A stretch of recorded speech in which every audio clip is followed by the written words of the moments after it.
Hello, everybody. This is Joseph Hasek, and welcome to the FiredUp Network flagship show of the FiredUp Network Live.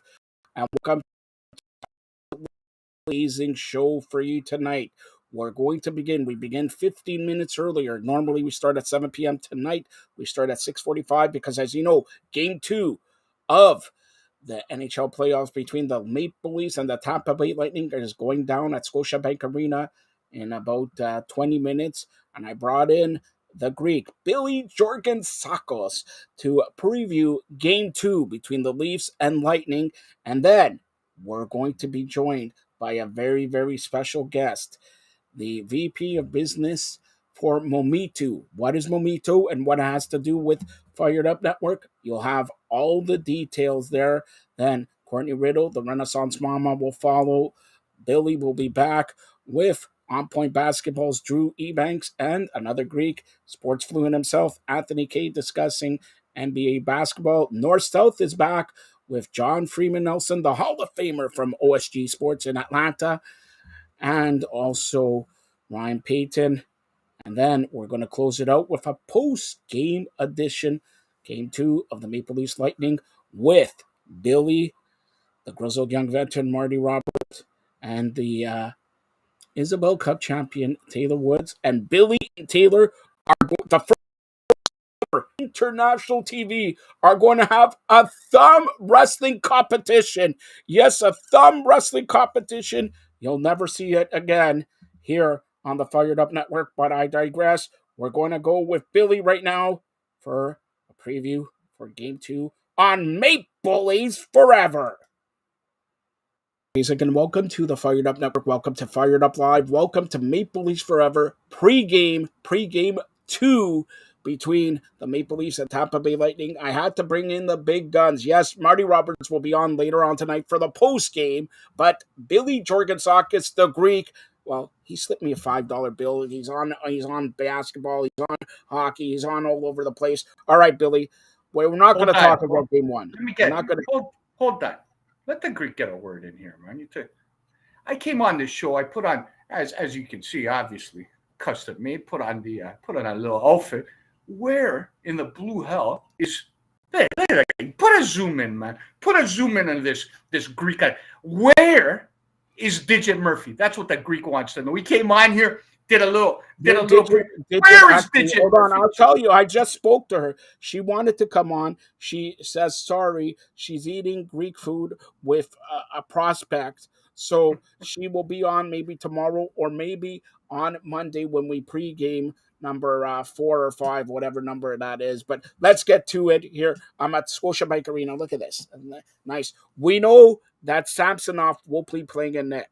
No word yet on Hagman. Bunting is gone for 3 games. We'll start with that. Does that hit 3 games is equal to 6, they're saying, in regular season? Are you surprised? Frankly, I don't care whether I'm surprised or not. Michael Bunting to me is a I wouldn't call him a sewer rat, but he's a kind of guy that, and here's my observation, again, completely honest as always. He's a kind of guy that causes a lot of trouble on the ice, does a lot of complaining. He's useful at times, but here's the problem I got with Bunting. You want to cause a mess, you want to cause a commotion, but every time the other guy tells you, hey, Michael, why don't you drop the gloves? You cower and you turtle and you smile. So you can't be an agitator and a tough guy unless once in a while that you show you're an agitator and a tough guy. So for me, boneheaded playing Game 2. For all intents and purposes, you lost the game. The minute you took that 5-minute penalty, the Leafs were coming on. The Leafs were coming on at 3-2. You give up that 5-minute power play. Tampa scores 4-2, and then we see it snowball from there. So you can put that one right on Michael Bunting, and he can sit in the press box for a couple of days because at the end of the day, the Leaf story is not going to be determined on whether or not Michael Bunting plays hockey moving forward. There's a whole cast of characters in this scene that are way above what Michael Bunting is and what he brings to the hockey club. So for me, it's addition by subtraction in some respects, and maybe Knives jumping in gets a job done in a way Bunting can't. Who knows? The time will tell. Again, for me, 3-game suspension is a bow, right? It was an egregious hit to the head on a defenseless guy, period. And the NHL doesn't like that. For me, if you turn back the clock, should be a 2-minute minor for elbowing, really, if you ask me. But in today's world, it's a 3-game suspension and well deserved. All right, so the lineups have just been given to me. It looks like to start that John Tavares will move back to center, and Ryan O'Reilly will be on the third line here with Matthew Nyes there. Okay, Jan Krok is moved up to the first line with Matthews and Marner. What do you think of the lineup changes so far from what I got? In terms of the lineups and the changes, again, those are the starting lineups. And yes, Justin Hall is playing. He is playing. He's the sixth defenseman. He is playing again. Which again, this is the first that I'm hearing about it as the line's just been released. This is rather unfortunate, but for me, the conversation begins and ends with the goalkeeper and Samsonov. For me, if I was in Keith and Dubas' spot, I would have handled it in this way. Game two goes to Justin Wall. Game 2, because let's suppose Joseph Wall. What's sorry? Joseph. What I call him, Justin? I got Laverne on my mind. I know. Joseph Wall. I know. Joseph Wall. So this Wall kid, right? If Samsonov is less than spectacular today, and the Leafs go down maybe 5-2, 5-3, and Samsonov lets in a couple of softies, how could you ever bring him back for game 3? And what kind of position would it be to put in a rookie in Tampa Bay in game 3? This is the perfect opportunity, Joe, to put him in. Maybe he runs with it. Maybe he shines. And if he loses game 2, at least you can go back to your veteran in Tampa Bay in game 3. What are you going to do if he shits the bed tonight? What are you going to do? How are you going to move off of Samsonov and give this kid a shot in an elimination game in game 3 on the road? Bad strategic decision by the Leafs. Absolutely. And again, that's the difference between me and Sheldon Keefe and Kyle Dubas, because frankly, if you thought this out a little further, you would realize what I'm telling you. You probably did think it out, but again, you didn't factor in the what ifs. Perfect opportunity to get Justin Wall, because even if you lose 2, at least you go back to Tampa Bay with an established vet in a must-win game. You're not going to throw a rookie to the Wolves. He lets in 6 tonight. You're telling me Samsonov's coming back for game 3? All right, so let's get to the way you're thinking, and you make solid points. First of all, it's Joseph Wall, not Justin. You said Justin again. All right? Give your head a smack, all right? I'm going to shellac you like nothing. All right, take care of that hair. Now, look, game 1, it can, if they didn't have so much pressure, if they didn't win the first round since 2004, people will give them a little bit of a break, okay? It's game 1. It's a 7-game series. But because they haven't won, the pressure is on them greatly, because if they lose tonight and going down 2-0, going to Tampa, haven't won 1967 last Stanley Cup, first round 2004, the pressure is on the Maple Leafs wholeheartedly. All right, but I do expect the Maple Leafs to prevail. What do you say? The expectation is that the club plays a more competitive hockey game, and in turn the chances of winning increase. And if I was a gambling man, I'd say that Toronto takes game 2. But again, let's retrace our steps. Here's the issue. You talk about nerves, you talk about coming out in that fashion. That's the exact reason why a club, Leafs or otherwise, require a bona fide goaltender. When you talk about goaltenders stealing games, you're not talking about stealing games in a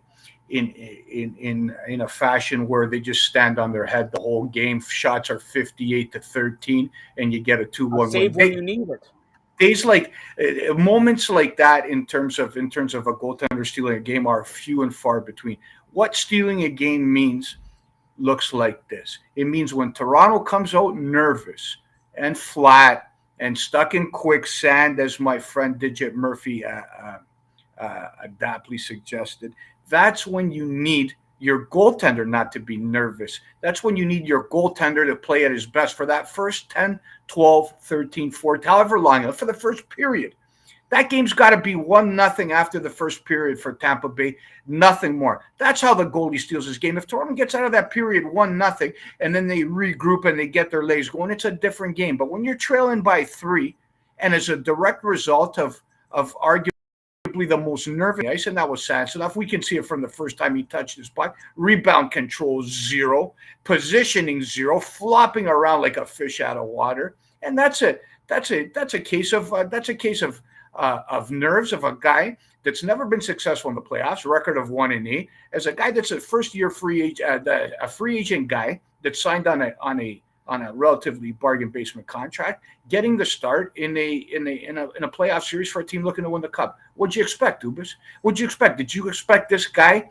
Did you ever see any pedigree, any history that this guy would come out in game one and hold you in if your team came out flat? Have you ever seen that in the past? But you banked your job on it. You decided that this guy's going to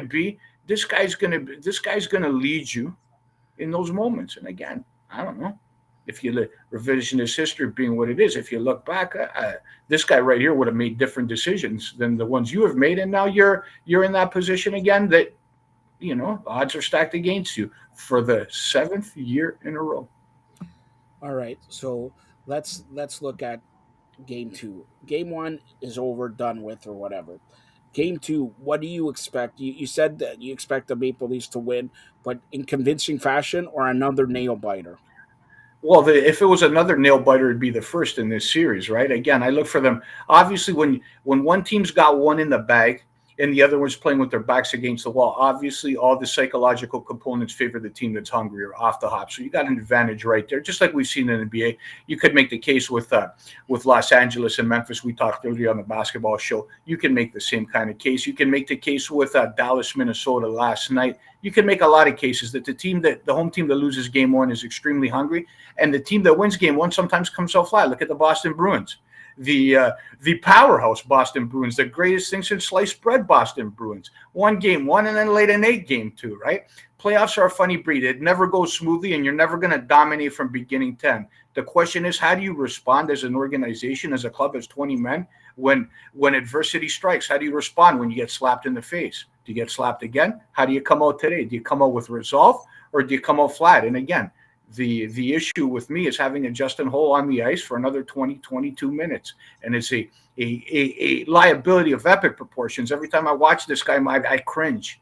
I cringe, and I expect a goal to go in against him. And I can't understand for the life of me how this guy continues to crack the six. All when you have a guy in Gustafsson that's got a playoff pedigree, even a guy that in Liljegren, you saw all you needed to know from Justin Holl in 82 games. And if that wasn't enough, he was the worst player on the ice other than the goaltender in game 1, and you're going back to him again. So insanity's doing the same thing over again. And if that's the case, Sheldon Keefe's lost his mind.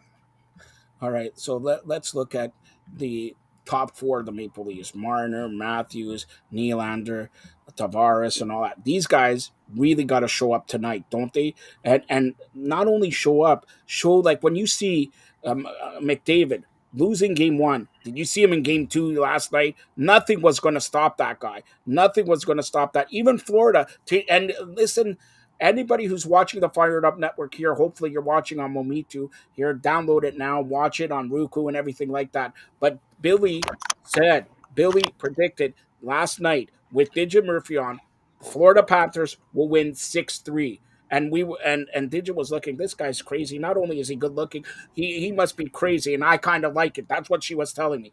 All right. And what did they win? 6-3. And not only did they win 6-3, they showed some fight, getting after Boston, fighting and punching them and giving them cheap shots. That's what the Maple Leafs need. Yes, Bunting gave us stupid whatever. Every year it happens. Kadri, Clifford, every year it happens. Unbelievable how it happened 4 out of 5 years. Unbelievable. It's like scripted here.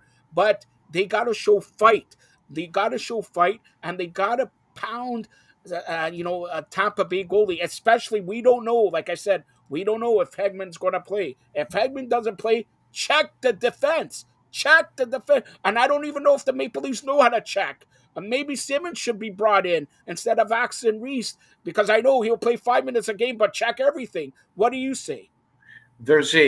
In the course of a hockey game, there's about give or take, there's about 200, 300, 400 puck battles, either in your own end, in the neutral zone, offensive end, wherever the case may be. And the team that wins the majority of the puck battles, which is generated by intensity, hunger, desire to compete, usually wins the hockey game. That's how hockey goes. If Toronto's strong against the wall, if their forecheck gets in on a suspect Tampa Bay defense and they control the play, then the chances are they're going to win. But if you continue to lose puck battles, right, it's in your own zone, the most dangerous place the Leafs face is below the dots with the defense they have, especially some of the smaller guys that can't clear the front of the net. Every goal's on a rebound. Every goal's. If you watch game one and moving forward, the majority of the goals are scored within 4 or 5 feet of the net because that's the Leafs. That's where the Leafs are most vulnerable.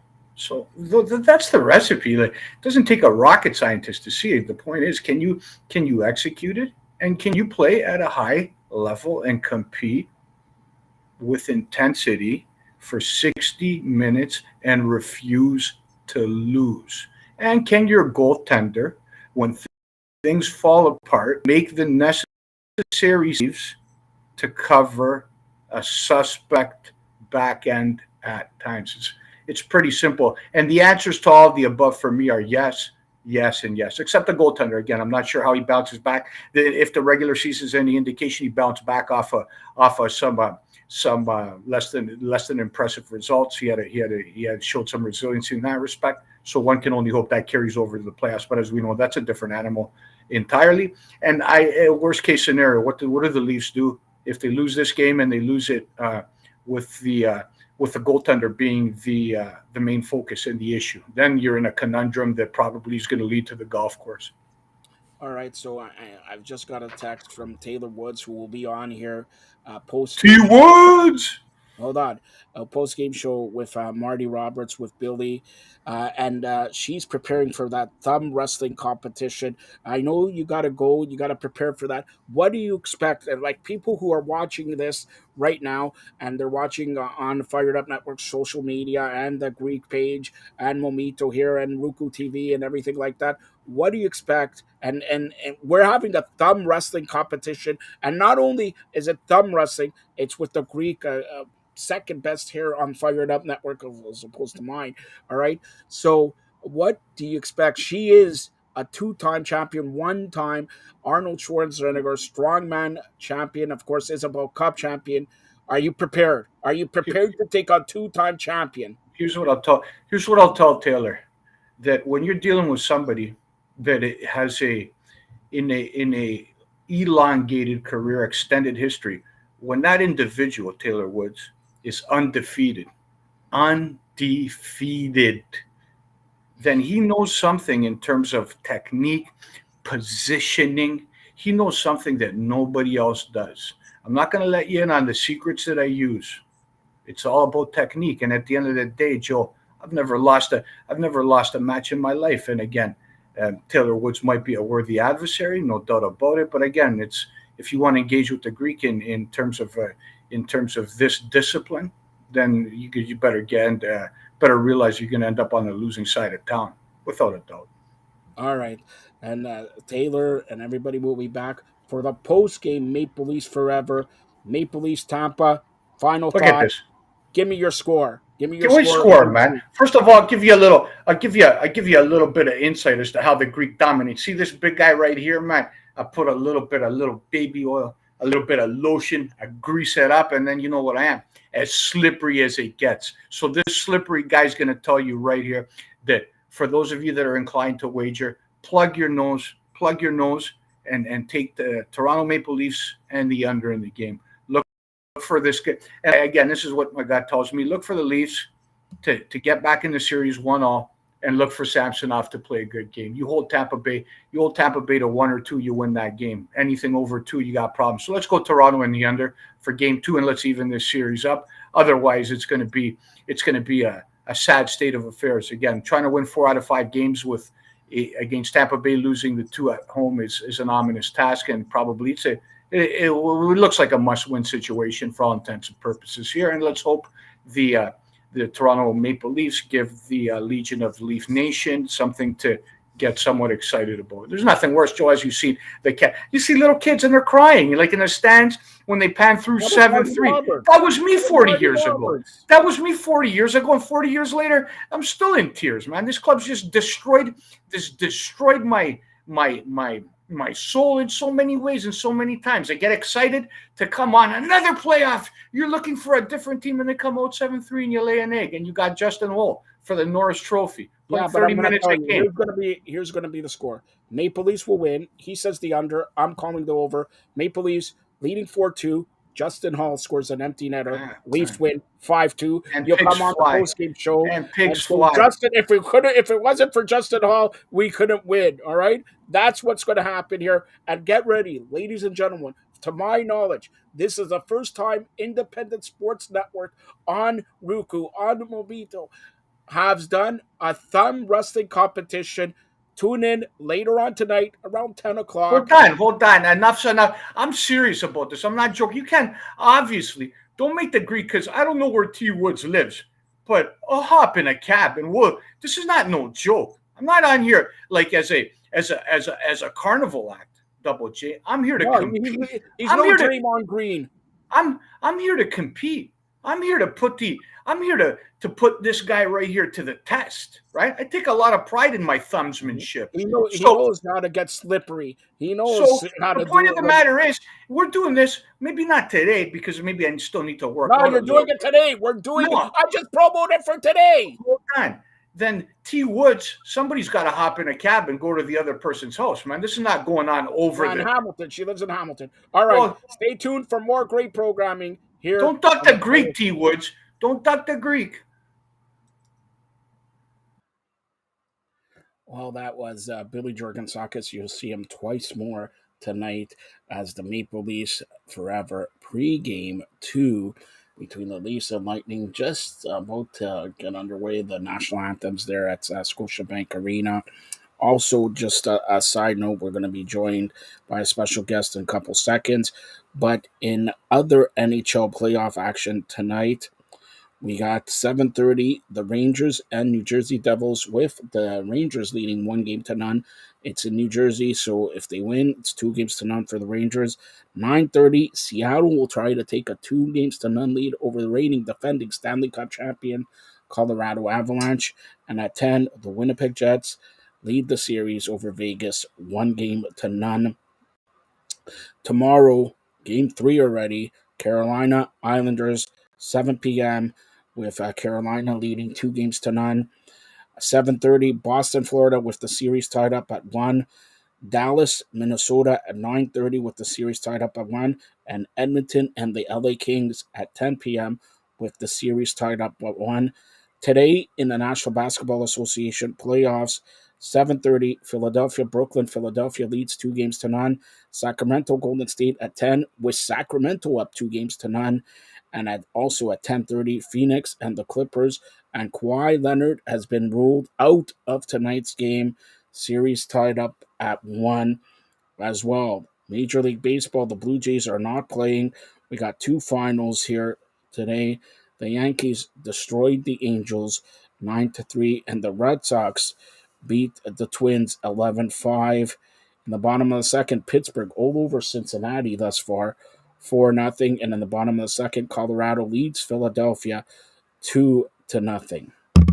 Now, today, April 20th, I'm not going to say anything. I'll say if the Maple Leafs win, they'll be on an incredible high. All right? They'll be on an incredible high. But this past week was my mother's birthday. I turned 85 years old. And if you have a loved one, brother, sister, mother, father, grandfather, grandmother, girlfriend, boyfriend, first of all, give them a hug, give them a kiss every day. Tell them you love them every day of the week, because you never know when it's over and your book is done. So, as you get older, you start realizing who are your friends, who is the ones who really love you, really want the best for you, don't pressure you, don't make you cry, don't get in fights with you, and who really are there for the ride. And on that note, like I said, we're going to be joined by a special guest who will tell you all about the partnership Fired Up Network as with it is Momitu. Momitu is an app, and download it right now. You could download it on Apple or Android. And also, it's available on Amazon, and it's available on Roku. And yes, Fired Up Network, as promised, a few weeks ago, I said we're going to go bigger and better things. And Fired Up Network is now on Momitu. Download the app right now. Also, you could watch it on Roku TV and Amazon Fire. And we are the first ones on the sports there. So click on it. And we're going to be joined by, as you can see, the scroll there is special guest Brian, who's the VP of Business Development for Me Too. He'll be on here with a couple minutes discussing everything about Momito and all that. We are thrilled. We are thrilled to get on Momito. Thank you to Brian. Thank you to Fast Channel. Fired Up Network Incorporated is now a Fast Channel company. So we're going to have great programming, and we're looking at getting better graphics, getting more contests, more people on here, everything. And can't forget female empowerment movement, part of Fired Up Network, still going to be aired here on Fired Up Live, the flagship show of the Fired Up Network. And in fact, after this will be Courtney Riddell with the Renaissance Mama. So Maple Leafs just getting underway, 7 seconds into the first period. Uh, Tavares is sitting, and right now we have Mitch Marner playing with Austin Matthews and Kelly Yarncroke as they start. Billy would like this. Justin Hall is starting the game for the Maple Leafs. Okay, we'll keep you updated throughout the night, and we'll have a post-game edition right here on Fired Up Live with Taylor Woods, Billy Jorgensakis, Marty Roberts, and myself. Hopefully for all you Maple Leaf fans, it'll be a better result in Game 2 than it was in Game 1. As you know, the Maple Leafs did not look too good in Game 1. So hopefully we're looking at a great result here in Game 2 for Maple Leafs. And interesting to see if the Maple Leafs do. And I think, like Billy said, and like I think, they are going to win this. But interesting to see if they go down 2-0, heading for 2 games, Game 3 and 4, which, by the way, is Saturday and Monday. Game 5, if necessary, happens here again on Thursday. So they have a 2-day break between Game 4 and Game 5. Michael Bunting, by the way, as mentioned, has been suspended 3 games. So he'll be out. And the Maple Leafs have just scored. The Maple Leafs have just scored. They opened up the scoring, and I think it's Austin Matthews opening up the scoring. The Maple Leafs just scored 47 seconds into the opening period. 47 seconds into the opening period. And the Maple Leafs, the faceoff was won by Tavares. He passed it back to the point. And it looks like, well, I can't really see if it was tipped. Mitch Marner with the shot. And I think Mitch Marner didn't get tipped. I think Mitch Marner just threw it, and I don't think it was tipped or anything. I think Mitch Marner got the goal 47 seconds into the first period. The Maple Leafs, on the first shot of the game, lead the Tampa Bay Lightning 1-0. This is very big for the Maple Leafs, scoring the opening goal of Game 2 here. And it was Mitch Marner from the point. As you know, he has played defense this season, and he ripped the shot through Vasilevsky, and the Maple Leafs lead 1-0. Over a minute gone here in the first period. Samsonov, like I mentioned, is in net for the Maple Leafs. I don't think there was a doubt they would play Joseph Hall, Billy. Joseph Hall. I think all game that Keith Kucherov had a shot and was saved by Sanson off there. So Maple Leafs, 47 seconds into the first period, have taken a 1-0 lead over the Tampa Bay Lightning in Game 2 at the Scotiabank Arena. And we'll have you covered, especially with a post-game show. But like I said, in just a couple seconds, we'll be joined by Brian, the VP of Director or VP of Business Development for Momitu, and we'll find out everything about Momitu and Fired Up. We're excited to be on Momitu here, and I urge you to download it, watch it on momitu.com. Go to the sports section. You'll see our Fired Up logo. Click on it, and you'll see all of our shows from the Fired Up Network. Again, a pleasure to be on Momitu. Again, download it. Momitu can be found on Apple and Android as well as Amazon and also Roku TVs and Android TV as well. So, as mentioned, we will be joined in just a second by Brian from Momitu. Again, the Tampa Bay Lightning has just taken a penalty. The Maple Leafs are leading 1-0, and the Maple Leafs are 3 minutes into the first period here. All right, so again, you're watching Fired Up Live. We're going to be joined by Brian of Momitu, and then following Brian, who's coming in now, will be joined by Courtney Riddell. But here's Brian. Brian, how you doing? Doing well, Joe. How you doing today, sir? Well, the Maple Leafs have just scored, so everybody in Toronto is celebrating. See out the window here, people are screaming all the way from here to California, where you're at. All right, so Everyone's losing it. yeah, we are extremely excited and proud to be on Momitu here. Tell everybody what is Momitu and what you do for them, and for people who haven't seen Momitu, I urge them to download it. Go on momitu.com, but download it, or you can even watch it on Roku and Amazon. But go ahead.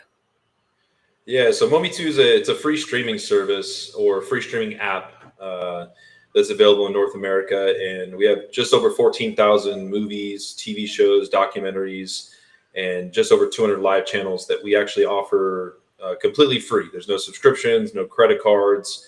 It's an ad-based platform, and obviously one of the newest channels that we have up and running is the FiredUp Network. So very excited to have you guys on there. Been a fan of yours for quite some time. I'll just tell you, we may or may not be joined by a special guest. So if I say the special guest is coming on, everybody should be acknowledging, because that special guest is a real special guest. All right. So when you mention Momitu, and everybody's, streaming is the new wave, the future wave. Let's put it that way. Not a lot of people are watching traditional TV. Everybody goes on their app, even listening apps like Spotify and everything like that. But what made you come up with the concept of Momitu? Because there is, like you said, 14,000 hours, and honestly, not that we're on it. It's really smooth, really easy to find, and really sharp quality and everything like that. Appreciate it, man. Yeah, no. So Momi2 came out.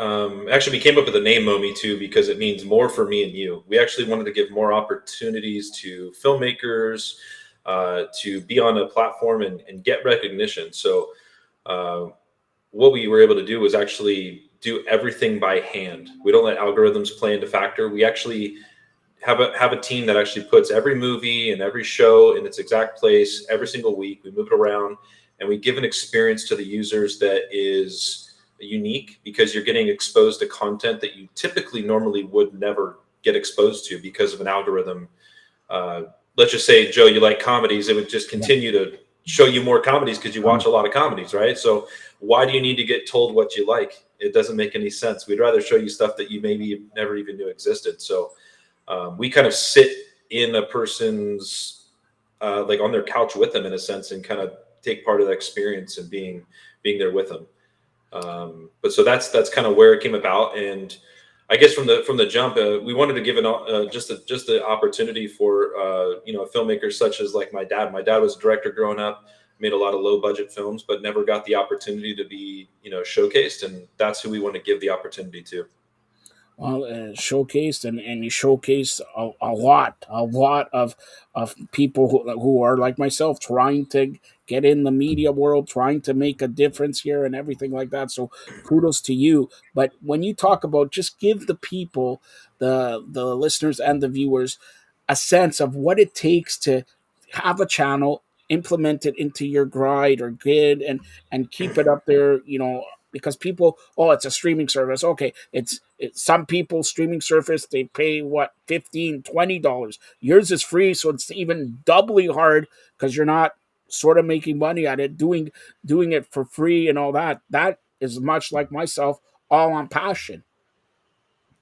Yeah, some people don't like ads, right? Or what we grew up calling commercials. It's just kind of the part where I'm used to it because I grew up with it, right? But the newer generation necessarily didn't grow up with that because they got Netflix and Hulu and they got it all for free, or because of the subscription, they're getting no commercials, right? So what we're able to do is with those ads, that's how we make money. That's obviously how we operate. But the other cool thing is that we actually get to share the revenues with the filmmakers too. So that's how they're able to pay for the film they made, and they're able to then be able to make more content in the future. And the same is obviously adding the FiredUp Network. We're able to share the revenues with you as well. So the more listeners, the more people we have streaming on Momi2 for the FiredUp Network, the more money that we're both making to operate our businesses and provide content for people. All right, so obviously we're a sports entity, sports entertainment and all that. Are you a sports fan? I am, absolutely. Which sport? I'm based in LA, so obviously I got my LA teams. Growing up though, my number one sport, played all the way through college. I played soccer, or as the rest of the world knows, as football. All right, so here it is. Two-part question. Do you want to come to Canada? I'll go to LA, especially like from October till March. All right, for 5 months, for 3 months, you could stay in Toronto, getting used to the nice people where they say sorry all the time. I'll go in LA, and I'll go around and you'll tell me the best parts in LA. But take us through like you said, football, soccer. You go from football, soccer to now creating something really creative. Yeah, it's quite a difference, right? Growing up, my whole goal was to eventually play professional soccer. That's obviously every athlete as a kid is their dream to play professionally. Didn't work out quite well for me because I got injured. I was a goalkeeper. I got screws in both my wrists now. So thank you to my soccer career for that. Can't even do a regular push-up anymore. So that was not Ronaldo's fault. That guy, no wonder he makes 120 billion. And look, oh my gosh. And we're the same age, So it was all his fault. He broke my wrist. You got that exactly right. No, actually, I got out of college. I went into the corporate world, got into corporate sales, and then this was just an opportunity I couldn't pass up. To get back into the world where I kind of grew up in the film industry, but never wanted to be a part of making films, but being able to provide a platform to celebrate filmmakers. It was a dream come true to be able to do that and to be able to put Momi2 together. We've only been available live for 7 months, so we're very fresh. People probably don't even know our name yet.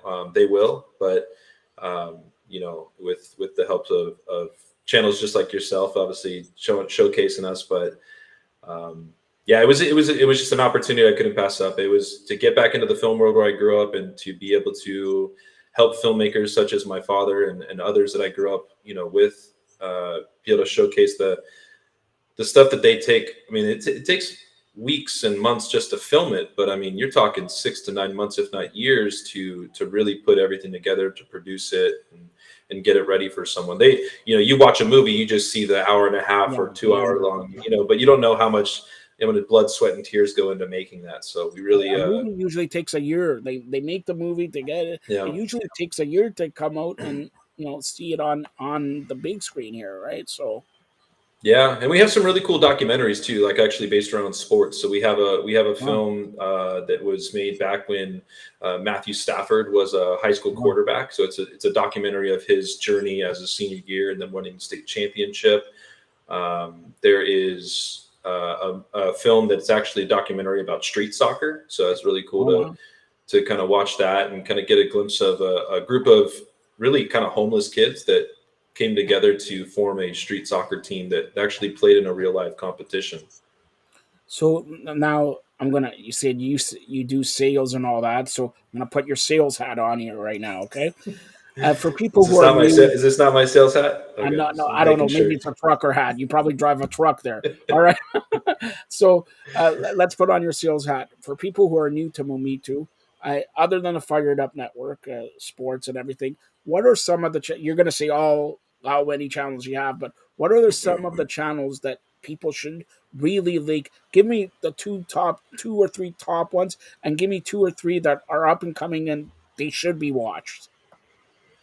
Yeah, well, we showcase channels from all around the world. So it's tough because we have just over 200 channels to choose from. So to pick my favorites, obviously the Fired Up Network is one of my more recent favorites. All right, here's my $5 for saying that. Okay. Nolly Africa HD is a really cool channel. It showcases Nollywood films. So if you're not familiar with Nollywood, that is actually content that is from Africa, and Nollywood actually it's from Nigeria, but Nollywood actually produces more content than Hollywood does. Wow. So it's a very, very unique channel. All the stuff is unscripted. So they actually just throw people in a room and say, here's the story and go for it. And so it's really nice to kind of see how they make content in a different part of the world. Newsnet is actually, it's a nice channel because it's news that is current, but it's not affiliated with any political party. So that's kind of nice to see kind of something that's separate. Well, it has nothing to do with Fox. It has nothing to do with Fox. Has nothing to do with any other affiliate.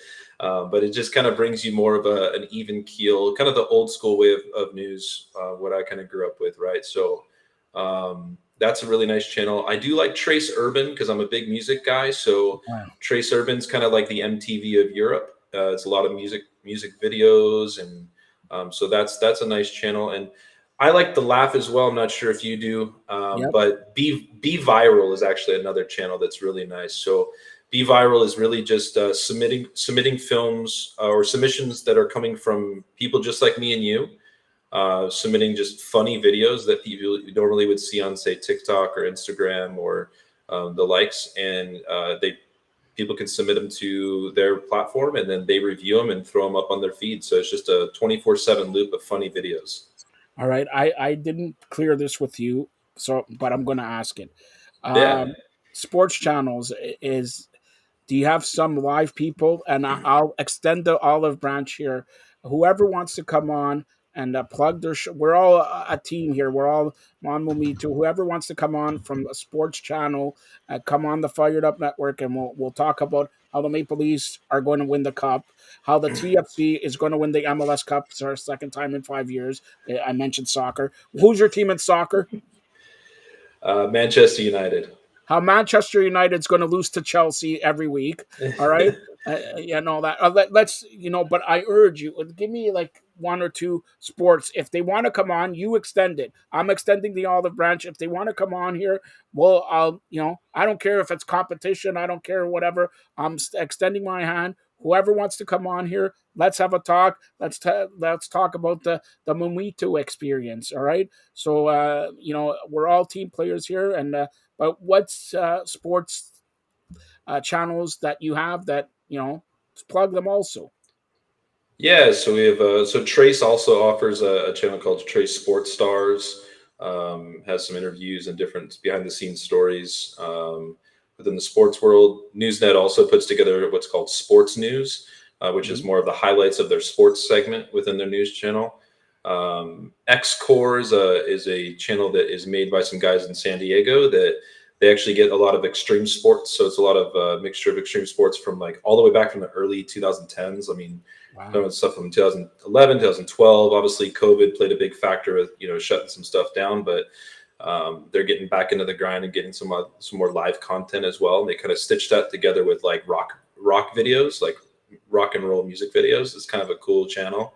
Yeah. We do have a bunch of fighting channels, MMA, boxing. We actually have one that's really cool. It's called Brit Bash. Brit Bash is a British fight, like British wrestling. So it's kind of like the B flick version of wrestling, you know, kind of that backyard scene. Yeah. But it's all British people. That's a fun one. So we have a pretty eclectic mix, though. We have a lot of stuff that's on there. Hopefully growing more, and hopefully you'll be kind of the start of adding more content just like yours. So actually, I'm forgetting one channel. Actually, was really fun. Is GTR. I haven't watched it in quite some time, but GTR is if we're getting into sports, we're getting to the esports world, and it's actually live racing. So people that race cars virtually. Wow, that's so. Take us through a couple final questions with Brian here, Vice President of Business Development for Momitu. Take us through in a day. You look at all these new channels you want to add and all that. What is, maybe you don't want to say, but what makes the cut and what doesn't make the cut? Well, so the cool thing about Momitu is we're really open to showcasing, you know, really anything, as long as it's not offensive and it's not, you know, it's not too provocative, right? I mean, we're not gonna go past the R rating, right? We're not gonna get into the NC-17 stuff, but no, we're really bringing on an eclectic mix. So we're really open to kind of hearing anything. We actually partner with one of our main partners for our fast channels is Fast Channels TV. And so we could get, you know, if you have a lot of content, we could get you partnered in with someone who could help you make a fast channel and get you up on the Momitu. And then from there, you just have to kind of market it and get it out to the world. I mean, you have a great following for the Fired Up Network. And so people need to know, like, you need to have the eyeballs. You need to get people behind it and not just have some content, but you need to have content that people love and they want to see, and it's unique and it's niche. But we're really open to helping anyone get their content out there. It's a special shout out to Fast Channel, Russell also, and I believe these guys are based in Toronto. That's they are in Canada. Yes. See, like, look, Toronto. It's about time. I told you, my dream is from moving you from LA for a week. I'll come there and I'll come up to Canada for a little bit. Absolutely, I've heard it's absolutely beautiful. You're not a little bit from December to March. You have never seen snow, probably. You've never seen snow. Look what I'm giving you. Come on. We get it every now and then. We got a couple mountains, Big Bear and Mammoth, but yeah, we don't get it. We don't get it down here in Orange County. It's currently like 75 and sunny right now. All right, now everybody hates you in Toronto, right? It's 4:30 my time, and it's still sunny out. I got and I'm wearing a hoodie. Go figure. Yeah, go figure. That's right. All right. So let's a final question here. Momitu, where do you see today is whatever, April 20th. I'm not saying the day, but April 20th. If I would say December 20th, where would you see Momitu there? Where's the growth? Like what do you have? Give everybody a glimpse on, we're not happy. Momitu's here, but we want to be here. I think it's going to take a mixture of a lot of things. First and foremost, just spreading the word about Momitu. We obviously are unique because we do showcase things ourselves and hand curate all of our content. So we're trying to expose you to new stuff, not things that you're just always used to seeing, and giving you stuff from around the world. I mean, we have content from Europe, from all over Asia, all over Africa. So I mean, really, we are a global company in the sense of our content. So just continuing to spread the word, that's going to be the first and foremost, to keep adding users to the mix and growing our community. But the cool thing is that I get the opportunity to travel the world as well, to visit different film markets. This last October, I was in Cannes in France to be able to talk to people all over Europe. And then I was in Cancun to talk to people that were, from the Latin America market. And then people here in Santa Monica and LA talking to the United States market as well. But the cool thing is that we're able. Every country, do they want the same thing, or is it different in, let's say, Spain or Chile as opposed to North America?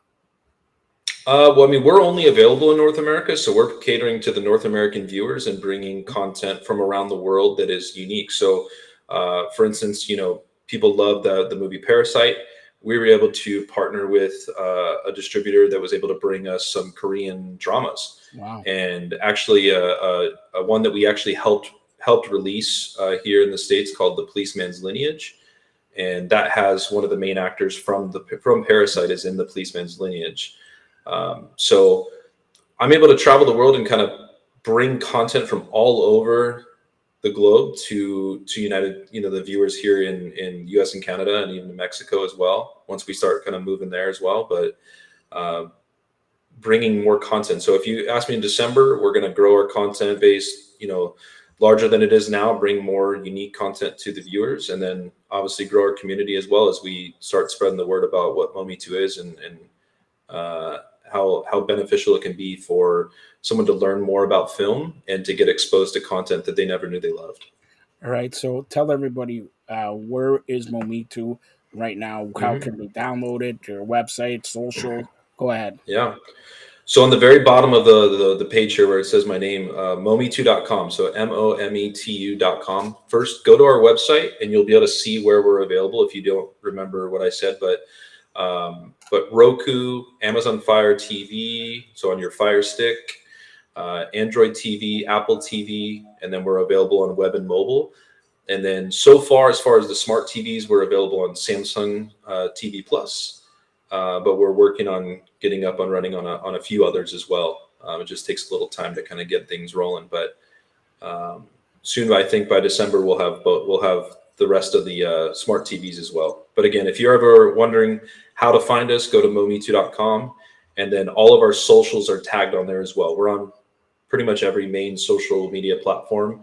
So join our community, see our kind of goofy videos. We have some Momi2 Movie of the Weeks that kind of showcase content that's kind of being featured that month, new content that we have coming out. And then we have a podcast that's actually getting put together right now as well to kind of talk to different people from all over the world about their world, like their business world. But then also we kind of do a quick little movie review on a piece of content that they pick on Momi2 as well.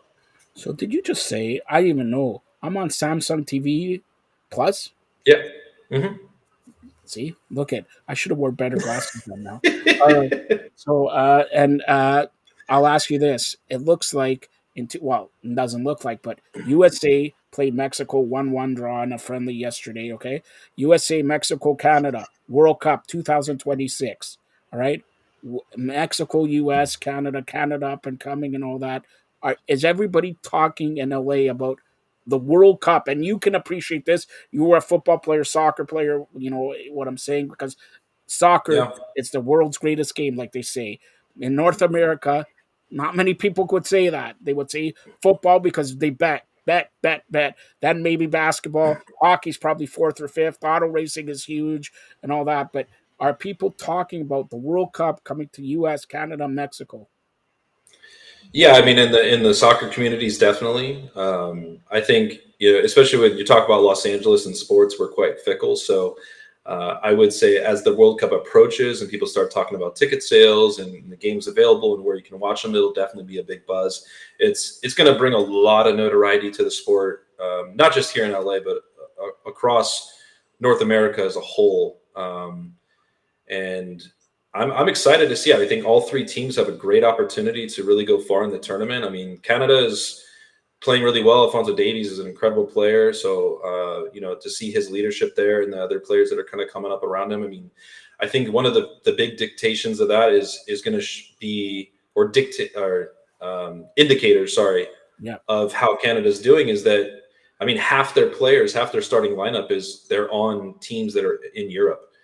And I think that's how you're seeing, Mexico and the United States grow as well. So I'm excited to see it to come. I mean, as a fan of the game, but also as just even as a citizen, just to see, the game, how it's going to affect all the different cities that the games are being played in and the revenues that are going to be generated through that. I'm really excited to see what it does. And for those who don't know, it looks like USA and Mexico have made a joint bid to host the 2027 Women's World Cup. I don't know if you've heard that. So that should be great. And the Dodgers, all right? I don't have to tell you, a couple of years ago, winning the World Series, Kershaw with his momentous 200th. There, I think yesterday or the day before, people still talking about the Dodgers because right now, I'll tell you, the Kings are in the Stanley Cup playoffs. And Maple Leafs have just scored again, 2-0 Maple Leafs, by the way. Go ahead. Hey, there you go. Yeah, I mean, the Dodgers are always being talked about. I live in Orange County, so I'm surrounded by Angel fans. I actually married into a family of Angel fans, but I still rock my Dodger blue. Everyone's always talking about the Dodgers. They're an incredible brand as a whole, but their team is immaculate. Even after losing, Trey Turner and Cody Bellinger and Corey Seager, lost some big names, but they have a lot in the pipeline. So I think they'll be just fine. I'm actually excited to see how the Padres are doing, to kind of give some competition here in Southern California. It's always kind of nice to have that banter going back and forth. But yeah, right now people are mostly talking about the Kings and the Lakers, though. I mean, that's what it's all about. I'm a big Kings fan. My family's a massive Kings fan. I actually married into a Ducks family too, so I get to have my father-in-law and I go back and forth all the time. So it's quite fun to jab back and forth about our teams. But I ultimately had the upper hand this year because we swept them. So well, I don't know if you're going to have the upper hand because you may get the number one selection, Connor Bedard, and this guy puts Wayne Gretzky and everybody to shame at 17 years old. So they may get the number one pick, and if they do, watch out. I urge you to get season tickets or whatever. This guy is a generational talent, put it that way. Really is. Yeah, he's a generational talent. All right, before you go, once again, tell everybody how they get Momitu. We're very honored and pleased to be on here on Momitu, and I didn't even know I'm on Samsung also, so I'll add that into the graph. Roku, Samsung, everything. So go ahead. Yeah, well, first and foremost, we're really excited to have Fired Up on Momitu. Be fired up. Come on. You got to be fired up. Everybody's fired up about it, baby. Let's go. So in order to find out where you can download Momi2 for free, again, it's free. We're never going to charge people for our service. Go to momi2.com. So I'll move around. It's mometu.com. And you can find out exactly where we're available on which device you're using, and with more to come in the future. All right, that's Brian, and I'll just put this out there. I think I have it here also where people could see it here. 1 second, it's going to go after. Sorry, it's covering up, but there you go. There, you should have the graphic now on Samsung. Come on, I need a new graphic there. So you need a new graphic. You need a new graphic. Yeah, no, it's on our website there, and if you go to any of our social pages, we show where we're available on. But check us out. Check us out on Instagram, Facebook, TikTok, YouTube, wherever you're. We actually just got on Clapper. That's another one that's up and coming. I've never heard that one. I'm supposed to be on that one. Clap, clap. Come on. But yeah, no, we're really available anywhere. So, but yeah, again, go to mometu.com. That's mometu.com. And for those listening, not watching, and check out where we're available on here in North America. And like I said this, I'm going to say it one more time. Anybody who's, but specifically about sports, if they want to come on here to advertise their station and all that, you're more than welcome. I don't call it competition. I call it we're all teammates. We all strive to get the Stanley Cup, to win the MLS Cup, to win the World Cup. Although I'm the captain, I raise it first. But, and honestly, Brian, it's a great pleasure to have you on. Let's do this again soon. And tell those guys, anybody who's on sports, if they want to come on, I'll put them on. No problem. I'll put them on and we'll debate. So, especially if you have guys from Tampa, I want to throw it under the bus. Right? So that's it. But that's O'Brien, and pleased to be on with Momitu, and check it out, momitu.com, and download it anywhere you have it on the website and everything like that. Thanks a lot, Brian. No, thanks for having me, and go Kings. Sorry, Edmonton Northern fans. Edmonton will win. Never mind. All right. Thank you, Brian. Take care. Take care. That's again, we're very pleased to be on Momitu there, and big things. You could hear him. Big things are planned for Mumi too. So we're very pleased to be on there. All right, so now I throw it. The Maple Leafs take a 2-0 lead. I believe Tavares, but I wasn't sure because I'm doing a live programming. Here we're gonna throw into female empowerment movement, Courtney Riddell with the Renaissance Mama.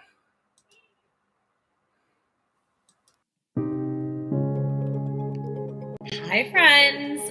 I'm Courtney. I'm a performer, speaker, and a writer. I'm a mama to 3 crazy boys and a super sweet dog. I decided 12 years ago that I needed to create a business that worked for me instead of me working for it. I'm a multi-passionate entrepreneur who may be considered a serial entrepreneur by some. But then I realized that all of my businesses focused on connection, community, and creating an incredible experience. I cannot wait to share with you how to make small but mighty changes in your life to affect your overall well-being and create a life and business you want to get up in the morning for. That's right, my friends. I am the Renaissance Mama. Hi friends, it's me, Courtney, the Renaissance Mom, and I want to thank you so much for checking out the show.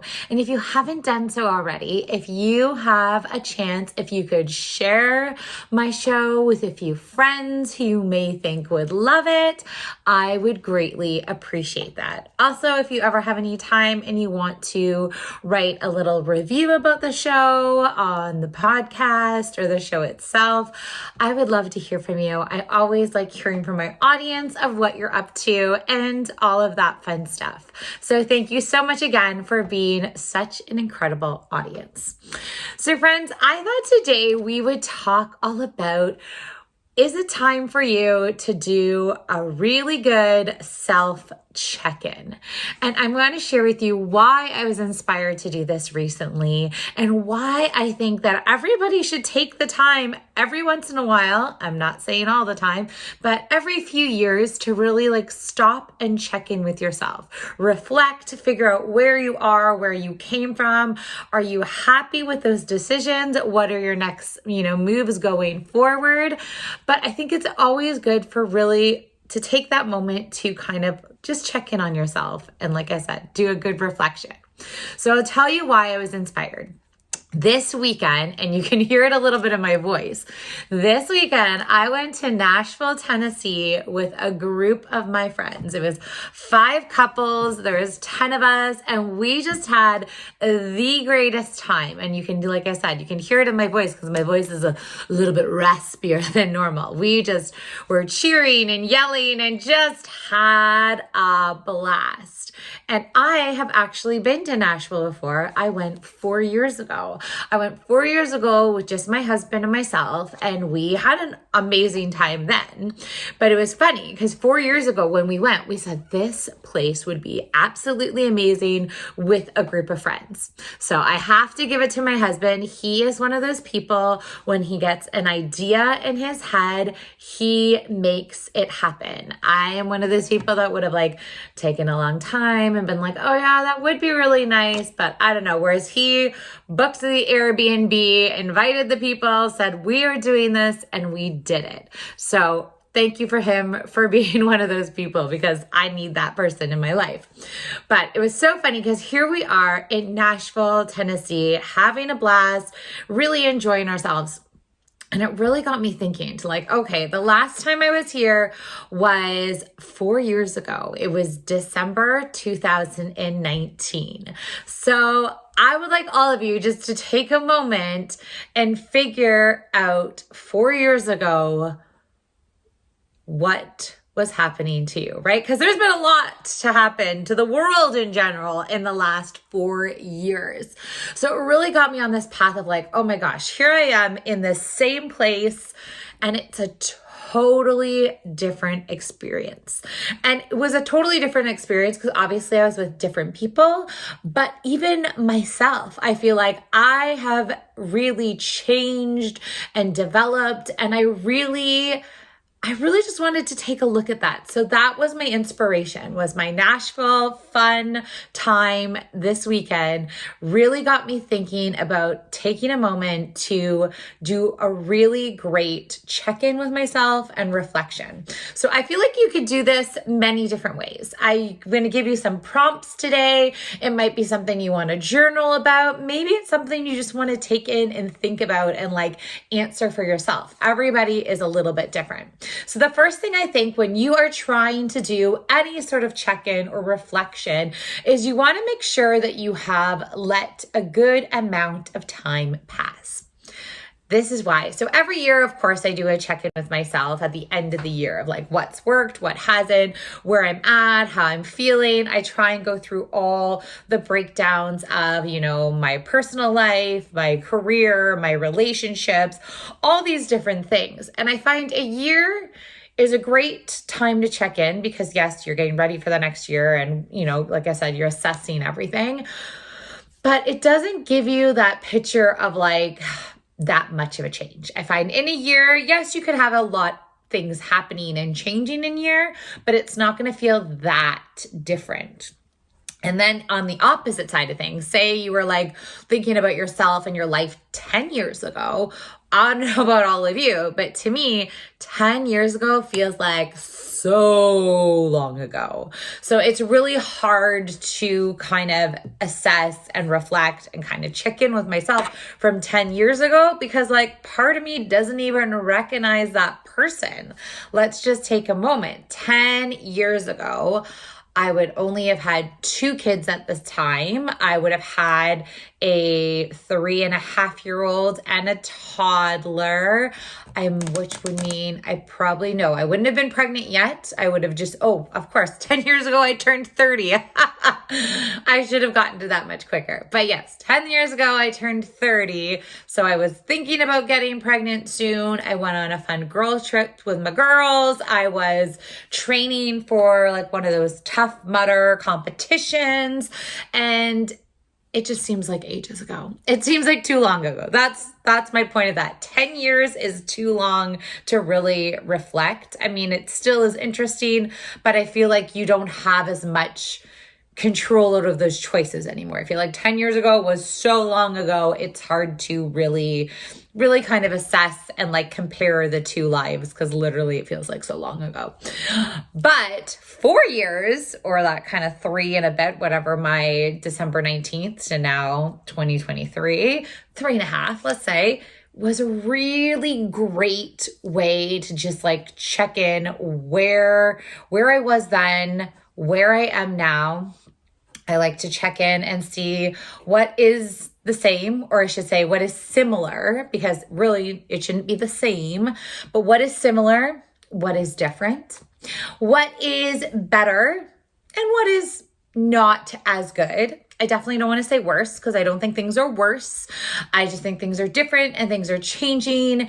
And so what is not as good, maybe as things were at, that 3.5, 4 years ago mark. And then really more than anything is how do I feel about that? Like, am I happy that things are different? Am I happy that things are very similar? Am I happy where I'm at? Were there things that I liked back then that I was like, wait a second, I want that back? So it's really just a great way to stop, reflect, and figure it all out. So that's what we're chatting about today. And I'm going to give you, like I said, some of those prompts. Maybe you want to make a journal about it. Maybe you just want to reflect in your head and answer these questions. But let's do this and let's do it all together.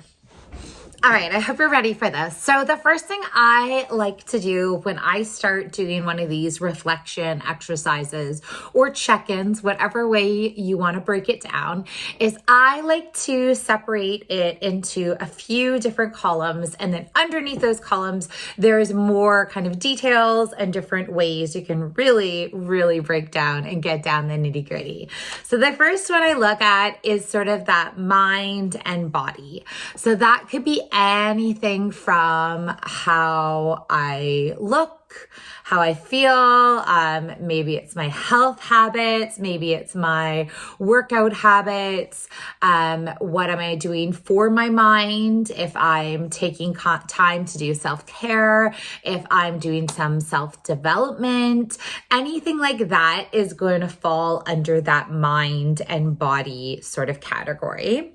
The next one I look at is relationships, and depending on your life and your circumstances, you can choose which relationships you really want to reflect about. So for me today, I'm going to talk a little bit about obviously my relationships with my friends. I'm going to chat a little bit about my relationship with my husband, and then I'm going to chat about some of the relationships with my kids because they are going through some big changes right now. So I know that looking at that kind of comparison of 3 or 4 years ago till now is going to be very, very different and unique. And just trying to, like I said before, look at those similarities, look at those differences, and just weigh it all out and see where I'm at and how I feel about all that.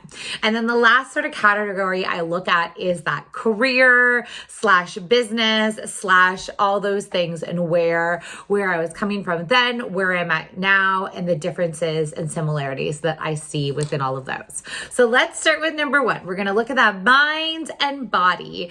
And I'm looking at the reflection of, okay, I'm going to keep saying 4 years ago, even though it was like 3.5. So 4 years ago till now. So I'm sitting there in Nashville, and like I said, I'm really having this moment of reflection and just to check in with myself. I'm like, oh my goodness, I'm different. I feel like in many ways I'm almost a different person than I was 4 years ago. Why is that? Like I said before, we're looking at similarities, we're looking at differences, and we're really looking at how we feel about it. So when I'm thinking about mind and body, I'm thinking about myself from 4 years ago. And I will say, I'm sure everybody is in the same boat, is we have been through a lot in the last 4 years.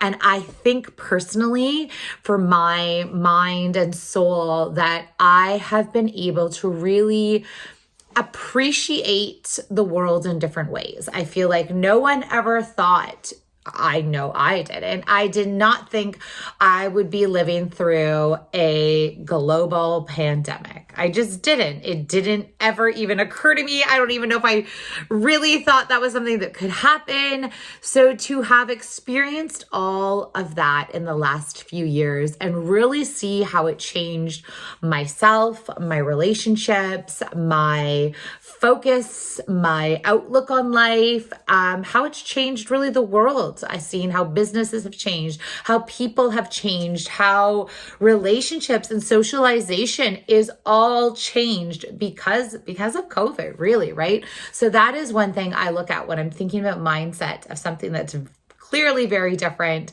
that, I couldn't have anticipated happening, and it did, but definitely my mindset has changed quite a bit over the last 4 years. And COVID obviously was one of those things that pushed it along.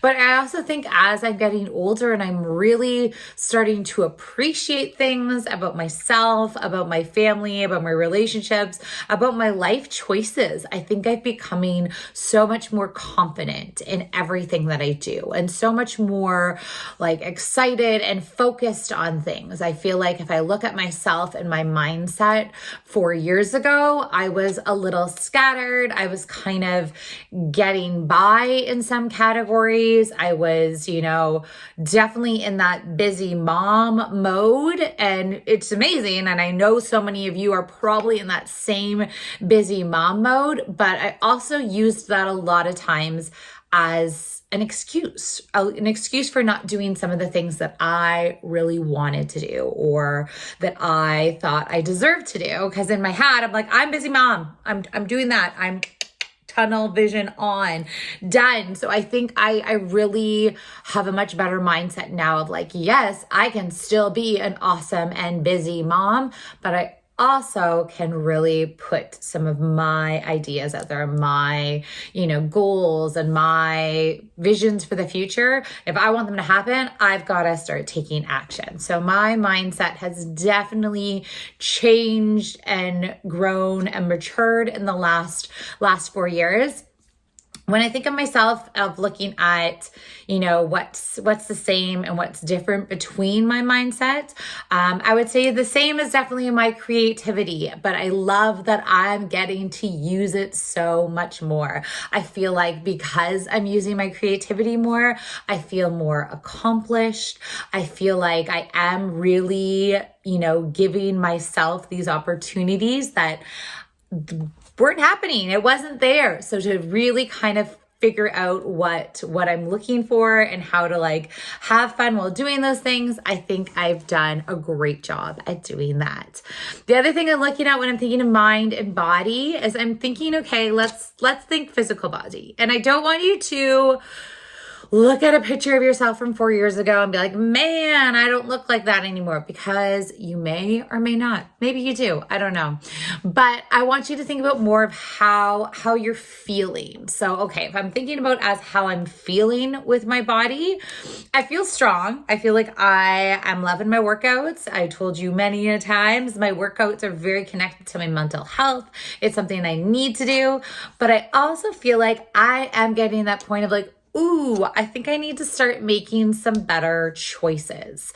Let's be honest, I'm getting that a little bit older, and I think I need to maybe get some help of what I should be eating to make me feel really good all of the time. Not necessarily worried about what I'm looking like, but I want to feel good and I want to continue feeling good. So I think that's something that even just as we get older is something we need to look at, that maybe 4 years ago I didn't look at as much because it wasn't something that was a forefront in my mind. But I strongly believe every person should know what food and fuel helps their body, because I think everybody's is that little bit different. So really finding what works for you, and then knowing that it's going to change. So maybe there's times you're okay, I used to be able to eat this and this was great for me, but it's no longer giving me what I need. So I think that's one of the things that I think I would like to in the future start looking at, because I feel like maybe 4 years ago I had a better idea of what was really fueling me and making me feel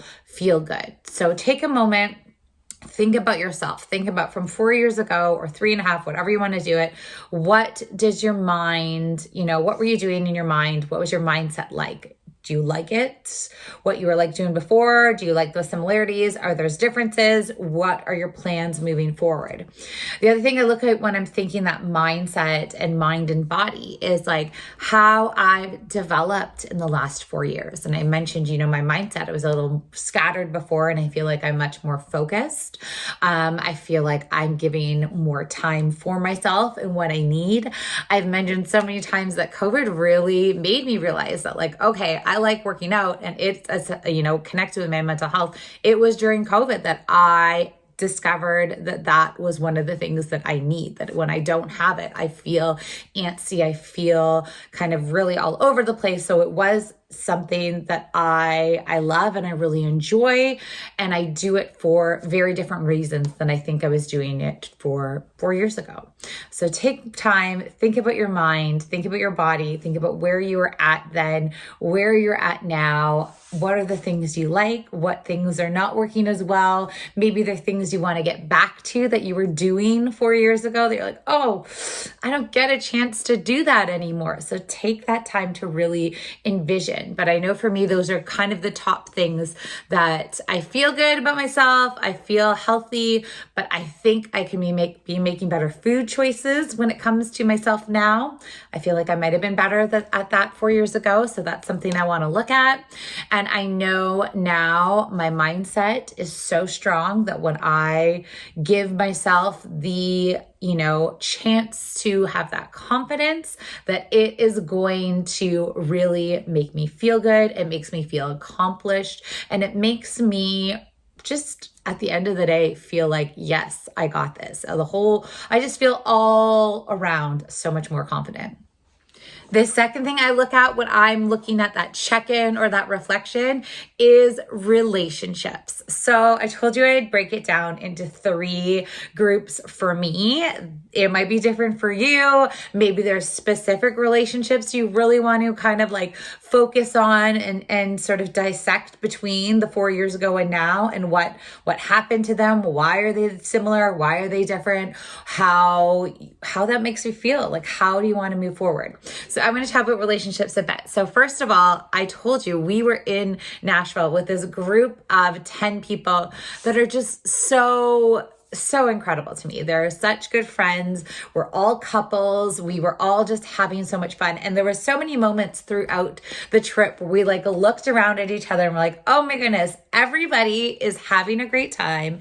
Everybody was just like really in love with the person they're with. And everybody was just having so much fun with each other. Like it was just such a great environment. So the fact that I have this group of friends that 4 years ago, I think I just met one of the couples and I might have just met the other couple, but the other few I didn't. Like, I don't, oh wait, yeah, no, the other 2 we didn't even know. Like, it's, so to me that speaks volumes, that in 4 years, you could potentially have this new group of friends that feel like you've known them forever and they feel like you fit. And why sometimes I think that really works when I'm looking at like, okay, 4 years ago where I was at and, you know, where I'm at now with those friendships, what's different, what's the same. I think for me, and I've heard this before, but I didn't really get it until I experienced it, is you sometimes, not always, because trust me, I've got friends that I've had for years and I love them and I connect with them and we bond like we did 20 plus years ago. But I think sometimes for adults in particular, when you get older, you want to find friends that are around the same season of life as you are. So all of these friends that we're hanging out with right now, a few of them we've met through our kids' sports. A few of them we've met through, one works with my husband. A few of them we've met through, just different activities, but we all are living a pretty similar season of life right now. So we're all able to have, friends and families babysit our kids, and we were able to go away together, right? That doesn't always happen when you're all in different seasons of life.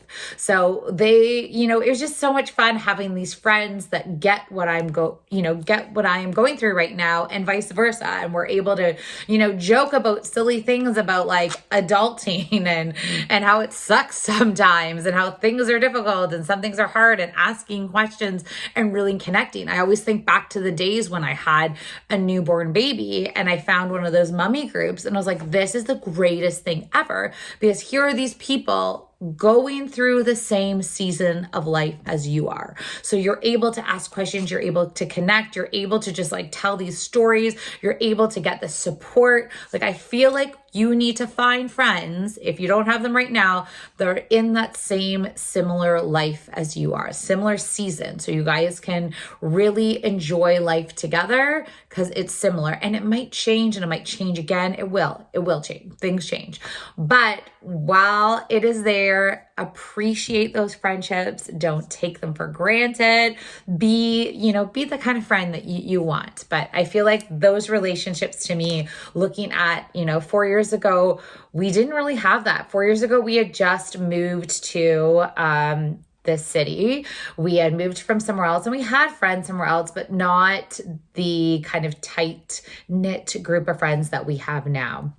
And I love it. Like, I wouldn't change anything. They are such a fabulous group. Like I said, we support each other. We're there for each other. We don't always have to call each other all the time, but if anything were to happen, you know what? They'd be the first people there for me. So those relationships, looking at those differences from 4 years ago to now, like they didn't even really exist 4 years ago, that it blows my mind. And I think it just should mean to you that like anything is possible, right? Like those relationships 4 years ago didn't exist. And now they're some of the closest people to me right now, for sure. Like, they're the people I go to. They're my help. They're my, my people. So I think that's something pretty incredible to think about, that's those main differences. And the similarities, I feel like I found people that I enjoy, that I want to be around. As I get older, I don't have to like pretend and, spend time with people that I don't want to spend time with. So I feel like I'm able to like make those choices and just have a good time. So that's my first relationship I'm looking at. The second one is I'm going to chat about my husband. And I don't normally chat about him too much on the show.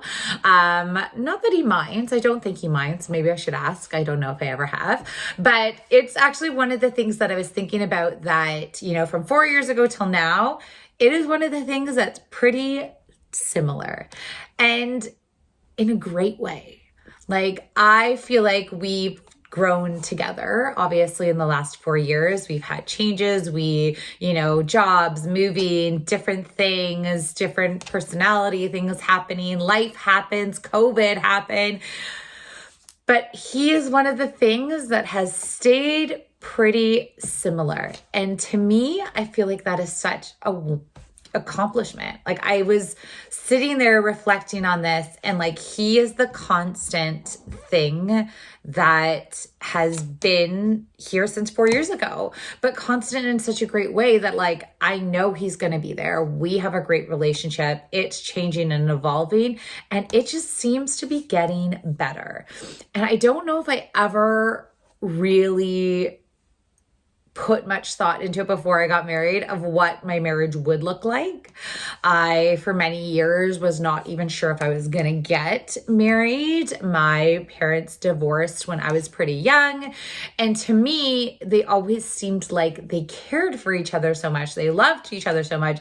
They just couldn't make it work. So I don't know if marriage was ever going to be for me. And then obviously I met my husband, and it was for me. And like I said, we've grown and changed together, but it's just so nice to have this person that is my constant, that is something the same, very similar, but different in all the good ways. So looking on that reflection, it made me extremely grateful. And it made me just take this moment of like, oh yeah, that's pretty impressive. That's really great. And I'm glad I have it in my life. So when you're reflecting about relationships, if there is anything like that you're like, oh my gosh, it's the same doesn't mean bad. The same can mean really wonderful things, because it could mean that exactly what I said, like, he is that rock, he is that constant, he's that thing that I know, like, okay, life could get rocky and crazy and bad,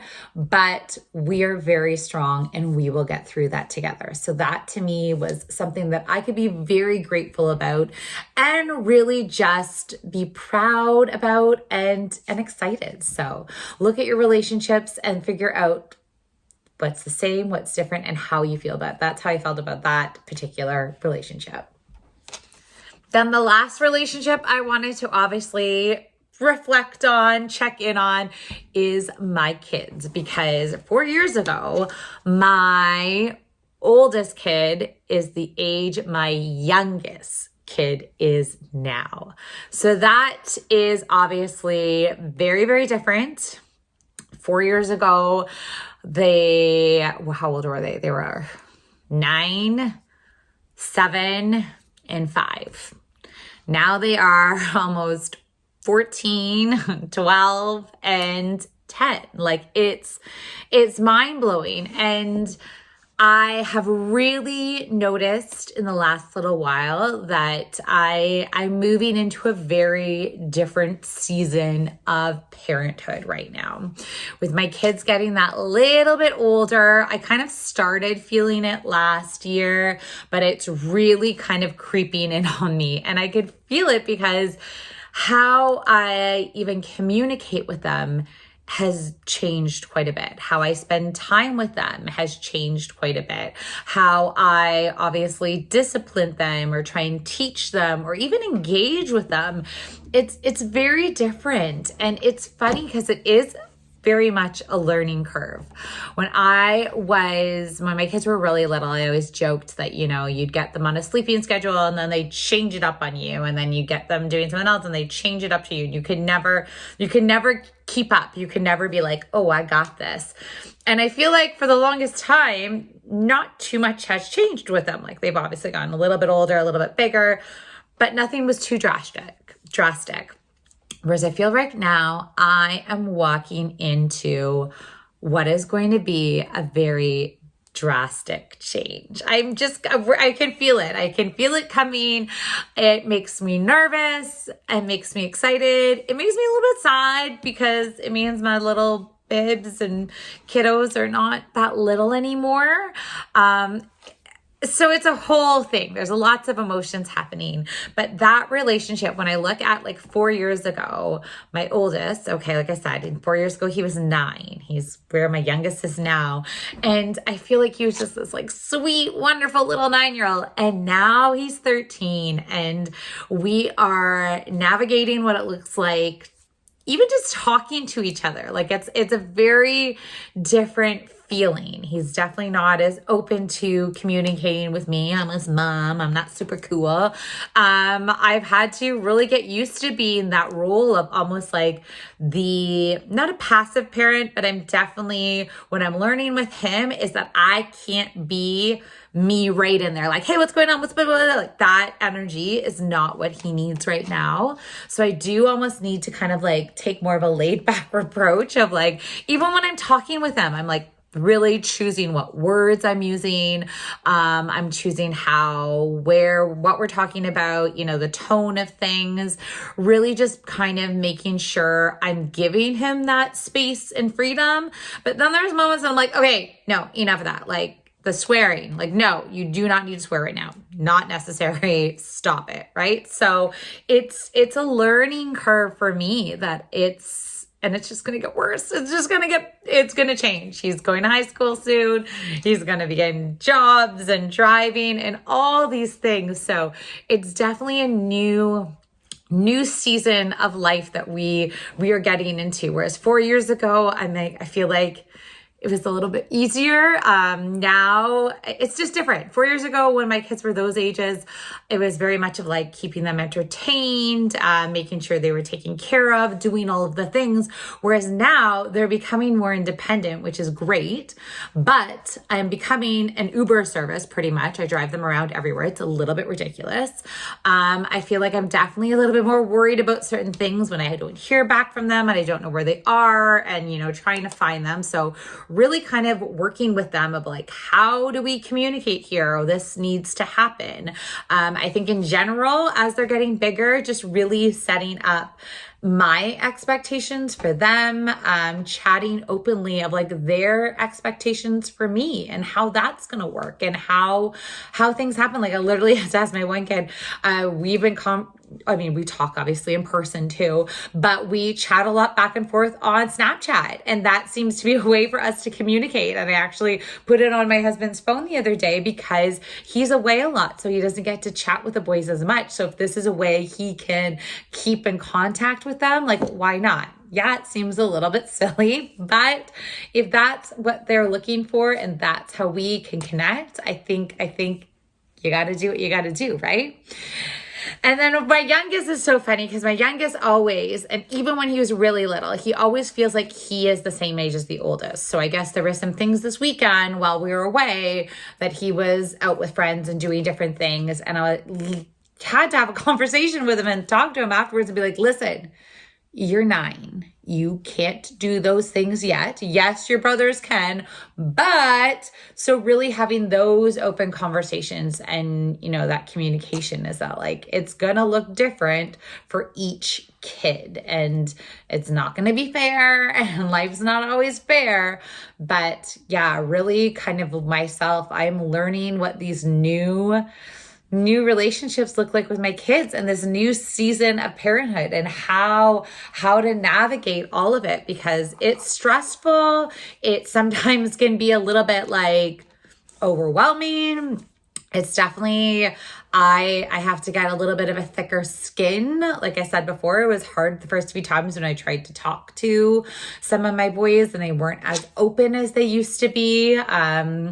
I've been very spoiled that I have these 3 lovely boys that love their mommy very much. So I've always been given tons of attention. We've always had very close relationships. So seeing those relationships change a little bit, that has been something for me to learn. But definitely looking at 4 years ago till now, those relationships between myself and the boys are something that they're changing. They're adapting.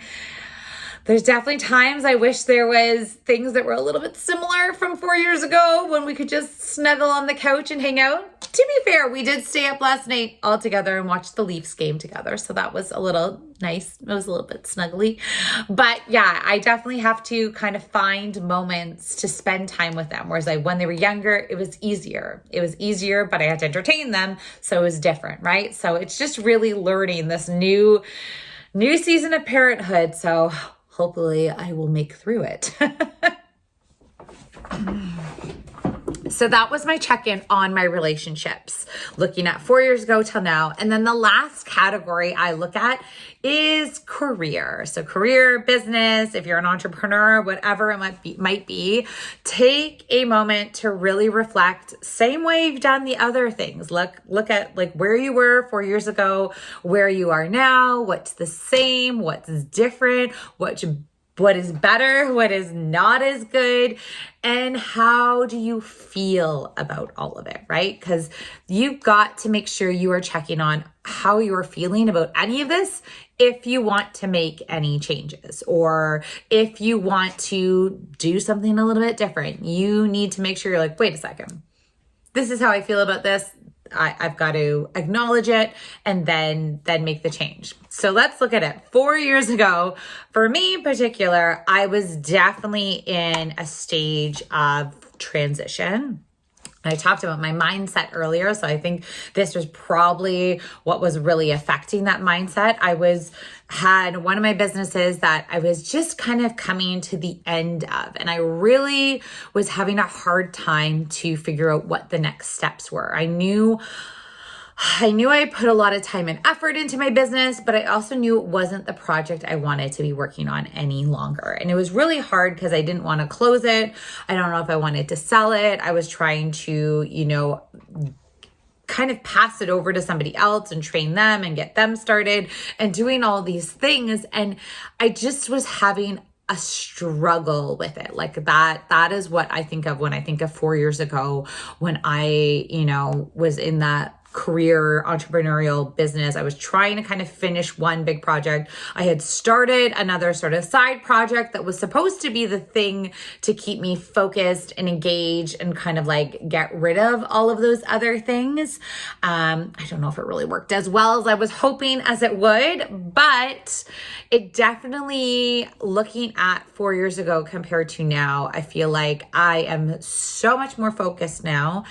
I am so much better at, putting out my goals, really creating a plan, getting the calendar, what's happening, and doing those check-ins so much more often. So it's not like all of a sudden, what happened to this year? Oh, I didn't get the things wanted done. Oh, too bad. It's checking in all the time. Okay, wait a second. I'm not here. What else can I do? What's the next plan? How can I get, this next launch even better than the last one? How can I, really get where I want to be? I feel like looking at 4 years ago to now, I'm definitely much more consistent about a lot of the things that I said I want to do and really creating time to make those things happen. I mentioned 4 years ago, even in my mindset, that I very much was like really scattered, didn't know, kind of day to day. I used that busy mom excuse, and I feel like it rolled over into my business and it rolled over into kind of my projects and all the things things I was taking on because I still was just like, oh, I'm sorry, I'm a busy mom. Oh. I just added another thing to, my plate, or I would just juggle another something. So nothing was really getting done probably to the best of my ability. And I also feel like looking at 4 years ago, I wasn't very clear on exactly what I wanted. So because I wasn't clear, I was just doing all of the things and I wasn't necessarily enjoying any of them. And I would just commit to these things. And you know me, once I commit, I'm doing it. But then it just felt like everything wasn't getting done very well. Like it was all sort of meh, it's fine, but not really done to the ability I would like it to. Or some of the projects I probably should have just said no to. That I will say, from 4 years ago till now, I am so much better at looking at projects, deciding if this is for me or not, and saying no thank you when things just don't fit in. Even this week, I had something going on. We were prepping to go to Nashville. We had all these things. We had all these great ideas, and I didn't get to one thing. And I told the person, listen, I just didn't have the capacity this week to do it. I did not. Sorry. And that was it. It was done. There was no repercussion. There was no problems. Like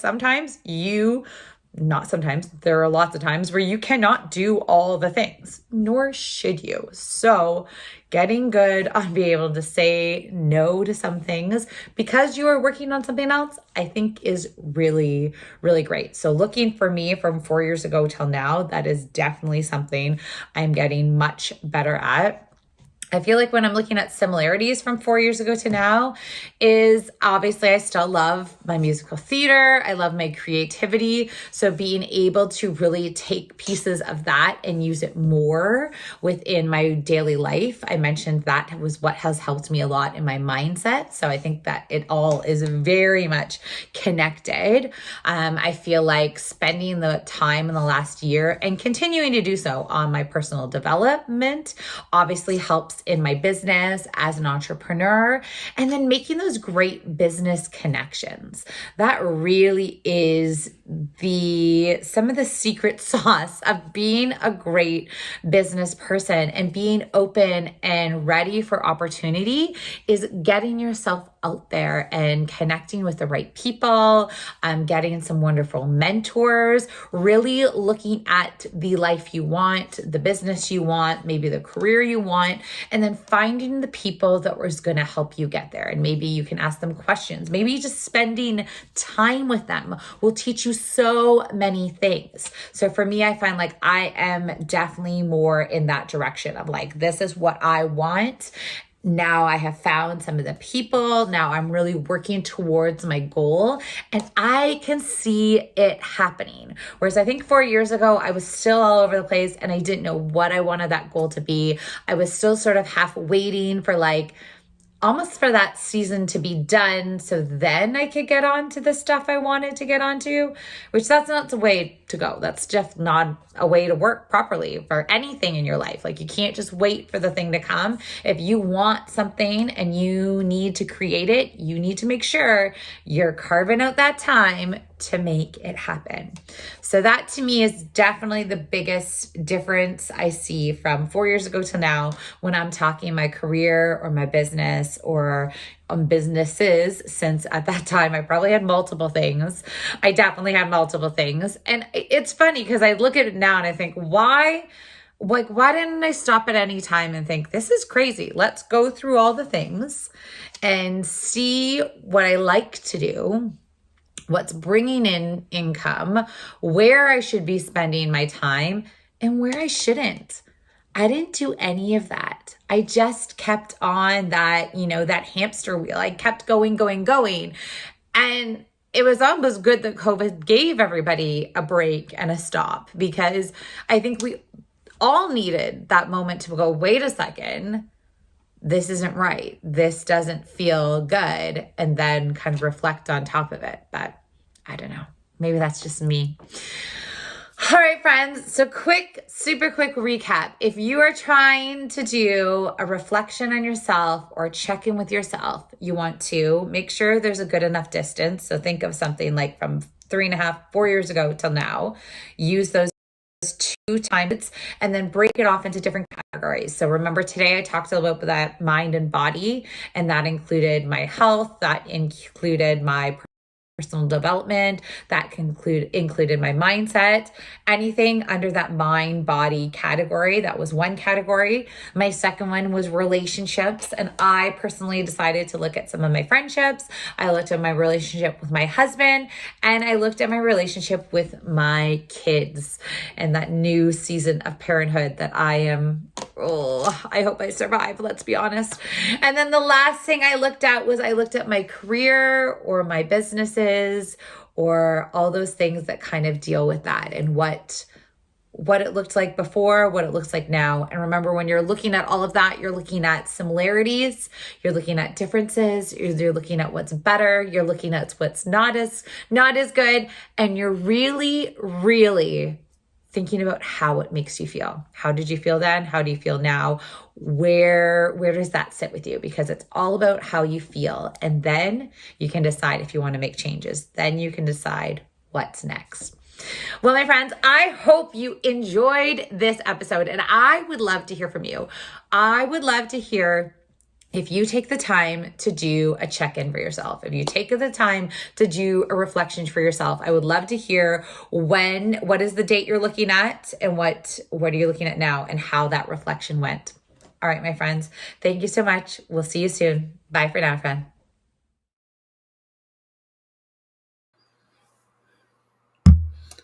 Well, that was the Renaissance Mama, Courtney Riddell, here on the Fired Up Network flagship show, Fired Up Live.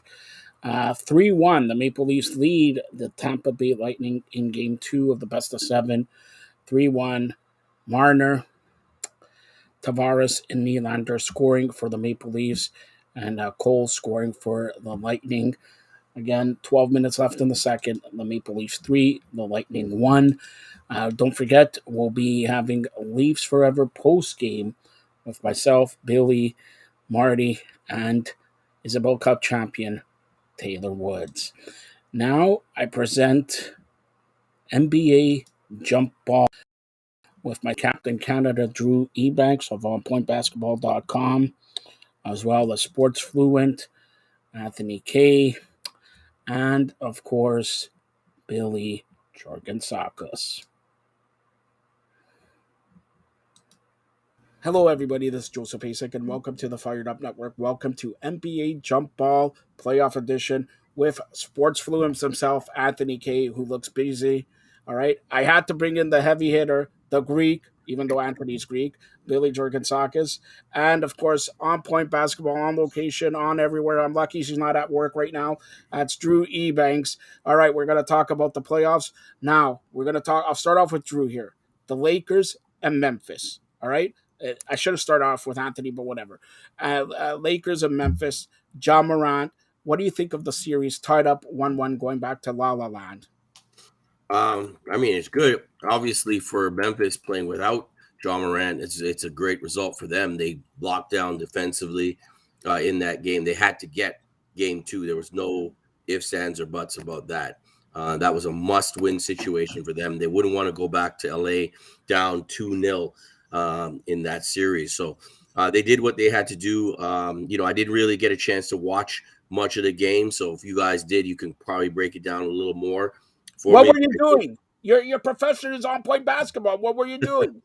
You can't watch every single game, but you got to go by reports, and you got to also watch what you can watch. But no, they did what they had to do. Bottom line, they locked them down defensively. They forced them to shoot poorly from outside and from the field, and that's a way to get wins in the playoffs. All right, Anthony, go ahead. Lakers are your team. The Lakers missed a huge opportunity. Let's just be honest here. They had their foot, I keep saying this, on the Grizzlies' throats. They didn't have their best player, and they came out and played like a team that didn't care, didn't think they had to play to win. With the exception of LeBron and Hachimura, everybody shot poorly, everybody played poorly, everybody looked lackadaisical. Anthony Davis, who don't get confused, Anthony Davis, who's the best player on the Lakers, looked on offense disinterested. When he should have been calling for the ball and dominating, he did not. So as much as hey, we felt like we went to Memphis, we got one, and that's what we do as the road team. They had an opportunity to put a stranglehold on this series, and they let them back in, and that is dangerous. A team like the Grizzlies to give them confidence. So they're in trouble going back to LA. All right, William, go ahead. There was a sequence again. I happened to tune in for I don't know, maybe 3-4 minutes, and I caught a couple of things caught my eye. The first thing that I saw a team that was extremely hungry in Memphis, and I saw a team in LA, as you guys mentioned, that got one and kind of, for all intents and purposes, got outworked the entirety of the game. There was a series of loose balls, and one in specific where I saw LeBron go to the floor, and another little guy, I don't know his name, Jones, whatever that guy's name. Anyways, and what was the first thing that got to me was this one team without their best player coming into the game as a pick-em. Obviously, Lakers, great opportunity to just basically Lakers take that game. You're more or less looking at probably a four game sweep. Probably. So the question you ask yourself, if you're in the Lakers spine, well, what happened to you? What happened to you? You didn't show up. AD was invisible. LeBron played okay. You didn't show up. You kind of mailed that one in. You said you got the one. You got game one. You mailed in game two. And the story, not acceptable. Not acceptable in the least. And as my Greek friend up there said, it might come back to bite you in the butt, especially with other guys' best guy out. And you come out and play like that, you got to ask questions. But again, the Lakers are a 7 seed. They're 43-39. So let's not forget that. This is not a championship caliber club from beginning 10. So it's no surprise they would come out flat again. That's how they've been all year, right? Should we be surprised in the playoffs they didn't come out and play a game 2? They've done that over 40 times during the regular season. So I'm not surprised. All right, one of the keys too, also when you add in, an X factor for Memphis in this series, Xavier Tillman came through with a big, huge performance, 22 points, 13 rebounds for the backup center. And, with Adams and with, Clark out for Memphis, they're going to need their big man to step up. They're going to need Jaren Jackson to play like an all-world player in this series for them to have a chance. But you can see, though, the depth of that team, even without their best player. They actually have a pretty good record without Ja Morant. And that's not saying they're a better team without Ja Morant, but obviously they galvanize when he's not there and they play their roles, to perfect fashion. A guy like Desmond Bane, comes up with 17 points. We've seen him drop 30, 40 points on occasion when he's need to step up. What I like about that Memphis team, and a lot of criticism they get, is they're as front runners. They love to talk. They love to, they win a little bit. They talk.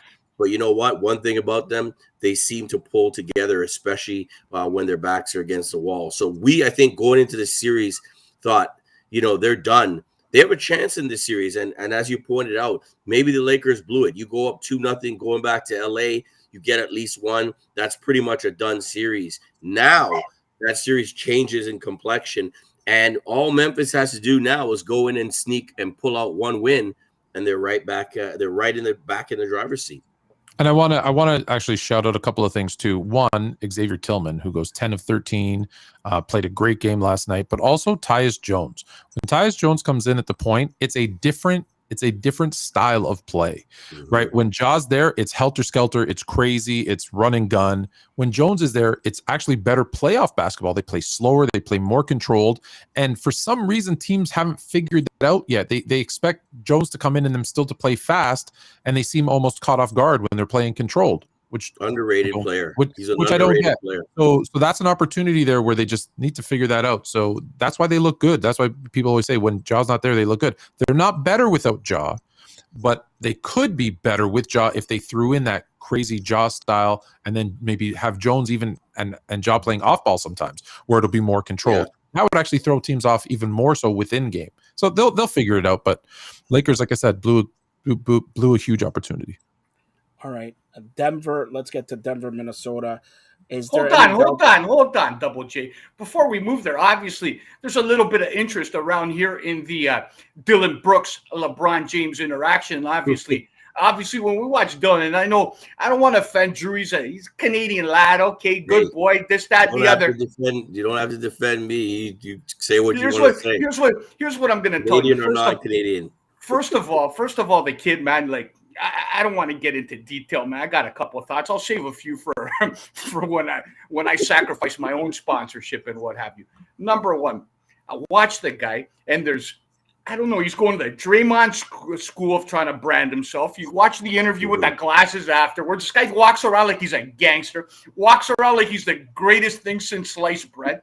Meanwhile, at the end of the day, he's like, I don't know, he's like Pat Bev on steroids, a little bit better. He's got a little game, but walks around with such a presence and such minimal talent in compared to the presence he carries, but still has an impact. But to what degree, I don't know. I'll watch the guy, and the first thing that I think about, like in my head, I say, listen, man, this is not a playground here. This is like drop the antics, but I guess that's the persona he wants to carry moving forward. And for me, man, like, I don't know. Like, he's playing that role.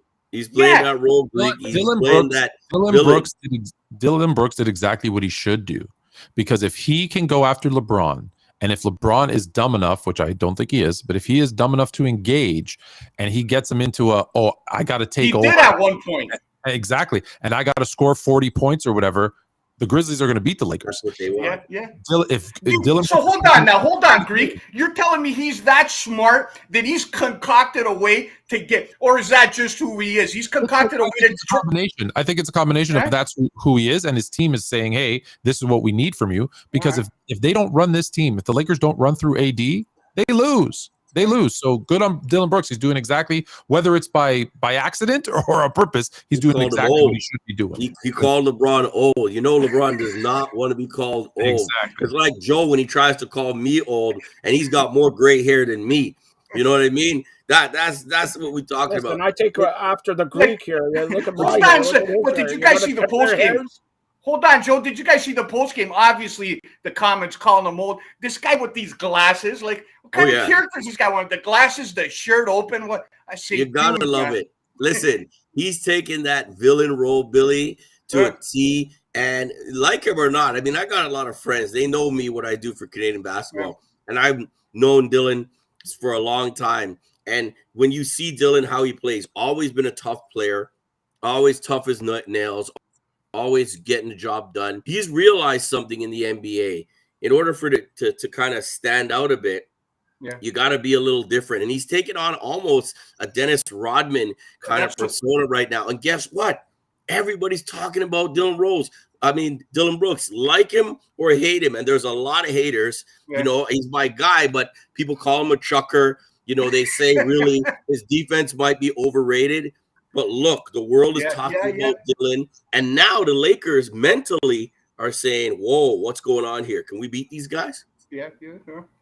All right, so I was averaging 10 and 5, man, and playing 40 minutes and fouling out at every game, and somehow we're talking about this dude. So you know what? Maybe smarter than he looks, man. In any event, Joe, go ahead, man. Where do you want to go next? LeBron should bust his ass. Anyways, hold on. LeBron should bust his ass. Come on, you know, you guys said that if he scores 40, Lakers don't win. He should just come out and just, you know what, quiet this kid down. Get off my cape, Brooks, man, and just put up 40 and get a W. I was going to talk about Denver, but since Drew brought it up, I don't know, Anthony, I don't know if you've seen Drew play basketball. He reminds me of Draymond Green. We were playing basketball. I was guarding him. He stepped on my chest, man. This guy plays dirty. This guy. I don't know if I believe that. Drew and I were playing last night, and he was all night. Drew likes balls, man. You don't play with balls, all right? Drew likes big balls, all right? Drew, what do you think of Draymond Green? Go ahead. Tell me the truth. You're going to step on Anthony and if you step on the Greek, that's it. You're finished. But go ahead. I mean, there's a lot of NBA players defending Draymond, but I really, when I look at that play, guys, we've all played sports. There's a level to which you can, and you know what they always say, it's always the retaliator that usually gets the worst call from the refs. But Draymond just took it, way above and beyond. And guess what? Adam Silver was in the stands as well. Not the night to be doing that. I think it's egregious. I think, yes, we know Sabonis grabbed his leg. Maybe they missed the foul or on that pull. Yeah, guys do that. That's gamesmanship. You know what I mean? All he had to do was wait until, and even if he rested his foot on his chest, but you saw the action. The foot was lifted up, went down on him, and And, it's not something that, you have to take lightly. That's an area in the body, your sternum, your ribs. You could break ribs in a play like that. So for me, as much as I love tough guys, and tough basketball and playoff basketball, I agree with the suspension. And it's not only because of his reputation. I just think it's really a dangerous and egregious play on his part. And I agree. Although a lot of people are saying, no, he shouldn't yet have gotten suspended. All right, Anthony, go ahead, and then I'll go with Billy. I listen. I get it. He shouldn't have stomped on his chest. I agree. You think? However, that's the obvious one, right? However, if we always say we catch the person who's retaliating, but at some point we need to be smart enough. We've been saying this for 50, 100 years. It's always the guy that retaliates. Well, guess what? That means someone else instigated it, right? That's why in hockey they came out with the instigator rule, because enough was enough. So you know what? If Sabonis doesn't grab Draymond Green's legs, he's jumping over him because the Warriors are on a fast break. Trust me, he doesn't stop to stomp on his chest. He's running with that fast break. So let's hold Sabonis a little bit accountable as well for grabbing his leg. And you know what? He got not as bad as got what he deserved might be an overstatement. But if you're going to grab someone's leg, if you're going to do stuff like that, you run the risk of them stepping on your chest. So I think Draymond should have gotten thrown out of the game, which he did. And I think it's his history that played the role in the suspension. I think if it was anybody else, it's maybe a fine. So yes, what Draymond did was wrong. He shouldn't be stomping on someone's chest, but let's not let Sabonis off the hook. And I'm going to relate it to this. Years back in the NFL, if you remember, 4 years ago maybe, Myles Garrett swung his helmet at Mason Rudolph. And everyone said, oh, he's crazy. But you know what? When they were on the ground tussling, Mason Rudolph kicked him in the groin twice. With all due respect, you kick me in the groin once or twice, I'm swinging my helmet at you too. So let's not let that instigator off the hook. Draymond was wrong, but so was Sabonis. Okay, now I go to a guy who has been hit in the groin once or twice. Billy, go ahead. Everybody, maybe Joe, this would exclude Joe from this comment, but everybody on the panel has a couple friends, right? Friends that somehow, some way, guys that you look at ugly. We all got ugly friends, right? And we look at a couple of these guys, and somehow they married into money and a beautiful girl, man. And we ask ourselves, how in the blue hell, man, did you arrange this? I got a couple of guys off the top of my head in my own life, right? And that's Draymond Green. That's Draymond Green, man. As a guy that was passed over by multiple clubs, how this guy has got to this point in time, branded himself in the ways he has, a guy that's averaged 8 points, 5 rebounds, landed in the ideal spot in Golden State for his talents to flourish and for his importance to flourish. This guy's a guy that's making gazillions of dollars, and arguably, in my estimation, one of the most overrated NBA players of all time. This guy mirrors his game. You said earlier about Brooks after I kind of want to be a Dennis Rodman, but make no mistake about it. Draymond Green, forget about the suspension, is one of the most overrated, one of the ugliest guys I've ever seen in my life. Ask yourselves, I don't know, we all got a little comfortable life. Would anybody here trade their life for Draymond Green if you had to take that face? Would you trade your life for Draymond Green if you had to walk around with that kisser all day, man? Would you? Absolutely not. All right, enough. What do you mean enough? I listen to this guy talk. He's been doing for the last 10 years nothing but a carnival show. Nothing but a carnival show. And all of a sudden, this guy's supposed to be what? Impact. Get the hell out of here. I'm tired of this guy's antics.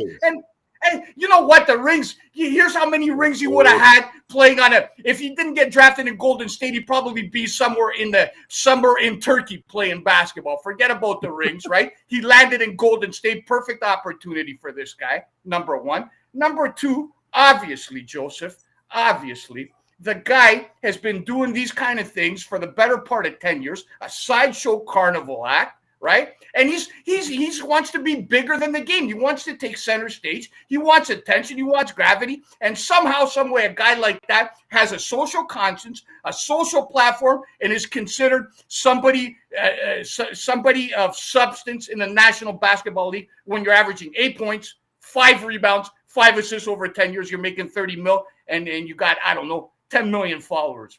I don't know. Maybe I'm seeing it wrong. All right. Draymond Green, in my estimation, we're not Come cool on, I being got that put guy. another 24-second shot clock.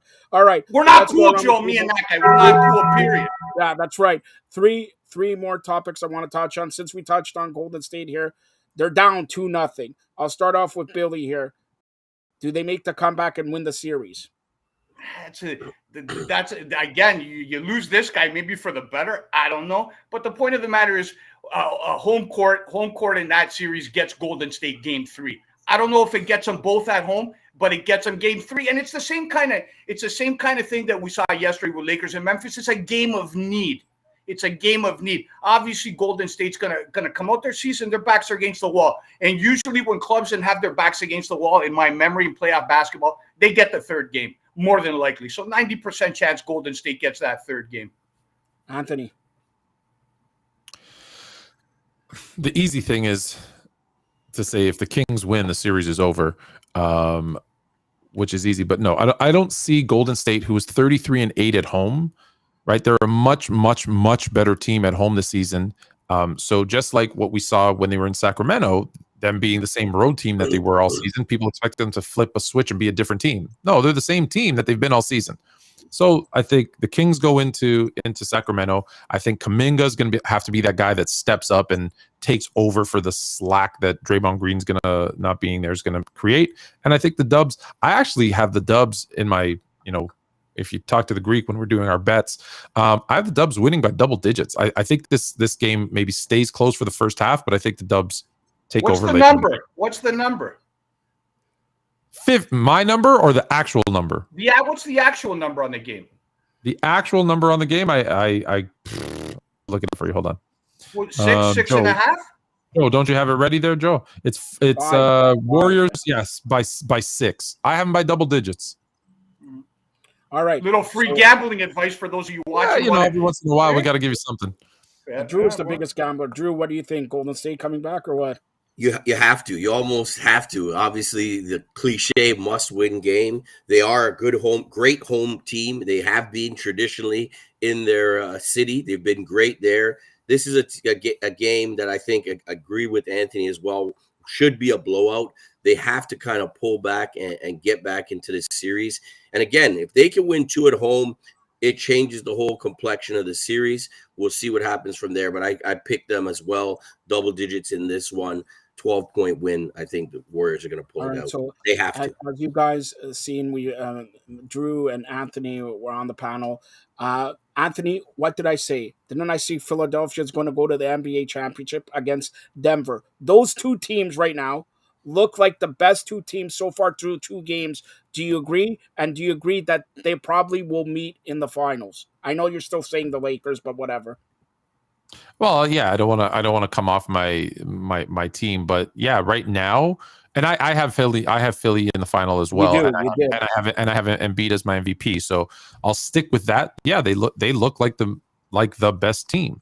The injury to Giannis, obviously, we know that's not going to, he'll be back and playing, but that doesn't hurt my case.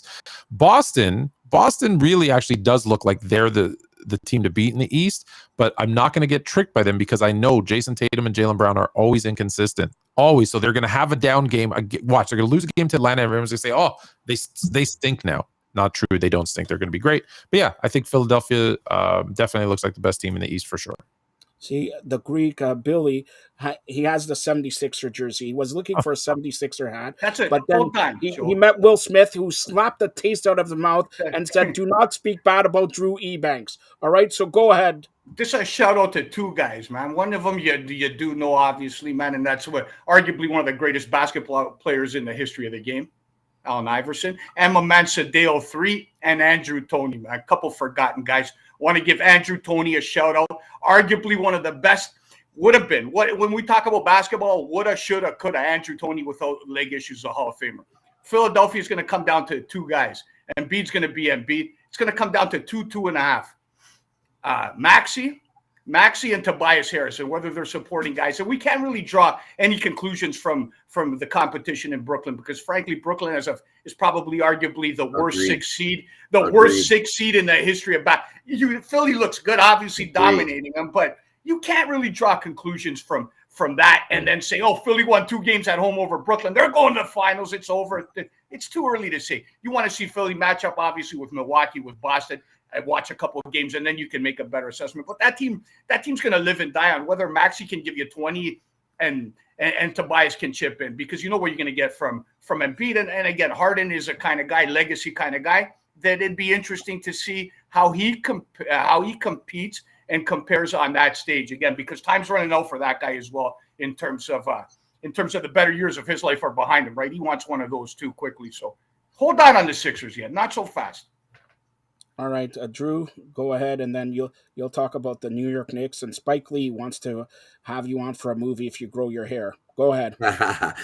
You got to have it. No, my sentiment is exactly. I agree with Billy. I think you're looking at the Nets. The Nets do not have Kevin Durant. Remember that they do not have Kyrie Irving, and a lot of that record to get up to the 6th spot, happened when those guys were there. And so it's fool's gold to look at that series as anything really significant. Obviously, Philly's a better player. They're going to have to go through a couple tough teams if they want to get, to that NBA championship. Obviously, the Bucks are not the same. If Giannis isn't 100%, that's going to be real big. Unless they can get him back, during this series, it would be tough for them to move on, and tough for them to beat Philly if it ever came down to playing them in a series. But everybody keeps looking past the Boston Celtics, and man, they're just humming along. Obviously, Atlanta, we're not saying Atlanta's world beaters either, but they're a pretty solid team. And so don't get too much ahead. You mentioned a couple guys on Philly as well. It's got to come down to James Harden, guys. I'm sorry. It doesn't matter. You call, these secondary players. What is James Harden going to do that's going to separate himself? And I'm not saying he's got to come out and score, but he has to be a major factor for Philly to come out the East. So I'm not quite yet sold on them. I'm still kind of waiting around to see, when they face some stiffer competition. And moving over to the Knicks, the blowout, obviously that happens in the playoffs. That happens when you play a team 2 games, back-to-back, obviously, in a series. One team who has to get that W is going to get it. And so for the Knicks, I think it's still it's debatable how far they can go. I don't think, obviously, they're not an Eastern Conference championship team. I think baby steps they're taking, obviously, to make them legit in the East. They're going to have to add some parts, but nonetheless, it's a very interesting series to see them tackling Cleveland, who I think is going to be a really tough team in about, by next year or the year after. So I love that series. I'm looking forward definitely to watching more. I wish RJ could get a little bit more of a mojo out there. He kind of seems, like really on the periphery of what they want to do. And, I'm kind of sad to see he's not really that main focal point. But, we'll see if he can turn things around. I didn't say anything about the Knicks series because it's not a series. Any team that it has its best player is Jalen Brunson is not going far in the playoffs. They probably maybe even shouldn't be in the playoffs. Let's just be honest. The Cavs are a better team, defensively significantly better team. And I'm actually really surprised the Knicks won the first game because I had the Cavs sweeping the Knicks in the first round. So good luck. Congratulations to the Knicks who got their first win. I repeat to James Dolan, I've been telling him this for 3 years. I will be your GM. 3 years we're in the finals. If I don't make it within 5, you have all your money back. I continually put that offer out to James Dolan. This team is not well constructed. Julius Randle in the playoffs stinks. Jalen Brunson played really nice this season, but he can't be your best player if you expect to go out of the first round of the playoffs. He can't. And RJ Barrett, I wish he was more aggressive. I think he's talented enough, but I think he's got that, and I don't know how to get it out of people, but he's got like that Andrew Wiggins, really talented, just not that heart, that anger in them, that Mamba mentality. If we want to steal something from Kobe, that killer instinct, and I don't know how to get that out of some players. Do you think though that like I've noticed guys too with the addition of Brunson? I mean, he's got the ball in his hands quite a lot. And it's almost like RJ has kind of deferred. Obviously, he's not a point guard. But I think I agree. He's got to be slashing, getting to the hole. He can make plays, but he can't be trying to stay on the outside and shoot jumpers. That's definitely not his strength. So I think with the addition of Brunson, that dynamic of RJ having the ball in his hands a little more has really been thrown off. Brunson's trying to make up for all the time he didn't have holding the ball last season when he had to play with Luka. So he's trying to double up this year just in case. So one final thought here, and by the way, Anthony, does Dolan pay more than me? Anyways, so here we go. Here we Hold got. on. Hold on. We'll find I out. knew this guy's gonna cut me off midstream. Hold on. I'm gonna cut him off the stream here. Okay, go. 10 seconds. Get a word in. One 10 guy. seconds. 10 seconds starting. Now this is a quality thought. Give me 24. It's a quality thought, man. You're already 4 seconds gone. I'll try to deliver it in concise fashion. Number one, Greek, you're forgetting about Tibbs. Nobody's going to go into a 4-game series and under that guy's tutelage sweep him. He's got the Knicks. He's got the Knicks on a different level. Number two, if I was starting an NBA franchise and I got to select 4 guys, man, wing guys, point guards, you know who my 5th guy would be? Mitchell Robinson. Vastly underrated. If Mitchell Robinson and Hartenstein are as effective as Mobley and the other guy from Brooklyn down low, it's a series to the death, right? And in game 1, Cleveland with those guys was physically outmatched. They made those 2 guys in the middle, couldn't rebound the basketball, and they made them look about 6'4". If the Knicks can do that again, rebound the basketball and make, what's his name, Jared Allen and Mobley. If they're the second best pair of big men on the court, Knicks win the series. All right. So let's start off with Anthony here. Nick Nurse. We're going to close out with Nick Nurse here. We touched on it last week. It looks like he's probably out the door, and he's out the door with a little bit of controversy. He wants to stir up some stuff. What's the latest you hear about Nick Nurse? And is he out the door? And who is the next coach from what you're hearing? So I think Nick Nurse is out the door, and it's I don't want to say no fault of his own. I just think in certain situations with today's NBA players, I think coaches sometimes just run their go through their life cycle.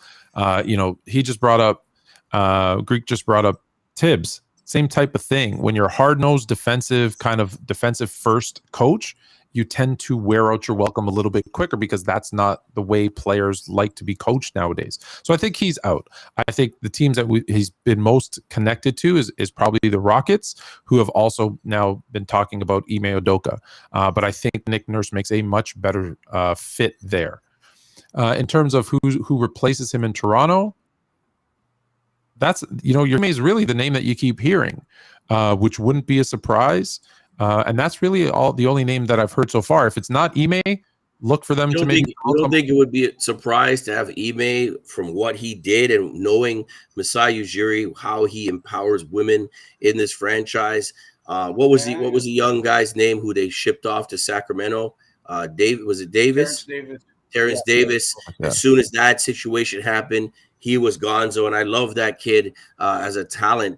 I don't know if Ime Udoka would be a player that Masai, with what he's done for the women of the franchise and empowering them, would bring in. It's a great it's a good basketball hire. There would have to be some conversations because we don't know. Right. We still actually don't know all the details of what happened in that situation. Right. So that's the big question mark. Absolutely. Yeah. Absolutely. I'm gonna throw a different hand in the ring, man. This is my personal choice. Again, kind of out of the box. You know who I want, man? Pull him out of retirement. I love listening to this. I want Hubie Brown. I want Hubie Brown at the age of 85, man. Best commentator out there, buddy. Hold on. I want Hubie Brown. Do not, Masai. I know you watch this show. Masai, do not bring anyone. I don't care who it is. I don't care if it's Red Auerbach out of the grave. Do not bring anyone out of retirement. Don't. You know what? We're talking a lot about Joe. We're talking a lot. Sorry to interrupt, Joe. We're talking a lot about the Raptor situation in Nurse and what have you. But I wanted to just mention how unfortunate the Dwayne Casey situation was in Detroit. So this poor bastard goes over to Detroit. They tank for 2 years, rebuilding. And then all of a sudden, when they're going to get good, when they're going to get another high pick, they kick them up to the box, man. Dwayne Casey, man, can't catch a break. He left here. Raptors win a ring the next year. Now he gets booted up to the front office, and Detroit's probably going to be a top 4 or 5 team in the East next year. Anyways, shout out to Dwayne Casey. Does Dwayne Casey hire Nick Nurse in Detroit? Interesting. All right, Anthony, what is it like to call another guy the Greek? He said Greek. He said not the Greek. He said Greek. His name is the corporate Greek. That's what his name is. He could be the corporate. I'm Canadian, so he could be the Greek all he wants. I have a thought here, and let me see. Drew, lay back here 2 seconds, all right? A Greek 2 seconds. and Billy the Greek here. Maybe have a Greek sports show. Give Drew a feeling what that Greek sports show will be in Greek. I want you to, Drew. I'll give you one word only. Σπορτάκο Γιάκου καλά, αυτός ο δικός μας, αν κάτσουμε μαζί για κανένα χρόνο θα μας τρελάνει, man. Θα μας τρελάνει ο δικός σου. Εγώ δεν μιλάω ελληνικά, so I don't know. Δεν μιλάς. All right, so what he said, Drew, in case you don't know, Joe is the president of the provinces of Canada, the mayor-elect of North America, soon to run for the mayor of Toronto. Plus, we're also on Motitu. Also, you could download it and watch it on Roku TVs, Amazon Fire TVs, and Apple and Google Play and all that. So I'll leave it to Anthony first. Tell everybody how to get Sports Fluent. Tell everybody how they could get. Yes. Mine is quick, Drew. Don't worry. It's at sports_fluent on all social medias or sportsfluent.com. But most important, tonight at 9 p.m., go to Players Choice YouTube. It's Fluent and Chill, my show with Chilltown Hoops.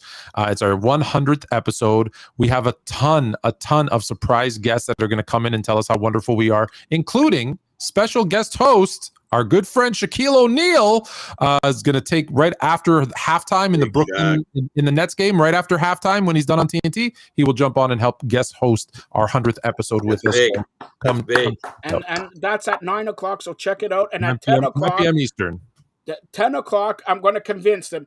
Billy, convince this guy. We're going to do the Maple Leafs Forever post-game show, post-game of the Maple Leafs Game 2. Drew Ebanks, Captain Canada, has guaranteed Maple The Leafs lose by 5 again. Guaranteed victory at 10 p.m. Guaranteed, or else Anthony will shave his head. Not his head, Drew's head. All right? Isn't that true, Drew? Listen, man, maybe that's good for the Leafs. If I say they're going to win, maybe or whatever, just do the opposite. I'll say they're going to lose, and then maybe they'll pull one off, man. Good luck to them. It's going to be tough, but hopefully they can get that W. They got to tie this up, man, or else it's going to look very, very bleak going forward for the Leafs. Bleak indeed. Just a quick thank you to both you guys. Every now and then when I'm not at the racetrack or losing my money in gambling, I tune into you guys and I watch what it is that you do. You guys really put a good product together. I really enjoy the both of you. You're smooth as silk. Deliver for the most part. We love your edge. We love your edge, Billy. We love your edge as well. Don't call me the president of Draymond Green fan club, man. That's how I like to be known from this point forward. Anyways, you guys do a great job. I really enjoy you. Congratulations, Greek, up there on what it is you're doing and all the stuff. Awesome. Look forward to seeing you guys again. All the best. Just keep up the good work, man. It was a pleasure spending a little time with you. And remember to check out what's the show called, Anthony? Fluent and Chill? Fluent and Chill. Yep, it's on Players Choice YouTube tonight at 9 p.m. Every Thursday at 9 p.m. With the exception, but I'll tell you that later. All right, Fluent and Chill, 9 p.m. Still watch here, Fired Up Live. You could watch it all. Hold on, Joe. Isn't Fired Up Live at the same time? But we're going to put you on, so nobody's watching you anyways. So we're going to watch you, or we're going to watch Shaq? Billy, come on. Come on. They want to watch hair. They're going to catch you on the rerun, Billy. They're going to get you on the rerun. All right. You know what? You know what? You said that, but in my head, I still got this voice. I'm a legend in my own mind. I say, who is this guy? All right, you played a little ball, whatever. I'm the Greek, but anyways. All right, so check out Fluent and Chill around 9 o'clock for Shaq Daddy himself, and ask him if he's going to get in a wrestling ring. All right, ask him if he's going to get in a wrestling ring. He just had a hip replacement. He's not getting in a wrestling ring anytime soon. He didn't do anything in the wrestling ring anyways. He just comes in and that's it. Tell him to team up with Jade Cargill again, all right? I'll let him know. All right, for Drew Ebanks, On Point Basketball, onpointbasketball.com, Sports Fluent himself, Anthony K, and Billy, where you're going to see tonight all over. From 9 to 10, he's on from 9 to 10, because, I got to put Billy on in his own mind. He's going to carry I want to be from this point forward, I want to be part of the women's empowerment movement also, Joseph, man. Make it happen. I want to talk to the ladies.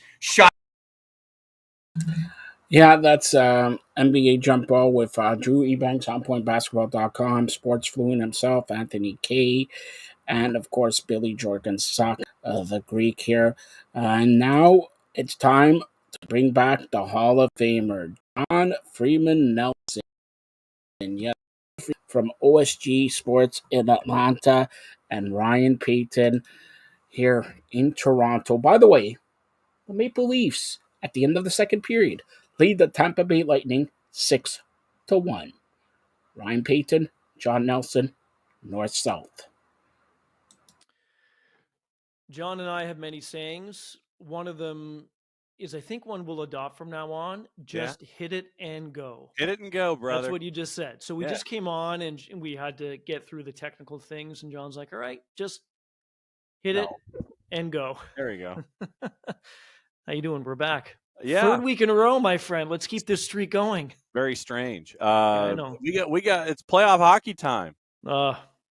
So we're what, 2 nights in, 2 days in, already a million stories to talk about. And I'll tell you this, the city of Toronto almost went into shutdown mode last night after that game. Let me tell you, okay, let's begin with that. I'll just say this about not the history of Toronto, anything like that. Everybody knows about it. I'll say this. I remember last year in game 1 against Tampa, they won 5-0. Yeah. I remember Steven Stamkos was asked after the game, you know, how do you feel? Down 5, lost 5-0, whatever. All he said was this: we're fine. Mm-hmm. We're good. We're fine. And they ended up winning in game 7. Nick Paul was fantastic. Toronto laid an egg last night. They did not look good. They did. Yeah. Didn't care if they were down by 1. They came back with 2 power play goals, 3-2, doesn't matter. Toronto going into this series was favored, deservingly so. Doesn't matter what playoff history they've had, what playoff history Tampa's had.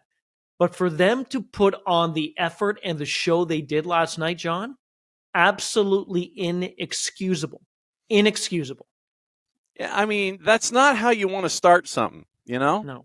And when you're down 2-0 late in the period, and then literally with 2.5 seconds to go in the period, yeah, you allow a third one, and then everything just goes off. They did that at the end of the second as well. It was like 1 point something left too. And it is, you know, when you have those and those aren't lapses under normal circumstances. Those are mental lapses at the end of periods. Mm-hmm. And then you end up with a match penalty and things like that, where that's just a lack of discipline. Which was ridiculous. Ridiculous. Michael Bunting, it could be too late because you're going to get suspended. Do not be the Nazem Kadri when he was in Toronto before he signed elsewhere in Colorado. And then he signed, of course, in Calgary, or he went to Colorado. Because when the Leafs were playing Boston, Kadri, he's a good player, but sometimes he lost the mind and he hurt the team. Mm-hmm. You want to talk about the performance last night by Toronto. That moment was inexcusable. There was no need to, Michael Bunting, I'm sorry, there's no need for you to do what you did. And then he went to the bench in the penalty box, looking up at the screen thinking, oh, no, I didn't do it. Well, yeah, you did do something wrong. You really did do something wrong. Mm-hmm. And I'm not going to say, John, that changed the course of the game. The game was going to go to Tampa regardless, I think. But if that has anything to do with the final result of the series, no matter who you got to be so careful if that ends up being the case. That's the larger picture here. As we talk about discipline and we talk about moments like this where, you got a match penalty, great, fine. But take that into the context of the rest of the series, and if Bunting gets an envelope FedExed to him to the post office there in Toronto, or if he gets because, like I said, I always call it the post office because before the ACC was the ACC, it was the National Post Office. A lot of folks may not remember that. Yeah. But before, if it's a virtual, if it's fun with Zoom from the disciplinary office, if it's, one of those hearings, if it's a conference call where you're all, sitting around a rectangular table, or if it's a FedEx envelope or Canada Post. Sorry, I have to remember my audience briefly. If it's north, yes, south, you south, yes. So if it's Canada Post to to the Leafs or to Bunting's locker, and he gets this lovely parting gift, and he ends up with more than just what we saw with the match penalty. If it's an added game, if it's an added two, the trickle down effect. Nothing like Keynesian economics here. The trickle down economics that are attached to not having Bunting around and having to reorient everything for the remainder of this series. Last night, the boss and I were having a rare date night this time of year. We were in one of our favorite establishments, and there were two individuals who were watching. They were wearing a 91 sweater and a golf shirt. And they were watching that, that game, and they were quite pleased with what happened with the first period. But if you have things like, and literally with Bunting, what this is a lack of discipline. And a lack of forethought. That's like, I know in the moment you want to do something like that, but you have to think about the repercussions later on in the series, because if you ain't around, then you could be hurting things a lot deeper than just losing something 3-0 after 1 and 7-3 at the end of 60 minutes. And this happened, to your point, this happened in game 1. So normally coaches don't need to shuffle the lineup after game 1. If they do, they can tinker. Say the Leafs lost 4-2. Okay, maybe let's tinker with 1 or 2, whatever. But now Sheldon Keefe has to try to figure out, okay, however many games Bunting is gone, and when this gets played, obviously he'll know how many games he's gone, and he'll have to adjust. So it is what it is, John. It's only one game, though, only one game, but that was certainly the low point, high point, I guess, for people across the NHL back on Tuesday. Speaking of that, quick thought on Brad Treliving leaving Calgary on his own accord as the GM. And basically, from what I gather, and I think what people gather, and if you put Daryl Sutter and Brad Treliving on the phone with us, maybe they would say to each other, you know what, we don't get along. Because they don't get along. We don't get along. No. So Treliving goes, and he will get a spot somewhere in the NHL. It's going to be sooner than later, probably after the postseason, which makes a lot of sense by the time the end of June is. Right. Here's my thing to you. Daryl Sutter. He is going to be the head coach come October. He's got a brand new extension kicking in October. It defies logic to me that he is going to come back and coach that team, because he is the problem. He's the issue. He's the problem. Why? But he's coming back. Why? He's old school. He's tiring. His act is tiring. The words he uses, how he basically embarrassed Jacob Peltier months ago when asked about his debut by this young kid.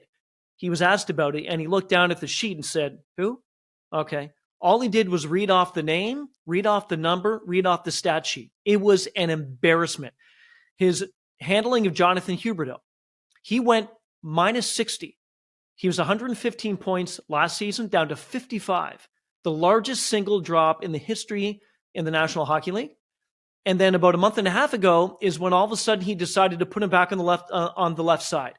When Jonathan Huberdeau has been pining to be on the left wing for the entire season. The Nazem Kadri, they don't like it. Shall I go on? Well, and I mean, once again, I always go to our friends at Puckpedia for situations like this. The former NHLnumbers.com. Right now, they're right up against the number when it comes to the cap. They projected cap space as of right now, $0. $237,630. Okay. They have 47 contracts out of a possible 50.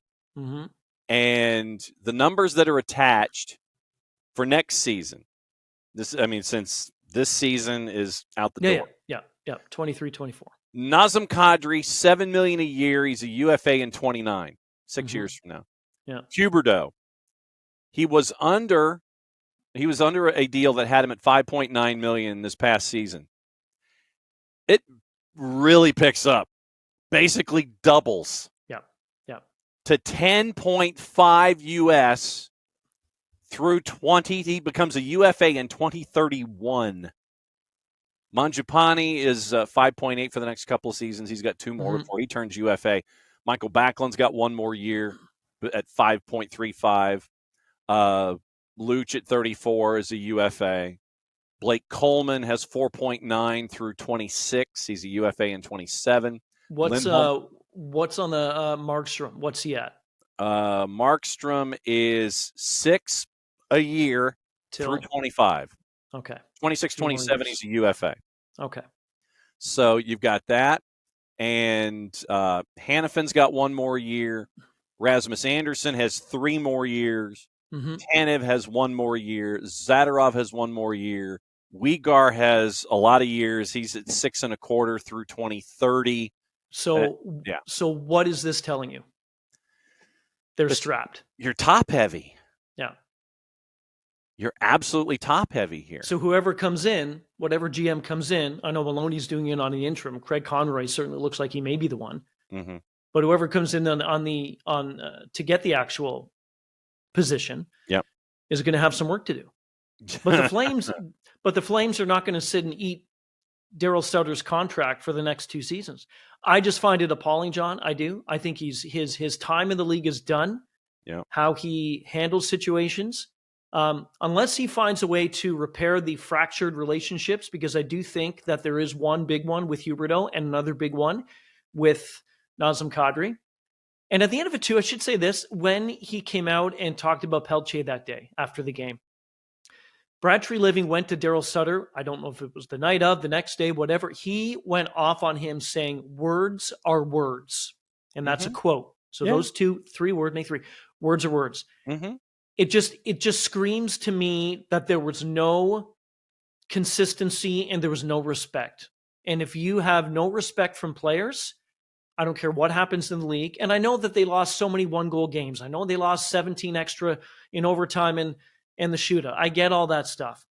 But when you don't have that respect from key players on the ice, you're not going to win hockey games. Well, and if you don't invest in the lives of the individuals that you're around. Right.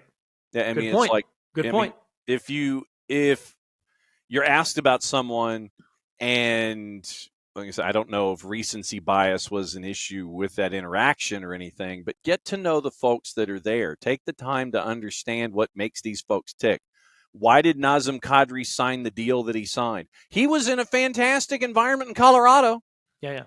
And he could have helped them, go up the ladder further in the West than they were this year because of injuries and such. But he wanted I don't think the Avs could afford to give him the money. And that's the thing. They were right, because we talked about it at the end of last year. You've got a lot of those young players who are locked in for a very long period of time. But I think that if, but if you're Nazem Kadri and Calgary comes at you and says, tell you what, we're going to pay you $7 a year for the next, 6 at the time. Yeah. So, we're going to pay you 42 over the next 7, which includes this season. What are you going to say? No. I mean, it's like, no, I want to make 2.5 and no. be someplace. Sorry, let me just check with my accountant. Hold on. Yeah. No. And I mean, right now, and I mean, Nazem Kadri is set for, this is his last contract. Legitimately, this is his last contract. He's 32. Yeah. 33, 34, 35, 36. I mean, basically, when he's done, he's going to be 38 years old. His contract is done, and he's 38. He's getting paid $7 right now on average. I mean, what you do not say no to something like that, because it's life altering money for the end of your playing career. This is it. This is your last year. And remember how long it took Kadri to sign too? He was one of those big free agents to sign last summer. I remember. And it was, would he go back to Colorado? Would he go here? Would he go there? So anyway, we'll see. But that's Calgary. Daryl Sutter, he'll be back, and can't wait to hear more of his annoying press conferences. And just invest in your players. That's what I don't know. Just invest in your players. When somebody stomps on your chest, whether it's an NBA game or just in general, I don't know if you have that happen to you. Not so much. No, I haven't had anybody stomp on my chest since high school. Yeah. So when somebody does that, there's obviously that is usually a reaction from some sort of action. Mm-hmm. And Draymond Green did that the other night against Domantas Sabonis. Well, because Sabonis was grabbing him by the leg, I have seen more reaction for why the heck did the NBA suspend Draymond Green and that they shouldn't have, then he should have been suspended. Oh, boy. So before I go on, you tell me your take.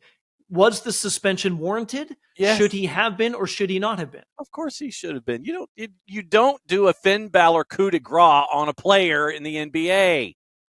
You don't do that. In any league. I know, yeah. But it's Sabonis, I know. So I know Sabonis had the leg wrapped up, and Draymond was like, stop grabbing my leg. Yeah. That's where it should have ended. It's like, dude, you look down on him. Sabonis is down on the floor. You sit there and you extricate your leg. You sit there and you look down on him, and maybe poke an index finger and you go, dude, don't do that. Yeah.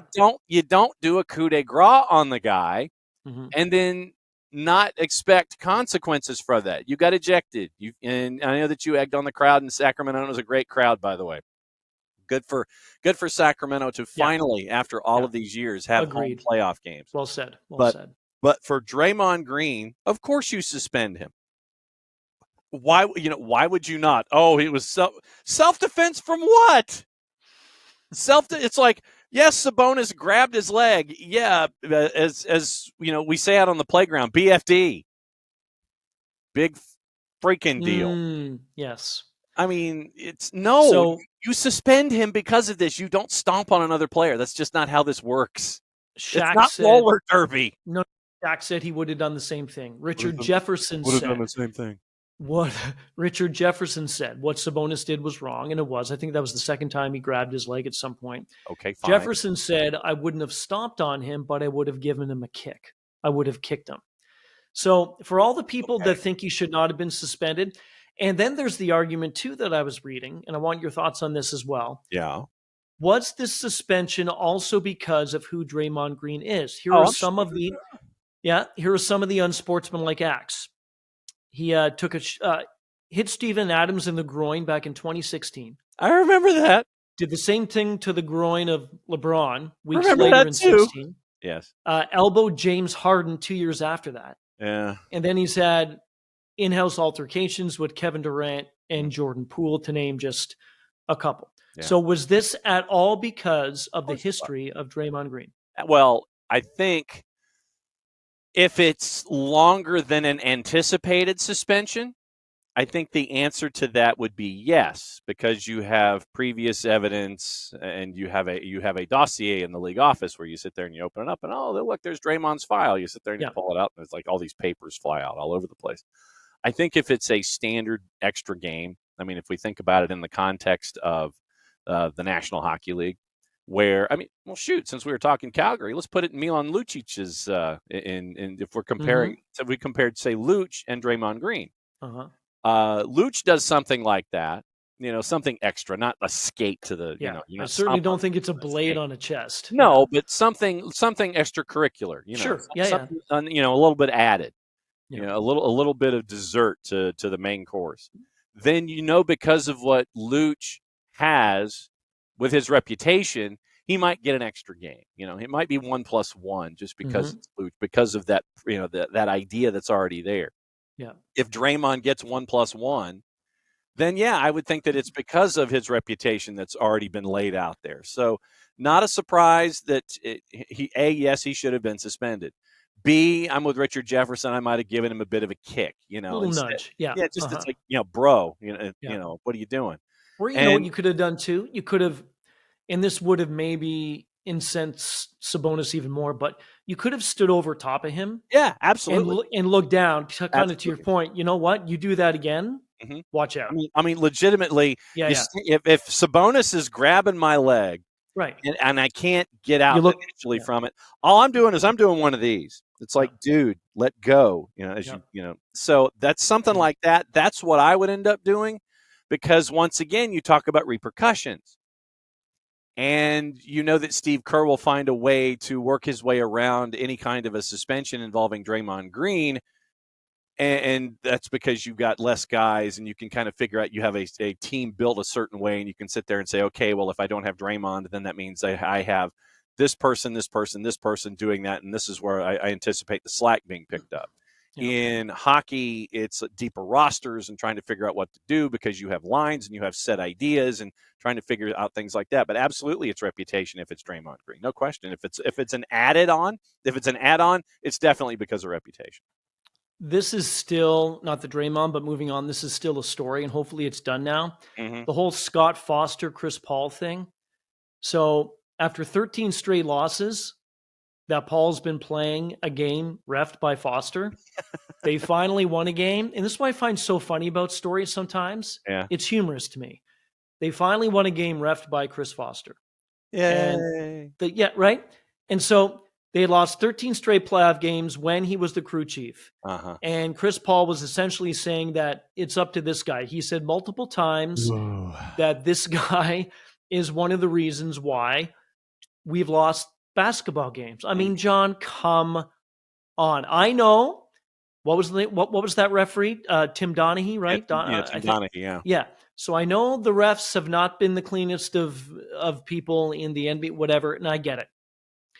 But to actually keep this going and for this to be a story, I mean, come on. You think Scott Foster lost you all those games? Really? Oh, but look back to the video.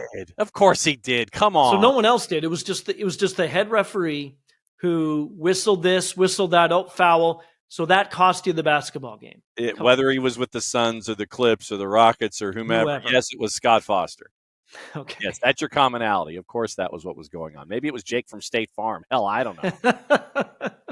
Maybe that's your commonality. When did you, Chris Paul, start doing those State Farm ads?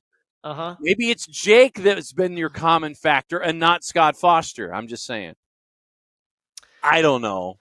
Yeah.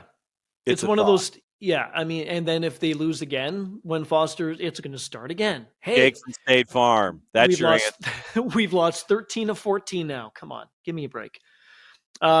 Baseball. We're not going to talk pitch clock. Because I know you just don't want to do that. Yeah. I want to talk Giancarlo Stanton. So big boy can hit the you-know-what out of the baseball with the Yankees. Mm-hmm. He's got a left hamstring strain, likely to be gone about 6 weeks. Sure. And I was looking at this and listened to these statistics. I did not realize how many injuries and how much time he's missed. In 4 seasons, the previous 4, he's missed 223. He's missed 41% of the games. Yikes. He's had a strained right bicep, posterior cruciate ligament, strained left hammy, strained left quad, right ankle inflammation, left Achilles tendonitis. And then when he was with Miami, I remember this, right knee surgery, right hamstring strain, broken left hand, strained left groin.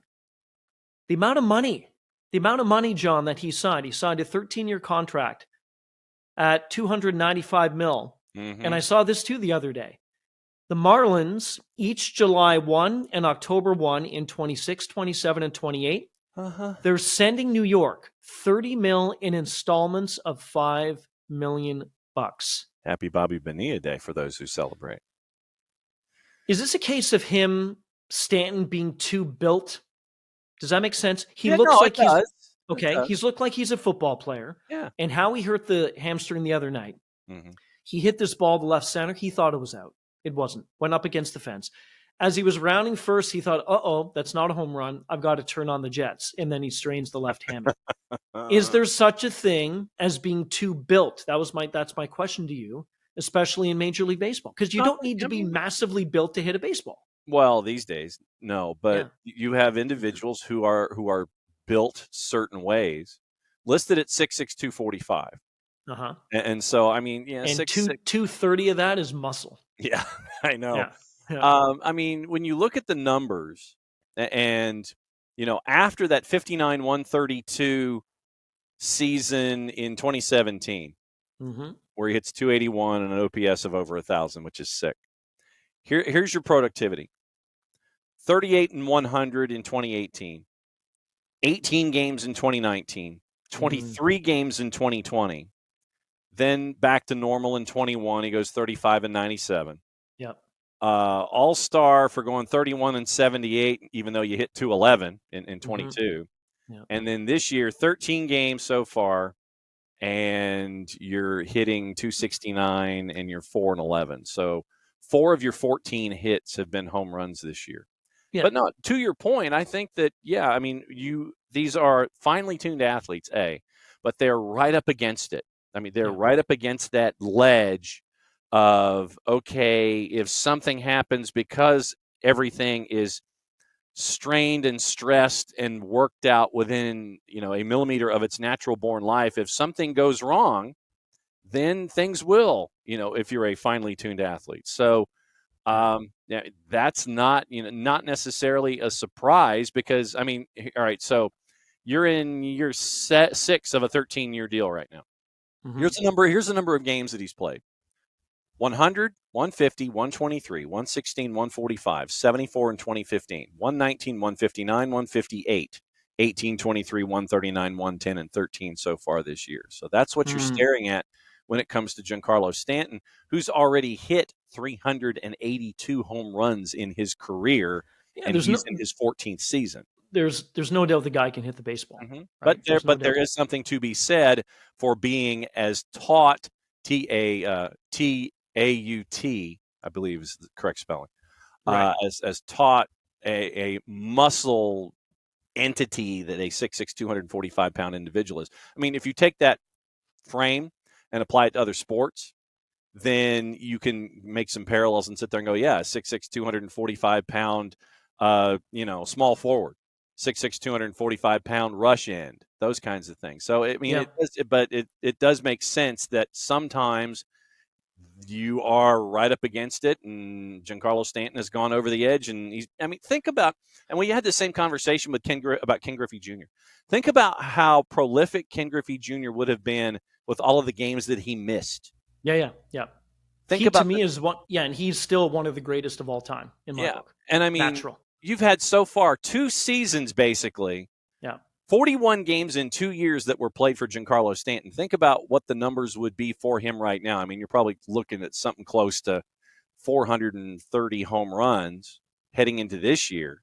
Mm-hmm. So you finish up this season, you're like 465. Another couple of years, you're probably over 500. But now he's going to have to work for it to get to 500 home runs in a career because he was out for 2 seasons. Yeah. We'll see. Griffey Jr., and to this day, we got one more thing I want to get to, too. Yeah. I remember during one of his bios on TV or something, right? He made it quite clear that he would never play for the Yankees, and it was before a game or something. He was talking to the press, and he just said, "Yeah, I never would," and that was the end. I totally respect him. Last one. Mm-hmm. So the latest on Cristiano Ronaldo and Al Nasser. So they lose on Tuesday, and number one, the coach, I believe, is going to be gone. Yeah, it ain't going to be Cristiano Ronaldo, brother. It's going to go the other way. No. So Ronaldo made an apparent indecent gesture, and he was booked for a tackle, like that horse collar tackle. Whatever. And now it's led to calls for him to be expelled, John, from Saudi Arabia. Come on. I think I have this correct in that he did tweet out, or he sent out a note yesterday or maybe this morning. Mm-hmm. Ronaldo did, basically saying, the coach, it's been great to work with you. I appreciate it. And Ronaldo doesn't have a good relationship with him, so the coach is going to go. Of course he is. It started off really well. Yeah. It's not ending very well. Gee, what a shock. I wonder what the commonality is there when it comes to Cristiano Ronaldo and a place of his employ. But Al Nasser has spent entirely too much money for it to be anybody else to go. It's not going to be CR38 that's going. It's going to be the coach. And if I'm a coach, the only thing that is going to allow me to be attracted to this gig is going to be that paycheck because of the headache that you're having to put up with Cristiano Ronaldo. And not a surprise, not one bit. Was this more of a gimmick? Of course it was. What you're trying to do, and do not be surprised if because there's also talk that Al Nasser's rival club is going to try and bring in Lionel Messi. Yeah, they're trying to get the World Cup in Saudi Arabia in 2030. It's a part of their initiative to sit there and make themselves presented as a business leader worldwide, a sports leader worldwide, those kinds of things. And so it's a part of their Saudi 2030 initiative. It's on Google. That's your required reading for those who are watching today. That's what they're trying to do. And so, hey, look, we got this ambassador. We've got Cristiano Ronaldo. Hey, we can get Lionel Messi. They're our ambassadors. And no, it's all a part of a grander plan to try to have marquee events in Saudi Arabia by 2030 And no, the only thing that would have me there is a coach, because CR38 is going to do whatever he wants, and you have to placate him because of the money that's being spent on him. Or you could be a team that's going to have more coach turnover, like a place like Watford. And that's your Google search for today. Still one of the elite players in the game today? No, not by any stretch. On that note, we end it north-south. For John, I'm Ryan. We will be back next week. We'll talk then. Well, fans, we're at the point of the show where we're going to conclude the Maple Leafs post-game edition. Maple Leafs and Tampa Bay Lightning, and boy, is this going the Maple Leafs way. Winning fights. Justin Hall, Corey Perry have gotten in a fight. Luke over Tanner Jeannot. The Maple Leafs lead 6-2. 6-2 with 6:57 left to go in the third period. We were going to be joined by Marty Roberts, Billy the Greek, and Taylor Woods at the end of the game, but there's 6:57 left. The Maple Leafs are going on a power play. Morgan Riley, 4 assists tonight, and really, really great game for the Maple Leafs. Bounce back from game 1. In other games today, it was, or it is, the New York Rangers leading in the third period, 10 seconds into the third period. New Jersey 3-1. Rangers, if they win, they go back home with a 2-0 lead in that series. At 9:30, Seattle and Colorado, which is just about to start. And Winnipeg and Vegas starts at 10. The Maple Leafs really impressing, me, and Corey Perry has just been thrown out of the game, by the way. Corey Perry has just been thrown out of the game. He's going out laughing at the Maple Leaf fans and everything like that. This game, for all intents and purposes, is done with the Maple Leafs leading 6-2. They're going back to Tampa, tied up in this series, 1 game a piece. The Maple Leafs really star players have showed up. Nylander, Tavares, Matthews, Marner, like I mentioned, Luke Shen, Justin Hall getting in that fight there. 6:57 left, and it looks like a lot of blood is boiling over in this one. I could see the last 6 minutes are going to be really good, but obviously Maple Leafs losing game 1, 7-3. What if we have game 2, Maple Leafs winning 7-3, going back to Tampa Saturday at 7 p.m., and we're fairly even. It looks like Maple Leafs are in the power play. 6:57 left. The Leafs lead 6-2. I'll get here more scores just to stall time there. And in the NBA, the Brooklyn Nets lead the 76ers 90-87 with 5:20 left to go in the game. At 10 p.m., Sacramento Golden State, with Sacramento leading 2-0. And at 10:30, Phoenix and the Clippers, they're tied up at 1. Now, Major League Baseball finals. Colorado shuts out Philadelphia 5-0. Pittsburgh defeats Cincinnati 4-3. Yankees all over the Angels 9-3. Boston 11, Minnesota 5. Bottom of the third, the Dodgers lead the Cubs 2-1. 9:40, San Diego and Arizona. 9:45, the Mets and San Fran. Also, this weekend on Saturday, TFC are playing in Philadelphia at 7:30. New York Red Bulls into Montreal at 7:30 as well. Cowboys exercise C.D. Lamb's 5th-year option, so he'll be a Cowboy. Hall of Famer Dave Wilcox, linebacker, he died at the age of 80. In the CFL, the Riders signed former All-American linebacker Colby Peel. as well as the Stampeders and BC Lions unveiled new uniforms. And don't forget, May 13th, the WNBA comes to Toronto with several games here. And in the MMA world, on Friday, tomorrow, Bellator 294 takes place from Honolulu, Hawaii. It will be Carmouche versus Bennett 2.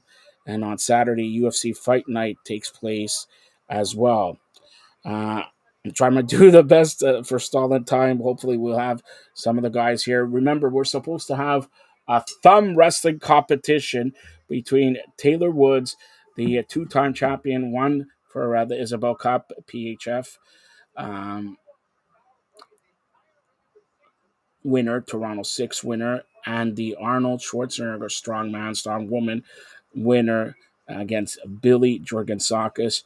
Let me just see. I want to ask Marty Roberts and everybody, Billy, just see if Billy's hair is out of place while we do the thumb wrestling. You know, that guy's a slick guy. He puts in KY jelly, he says, and everything like that. So I don't know what he's using on his fingers. But here's Marty Roberts on that note. All right, Marty. Maple Leafs, for everything they did in game one, they did everything right in game two, even though even some punch ups, even some wrestling moves that I taught Luke Shen, he really. Justin Hall, we found a new job for Justin Hall. Justin Hall should play 2 minutes a game, get in a fight, and that's it. Sit him in the rest of the game. Go ahead, Marty. Justin Hall should be picking peanuts up in the stands. That's where Justin Hall should be. And the only reason I came on here, Joseph, because I wanted to get you before you start going through all the obituaries and stuff like that. You started. I want to do a special shout out, Marty. Hold on. I'm stalling for time here. We're supposed to be on 9:30. It's 4:30. Well, you did say, to be fair, you said they after scored. the The Maple Leafs just scored. The Maple Leafs just scored. They have said after the Leaf game. It's not over yet. Ryan O'Reilly has just scored. All right. Ryan O'Reilly has just scored. Marty Roberts, I'm going to tell you this. We are not going to be joined by the Greek. I have requested people to come in, and the Greek does not show up. He has been on here twice. If he does not show up in 2 minutes, he will not be having the thumb wrestling war.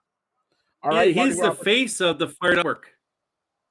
No, the face today, because he used KY jelly and everything like that, was Billy. I got to give it, but too much of Billy. But not Marty. Let's talk about something serious here. All right, I'm going to get to something serious here. All right. Marty, what do you think of this here? I'm going to put it all over my face and your face. Look at that. Look at that. Marty, have you downloaded Momito? Momito in a momento, I will do. Yeah, so Marty, not only is it on Android and Apple, but we're on Android TV. Now I'm making you a superstar. We're on Amazon TV and Fire Sticks, and we're on your favorite Roku. Just download the Momito app, and we just found this out. I interviewed Brian, the head poobah of Momito, earlier on today. Hopefully you watched it. He just announced they're on Samsung TV Plus. So now we're on Samsung. First of all, Marty, hold on. How's my hair now that I got to stay away from Ruko, because that's what got Billy in trouble last time. He said, "What's a Ruko stick?" Yeah, stick it there. But yeah, I'll handle the Rukus and the Samsung. But Marty, what TVs do you have there? Maybe I got to get myself to get on those TVs. What TVs do you have in the Palatial Estate in Barrie? I have a Plasma. Yeah, but what's the brand name? Well, I don't know. I think one's a Sony and one's a Sanyo, and I don't know what's in my kids' rooms. All right, so see, when the boss speaks, but you gotta have it's got to be a smart TV in order to pull up this stuff. So if you don't have a smart TV, what do you think? They have stupid TVs like Billy here? No, they as much as they got a smart TV, some people still struggle. With figuring out the TV. Now, I called I said here, if he's not on in 2 minutes, he is barred. But when the president of the provinces of Canada, the mayor-elect of North America, soon to run for the mayor of Toronto, look who shows up. All right, Marty? Look who shows up. So We got a 7-2 game, 4:54 left to go in the game. Billy, I know you want to do this, so we're not going to talk about Maple Leafs yet. We're going to talk about, and because Marty said it, Marty showed up. You wanted to talk about baseball. We haven't talked about baseball. We did talk about NFL and NBA. So I'll let you guys have at it. Talk about baseball till Taylor Woods comes in. How's your thumb doing? Great. The guy doesn't even talk here. All right. He's Go muted. ahead, Bill. It's amazing. For 2 shows today, he was good. Now he can't figure out his mic. We can't hear you. Technical difficulties. Maybe we can't hear you. He should button up his shirt here first of all, and come back in. And there you go. it. Yeah. Take the mute off your mic.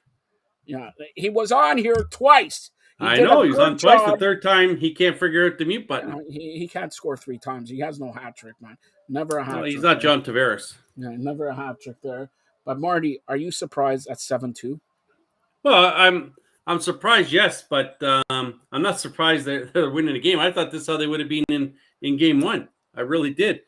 You know, they're still, as much as they start off really good, there's a couple things that still were lacking here. And the second goal, Matthews not busting his ass back and letting Perry get loose caused Samson off a goal. So there are some things they got to tidy up. But, 7-2, they're not backing down from any fighting. They're with the body. It's a really good game to watch. Too bad they didn't show up like this in game 1. All right, Billy, are you? Leave it for this guy. I just came in 10 seconds. Can you hear me now? Leave it for this guy. He's still talking about game 1. Oh, too bad they couldn't do it in game 1. Oh, too bad Edmonton couldn't win game 1, Marty Roberts. Too bad Colorado stunk the joint in game 1. It's playoffs, pal. What do you want? You want a domination? You want to come every game? You're Pittsburgh Penguins, pal. Hold on now. You want to talk about game 1s? Where's your Penguins? The true Leaf fan gets 1 W, and now he's all high and mighty now. Look at him. Hold on. Billy, wait. Look at him. Since there's about 4 minutes left to go, okay, and you're in preparation for that thumb wrestling war with Taylor, all right, you're going to get your wish. I'm going to give you and Marty to talk about baseball for 3.5 minutes. Look, not anymore. He's gone now. He's coming back now. His thumb slipped off of the it's button. Slippery thumbs, this guy, the KY jelly. All right, go ahead, Billy. I think obviously using a famous yogiism, it's not over till it's over. There's still 3.5 minutes left in this hockey game. We have to analyze the whole 60 minutes, and with Justin Holl, hold on. With Justin Holl on the ice, you can never be too sure. No lead, my friends, is safe. Even 7-2 with 3 minutes left. What do you think about his dust up? With Luke Shen? No, with Perry and Holl. Justin Holl. I just heard. I was fixing my hair. I didn't even. Well, see you know what? It was a mistake. It was a mistake. Holl turned around and Perry had punched him in the face already once, so Holl dropped one glove, didn't get the other glove off, and then fell to the ground. The question is, if you're seeing this, obviously the Leafs are not the most physical of clubs in terms of not only some of the board play, but from a fighting perspective. Would you somehow consider, given what you've seen and given that the Tampa Bay fourth line appears to be a little more rugged, would you consider dressing Simmons? No. I got news there. I think they are going to dress Simmons for game 3. Nyes, you saw, got a little bit of dinged up there, and I think they're going to dress Simmons for game 3. Like the one guy, if I'm a Leaf guy, the one guy, all right, Perry is, say whatever you are, he's a dirty rat, but he's a tough SOB too. You can't take nothing away from him. Same with the Maroon. But the one guy is a Leaf fan and a hockey observer that is taking a lot of liberties on this ice is Kucherov. And somebody's got to, as the best player on Tampa Bay, somebody on the blue and white, preferably in game 3, has to go and try to concuss the guy and put him out of the game. Bunting is not on. See, it would have been Bunting, but he's not going to play. No, you got, listen, it's playoffs. If I'm the coach, I don't care. Obviously, I'm not going to explain this to the media, but I want to knock the guy's head off. I want to concuss him. I want to put him in a stretcher. I want him out of the game. I want the W. I don't care. So let me get this straight. The two of you guys, after a 7-2 victory, are wanting changes in the lineup. Is that what I'm hearing? No, I didn't say wait. I A said there's going 7-2 to be victory, changes. and you want changes in the lineup. It makes may be sense to me. 8-2. It may be Might as 8-2, well. but there's You're right. going to be a change. I think Wall should start too. No, one change because Nyes was a little bit dinged up. I could see he got dinged up, so he just came out of university. He's going to get dinged up. He's playing with the big boys He's going to get, but because he's it's a going to be road fine. game, He's not coming out of the Simmons lineup. There. He's not. He Next is question. going to come out of the lineup. Wayne Simmons is going to play game 3. He's not playing. Bank Simmons is not going in the lineup. All right. So, Billy, you hear this? When he's wrong, I want him to come on here. And So you're the Saturday same when guy we that thought Joseph Wall should have been starting over Samsonov. I didn't say that. I did too. I didn't say that. He said that. Joe, you said it last week. No. Hold on. You're not taking Samsonov out and putting Wall in. You're just not. Hold on. First of all, at 10:30, it's easy for you to say. Absolutely. I said it the other day. They're not taking Samsonov out. I didn't say whether or not they're taking him out. I'm telling you what I would have did. Well, that's why you're sitting here with me right now. No, I gave you my rationale, and the rationale is simple. If hypothetically the score was 7-2 Tampa Bay today, who would start game 3, Marty? I'm talking about after game 1. Ah, Jesus. I'm talking about after game 1. You know what? You moved the goalpost worse than my first girlfriend. How did I move the goalpost? This is what my first girlfriend used to do.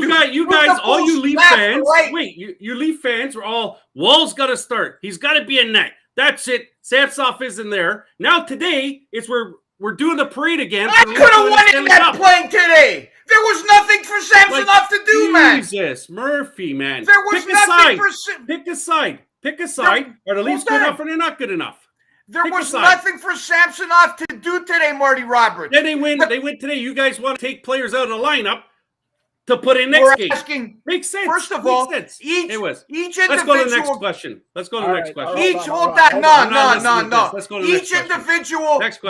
Each individual game is its his own story. So moving forward, you make adjustments moving forward. You make adjustments. Just because something worked today doesn't mean it's going to work tomorrow. We're in edgewise Next already. question. Come on. Next question. You're worse don't than make the Greek get off all of Joe Tilly 2019 and walk off the set. Because you know, what happened last week. Don't make it happen again this week, Billy. All my viewers are leaving and shut up. That you have. Come on. All right. I'm going to light up a smoke here. And Shauna Brown's not going to be happy if the Greek's not happy. Any comment to that, Marty? None. Next question. None. All right. I said for the 3 minutes left, because here I got Marty Roberts and Billy cried to me. He wants to talk baseball. So there's no more talking about hockey till Taylor Woods comes on. We're talking baseball. We're talking baseball. Marty, are you concerned about the front rotation for the Blue Jays? Short answer, no. Long answer? No. No. Thank you for your comment. Any other thing? You're not concerned? Are you concerned that the Blue Jays... Let Billy take it. Billy can go. Go, Billy. Well, somebody's got to bring a voice of reason to the program, Marty. It's you, but go. You're 11-7, and you're in 4th place in the AL East as of today. And how many games have they played at home so far?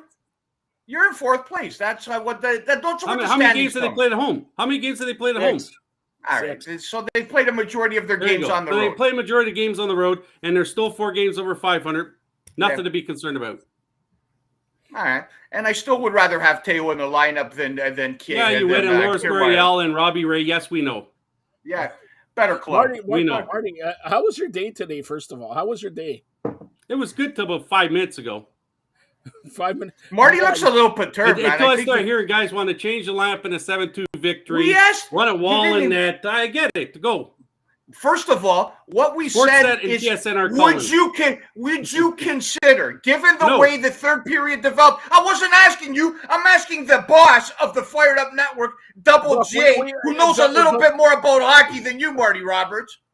Listen, Billy, we talked about this in the pregame show, all right? That was your thought. I told you they're going with Samsonov. They started Samsonov. They were going, your thought. I'm not saying it was wrong.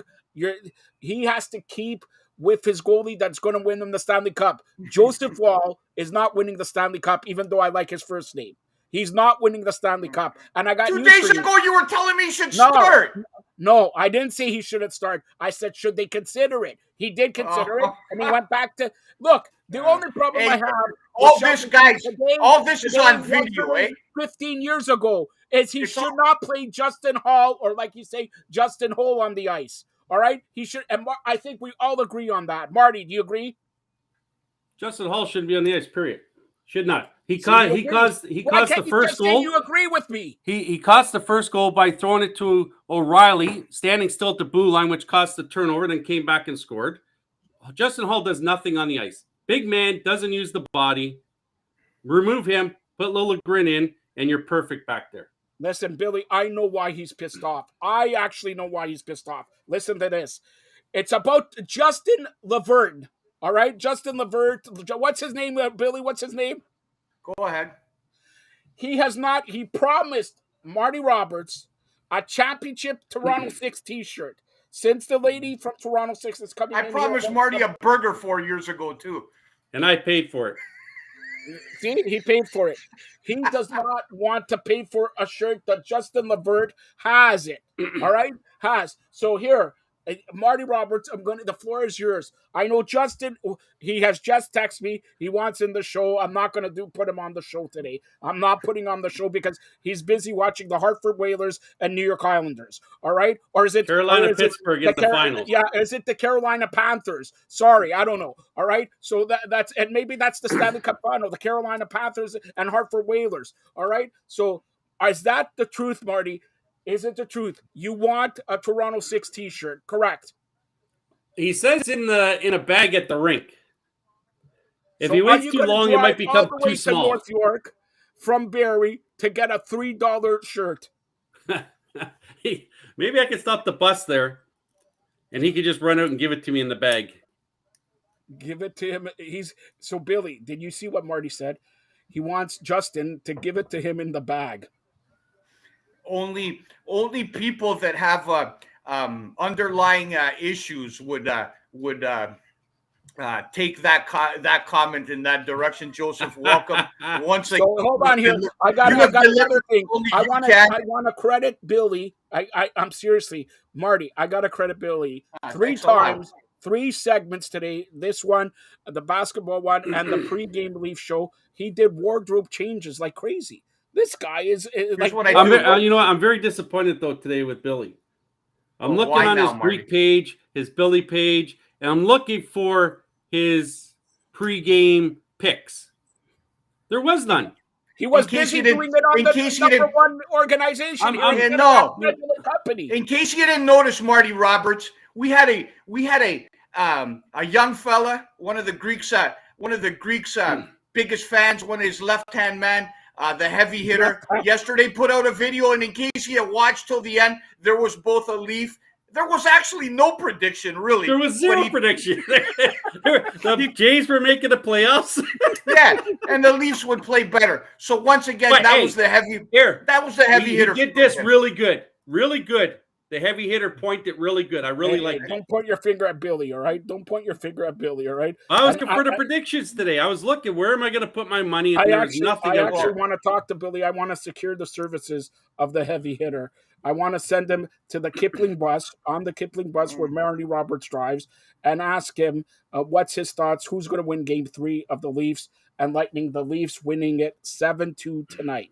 7-2 tonight. Hopefully we'll be joined by Taylor Woods. And Billy, have you trained? Have you said your prayers? Ate your vitamins for the thumb wrestling competition? Look, when you're talking about a opponent the caliber of Taylor Woods, obviously you can't take that individual for granted. So obviously I've been doing a little bit of homework. I've been studying some of her techniques and what have you, and extremely confident in my abilities. Once again, as I've said 1,000 times, you guys might think it's a joke. You guys might think that I'm a fool, that I'm delusional, that I'm over the hill, that I should be like not even on. That's fine. It's okay. I can take the criticism, but there's one thing that nobody can take away from me, Marty Roberts, and that's in my history. And I've gone into extensive battles over the course of my 30 years. I've never lost a thumb wrestling match once in my life. And I'm talking about some of the dirtiest, darkest places. Hold on. I'll give you an example. Back in a different time, there's a guy if anybody's watching from Greektown, they know who this guy is. They call him the Bull. Anyway, 6'2", 300 pounds, and if you look at him sideways, he'll put you through the window. So the Greek says, you know what, big man? All right, because I'm a generous individual. His hands are like this. Look, like mitts. So I had a couple beers, whatever, back then. I said, you know what? I'll put my $100 against your $10, fatso, in a thumb wrestling. And he looked at me and he had this big grin like he was it. I said, oh, well, I'm serious. So I extended the hand, and then within 5-6 moves, gling, gling, gling, gling, gling. What happened to the big guy? The big guy went down. He didn't really want to pay the $10, though, man. Like he wanted Can to we get that me. sound effect again, Billy? Can we get that sound Gling, effect gling, again? gling, gling, gling. Well, whatever the case is, you know what I'm talking. Anyways, so obviously I've been through my wars, and again, I don't take Taylor lightly, but I take this ability that I have, this God-given ability. Everybody is put in this world with a gift of some kind, except Marty Roberts. Everybody else, I believe, has a gift in this world. If my gift is thumb wrestling, I don't want it. Well, hey, it doesn't matter. Nevertheless, like you say it today, but you gotta look into the future. There's possibilities moving forward. Again, arm wrestling, right? How far is arm wrestling different from thumb wrestling? Really, I'm believing that down the road, this might be one of those sports introduced in the Olympics on a trial basis. Now, I just hope I'm young enough at that point in time. I just hope and unlike others, if I compete on the international stage, you better believe I'm going to be doing it for the motherland of Greece. You better believe what about that. that event that happens, that slapping contest? Would you get into The that? slap, yeah. You know what? Yes and no. Yes and no. Yes and no, man. Yes and no, depending on the opposition, right? I don't know. If you're the man. first guy to go, maybe. Not if you're the second guy. Like, I don't know, but how can you be the first guy to go and you give and then you just run away and you just pull the parking lot, right?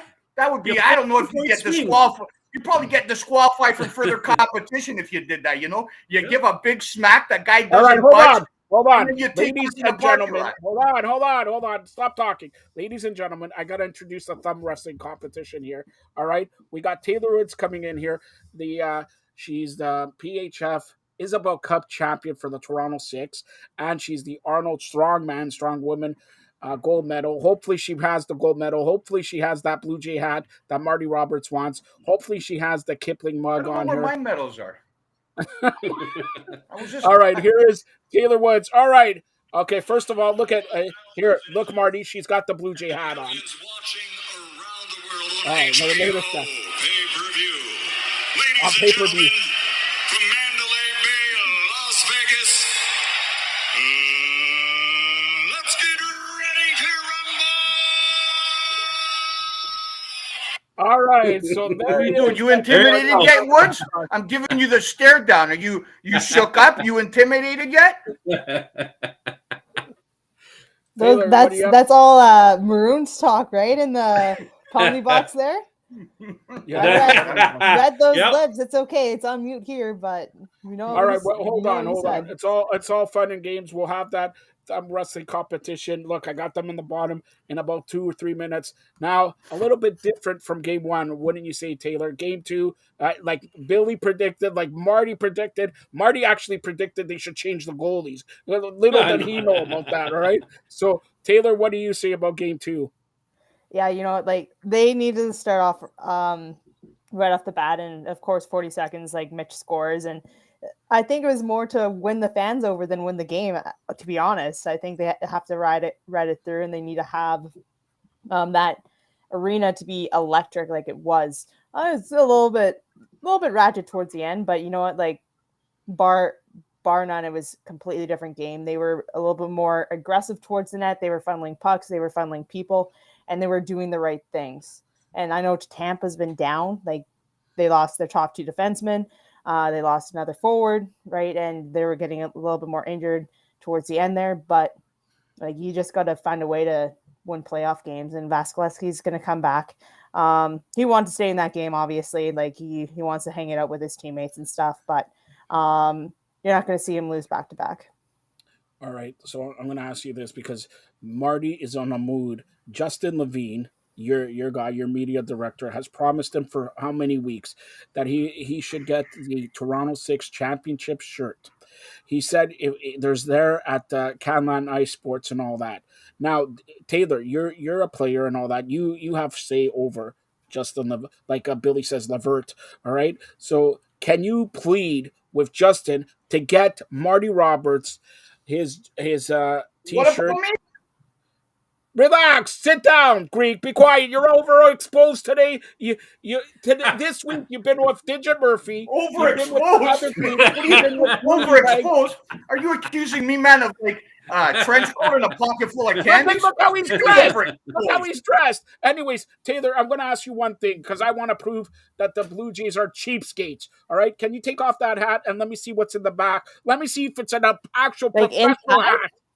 Inside or at the No, back? see, it's not even the professional hat. That hat you could get at the dollar store. You know what? I'm really pissed off now. Marty, hold on here. The Blue Jays, Rogers Communication, a championship hockey team, and you can't give them a jersey. You can't even give them a professional hat. What in the blue hell are you guys doing? Wasting Billy's money, $100 a month, where he pays for Rogers' bill. I don't have to tell you, Marty. He has all these X channels, $300 a month. All right? What are you doing, Rogers? You can't even a championship hockey team. The Maple Leafs, sorry, Billy, are not winning the Stanley Cup. Toronto Six won the Isabel Cup, and Rogers, you bunch of losers. I don't have Rogers. I could say that. Rogers, you bunch of losers. You're very disappointed. Marty, what do you have to say about Rogers? Nothing, because I have them. They're such a great company. Keep my phone bill the way it is. Keep my service coming. I love you. That's a great hat that they gave. Billy, what do you have to say about Rogers? I've had my history as it relates to Rogers is kind of a mixed bag. Given the fact that my new residence includes a Bell package, I just have happened to switch over. And it's funny that for all the times that Rogers came after me, I got the last laugh. So it looks something like this. I filed for consumer proposal, right? And I kind of called them. I owed them $200, but I said, you know what? Let me file for consumer proposal. And then they just called me. I give them the wink. I said, just call my trustee. Hung up the phone. So, you know what? At the end of the day, I'm broke. I'm bankrupt, but I got the last laugh on Rogers anyway. So there's that. All right. And because I've been so good with Rogers, right? Rogers is sending me something, and that will be for the thumb wrestling competition just in 5 minutes. But I honestly, in all seriousness, this is a professional winning team. We had Digit on. Billy, you were on here. We had Digit on, and I think, Taylor, you were on also the time before. She showed a New York Islanders jersey. The Metropolitan Rivers did not even qualify for the playoffs. They did not even qualify for the playoffs, and they got a jersey. George, let somebody with a higher level of articulates kind of demonstrate what the point of the matter is here. Frankly, that for the Rogers and Rogers Communications, the Toronto Blue Jays, it's nothing more than an insult. It's nothing more than a slight. It's nothing more than taking some for granted, and it's nothing more than saying that belittling the efforts of that club and creating that dynamic and that illusion that exists in some people, unfortunately. And Rogers just furthered that notion. And it's unfortunate that they had the opportunity to not only, and again, it's not about money. They had the opportunity, forget about Taylor and the win. They had the opportunity to create, real or otherwise, the allure and the illusion and bring something up to a different level if they treated it with that kind of respect. And they failed to capitalize on that opportunity. And again, that's something that's something that's unfortunate given the amount of finance that organization has. And furthermore, the last point, the organization claims to be inclusive, all these new woke things. You guys have heard all the words. So if you have an opportunity, put your money where your mouth is. You have a women's sport that's struggling, that's climbing, that's gaining traction. You have a champion. So put them on a pedestal. Put him on a pedestal. If you put him on a pedestal, maybe somebody that doesn't watch the game will take a look and say, you know what, let me tune in and see what's going on. So that's a big mistake on behalf of Rogers. Joe, enough said. Let's get to the hockey game. We didn't bring T. Woods on here to talk about her hat or the thing. We wanted to break down the hockey game, Double J. T. Woods, so obviously you're watching this game. You got a big – what happened here? Well, let's see. Taylor Woods, I can't hear a word he's saying. Can you guys hear me? Be happy with that, Taylor. Be happy with that. So can you hear us, Taylor? Oh yeah, I could hear both of you. Maybe it's a good thing. Holy Jesus! Well, listen.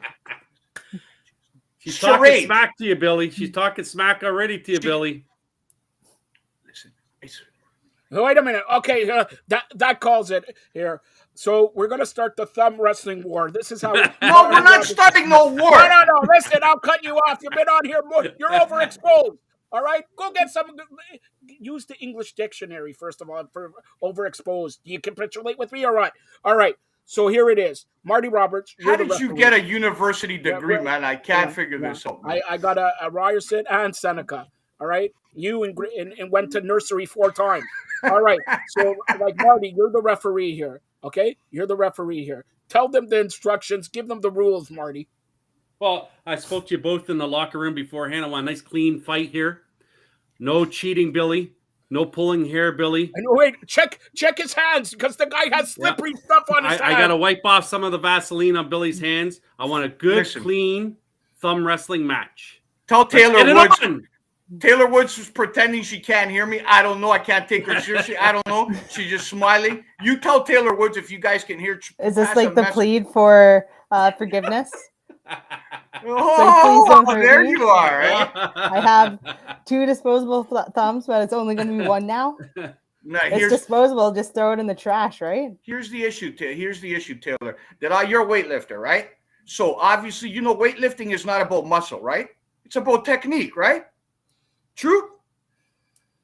Ask Taylor if weightlifting's about technique, please, somebody. Marty? I can't hear you. He would like to know if weightlifting is about technique. Technique or muscle? Or muscle. You're saying it's whether it's an art or a science. No. It's all about both. The snatch, right? And then you just got to muscle that clean and jerk, so... Here's what I'm gonna here's Marty. I'm gonna give you a smack, Marty Roberts. I didn't say a word. I didn't say a word, Billy. Clean and jerk, Marty Roberts. Let me tell you a little something about the Greek here, man. All right. Here's the. If you want to get good, I'm gonna give you my trick. The majority of people that thumb. Oh, he left. Oh, is that the takeout right there? Is that the takeout? Too. I don't know.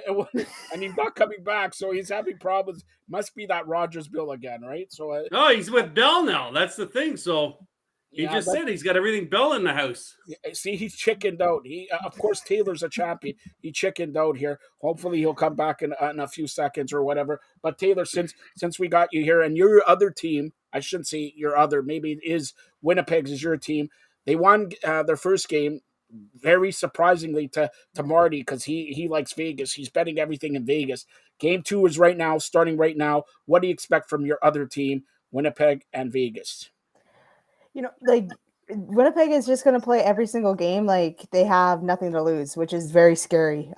They could play with a lot of grit. And of course they have the backstop of Hellebuck there. So if he's on, he's going to be on and no one could score on him. So Vegas, you know what? They just need to get into a swing of things and just it's different offensive power, right? The playoffs are a lot different than the regular season. So they just need to find that tempo and that speed that they need to play at. All right. And what do you expect from game 2? You expect them to win if they take a 2-0 lead back to Winnipeg. And we talked about the crowd at the Scotiabank Arena. What about the crowd in Winnipeg there? Oh, the crowd in Winnipeg is it's hard to beat that whiteout. It's gonna be all over the place. I'm not even sure. I was just hoping for them to win 1 game, and that was obviously going to be in Winnipeg. So stealing a game here, you just make that a series. So hopefully, you know what, they just keep it going. But anything could happen. So we're about 2 games into the playoffs here, and we talked about the Leafs and then Winnipeg. But the other series, what has surprised you thus far? Within like the other series and everything, just New Jersey's not playing as they can. I know they're a little bit younger and everything, but like the Rangers are just walking over them. Edmonton did lose their first game. You know what? I'm not too shocked about that. They could be that inconsistent team, sort of like Vegas, except you think, you know what, they have enough players on their roster to sort of find that grit because they're a little bit more consistent. But also too, their goaltending. Like, hey, you know what? Like that's always been the question. And have they solved it over the last 5 years? I don't think so. All right. The Rangers, 2 minutes left, leading the Devils 5-1. But yet again, another surprise. Seattle leading Colorado 2-0 with 5 minutes left in the first period. Talk about that, and I'll go around the horn. Taylor, I'll start with you. Seattle beating the reigning, defending Stanley Cup champions 1 game, and now leading the second game. Hey, you don't have to have as much talent, I guess, right? And like, yeah, Colorado, long season last year, wasn't really promising throughout the regular season. They sort of pulled it together and everything throughout the last half there. But again, you know what? Seattle has nothing to lose. So they're going to go out and play their hearts out. And it's going to be very exciting to bring just a couple games back to Seattle. Like that arena is going to be pretty electric. All right, Marty, what do you say about first of all Rangers and Devils and Seattle, Colorado? Well, Rangers, I thought they were going to win in 5 versus Devils. I just think that New Jersey needs another year before they're going to be that team to be Stanley Cup contender. Yes, they had a nice regular season, but you know, Rangers have a goalie that could steal a game for them. They have a guys up front that can score. Also, Rangers going to win that one in 5. As for Seattle, Colorado. Grubauer played really good in game 1, and I'm going to guess he's doing the same thing right now versus Colorado because Colorado loves firing the puck on net. McKinnon will have 8, 9, 10 shots a game. Seattle is a pest team. They're not flashy, but they'll grind it out and they'll get their goals in, and they might win 2-1, 3-1 games. But Colorado's got to figure it out, or else going back to Seattle if you're down 2-0. That's going to be awfully tough to come back from. All right. Hopefully Taylor can hear the Greek. Go ahead. Marty, I just wanted to say I was listening to you. That was some riveting analysis. I love you.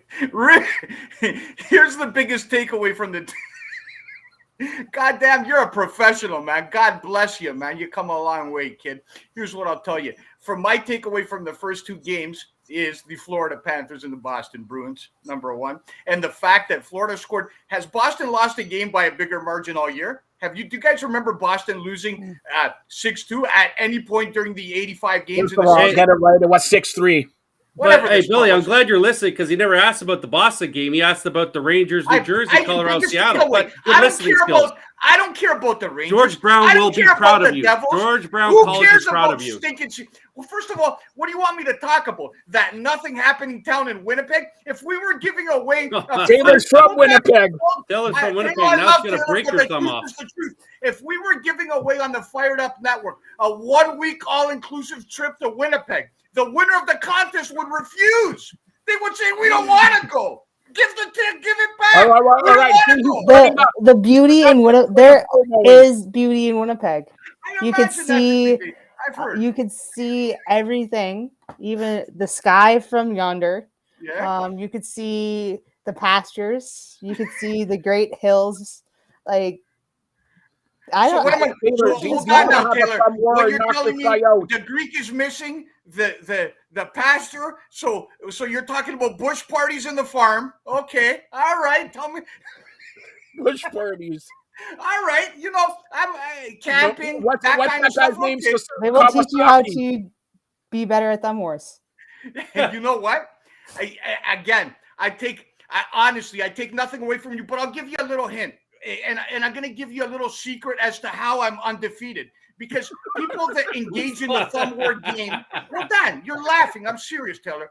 people that engage with me historically in the thumb war game, right? Here's what they try to do. They're stupid. They try to pin my fingernail and up here. Meanwhile, to win at thumb wrestling, you got to go for the knuckle. Because when you get the knuckle, the other person can't move. Why are you telling her how to beat you? Because I want you to know everything. Come on. Matter. That's how I am. I want you to know my little secrets. Before we have this war, I want you to be fully equipped. I don't want to. Went from game to war. I'm not sure. It's a sport of life. I don't want to say, obviously, because again, if I didn't tell you, you'd be going like this and it would just slip off your hands. You have no chance in the world. And you know what happened? After 5 attempts, you start getting frustrated. And I don't want that. I want a fair match. She's the Arnold Schwarzenegger champion. She'll break your hand. Do you have your gold medal, by the way? I do. Man, I do. What do you want me to say? Now, what medal did you ever win? Show him the gold medal. All right, with cameras on, zoom it. Hold on, I'm going to zoom it. All right, look at that. Look at that, Marty. That is. I see it. Billy's going to go get his plastic trophy now back from Pee Wee Baseball. Yeah, that's right. Now look at his trophy here. Look at that. There it is. Look. That's called a participation trophy.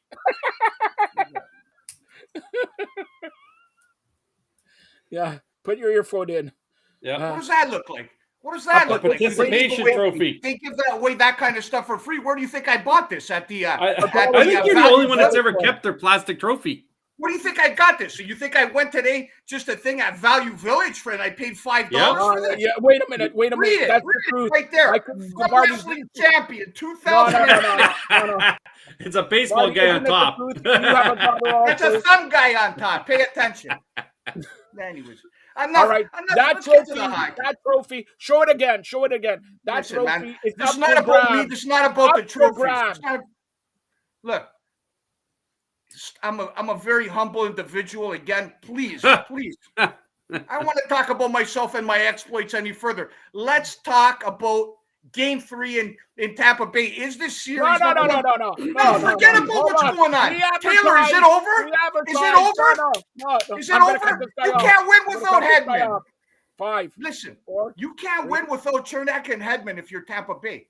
All right. So, see, here we go. I advertised, and everybody on Momito. By the way, Taylor, did you download Momito yet? I did.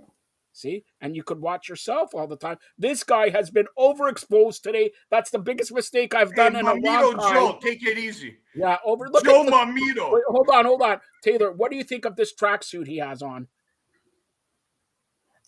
I think it's just he's trying a little bit too hard. You know, he wanted to sort of flaunt off before and just trying to be intimidating for the thumb war. And it's like, all you need is a ball cap and a gold medal. Hold on, Marty. I gotta ask her a question. Hold on.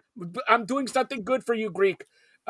He had his eyes fancied on Digit Murphy this week.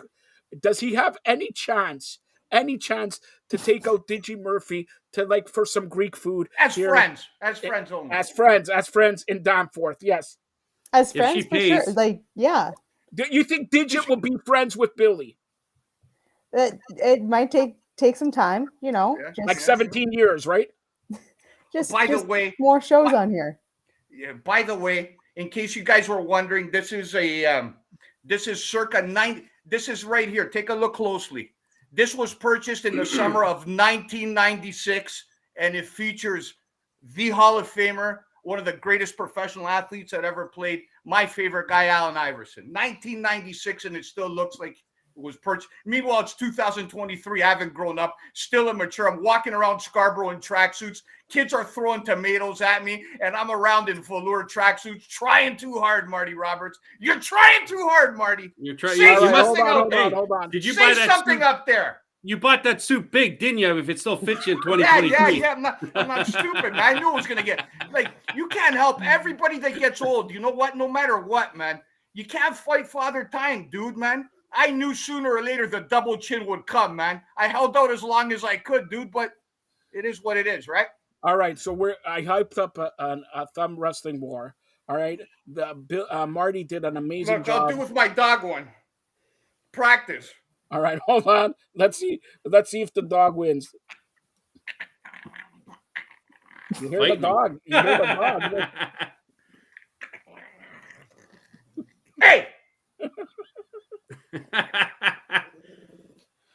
Anyways, Manuso, because you're a good boy. Want a treat? All right. So there it is. Manuso, Here. Manuso, where did you just lick before you licked your daddy's mouth? All right. So here we go. Marty So did he's a checking his fantastic glands job. now. Marty Buffer did a fantastic job here. So, ladies and gentlemen, Taylor, are you ready? Are you ready? Stop the nonsense. I'm If ready. me and Taylor are going to do this, honest to God, I'll take a drive up, Taylor. We'll meet at a Tim Hortons, whatever, in Hamilton. I'll pay the gas. I'll buy your coffee. And we're going to get the camera there, and we're going to do this shit for real. That's it. We're going to get the camera, right? All you got to do is Google how to thumb wrestle. All you need is a week training, right? Just go with your buddies and say, listen, I'm in a big match. Help me out and practice a little bit. I'll drive to Hamilton personally, and I'll meet you. What's that? Mountain Road, Oh, right? you live in Hamilton? Hold on. Mountain Road, right? I don't, but that's okay. Where are you, Woods? Where are you, Where T. am I? Woods? Beamsville. Hey? What? Beamsville. Where the hell is Beamsville? What? Look it up. Is it a little Look it up. suburb of Google it. Google Manitoba? I can't drive up to Thunder Bay. I could just go to Manitoba and we could just have it there, and then you get your great. all expense paid. Well, you pay it, but you can come out there and see the nice landscape in the northern lights. So are you saying, Billy, are you chickening out of this arm How thumb can wrestling you? How war? can you? Listen, man. I'm serious. Listen, about I this. use graphics. How I can you paid for do? graphics here. Come on. How can you do what? Like a what's the word that I'm looking for? Like a those Listen, kind you of do games that they every day. play. It looks like you It's know not how a to do video it. game, pal. Forget it, man. Forget it, Joseph. Forget it, man. You're belittling my skills. Belittling your skills. You've been overexposed, man. Come on. All right, man. Let's talk some hockey. So, Come on. Marty, here we go. I'm going to go to you. Do you like to see these two have a thumb wrestling war right now? I would like to see this right now. And I don't like when Billy lies and he says he's going to treat her to a Tim Hortons coffee, because we know that's not true.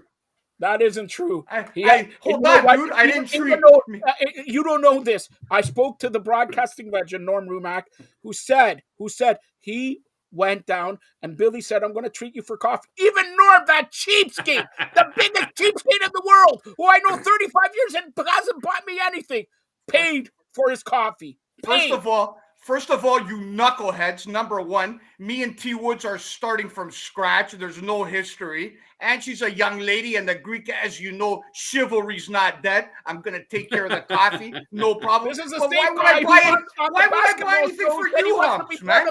Both of you guys got more money than I see. Marty's got more money under his mattress than 95% of people. He's saved every nickel from the time he was 12, man. Except for the $5 I spent on my burger and your burger at Harvey's. You remember that, eh?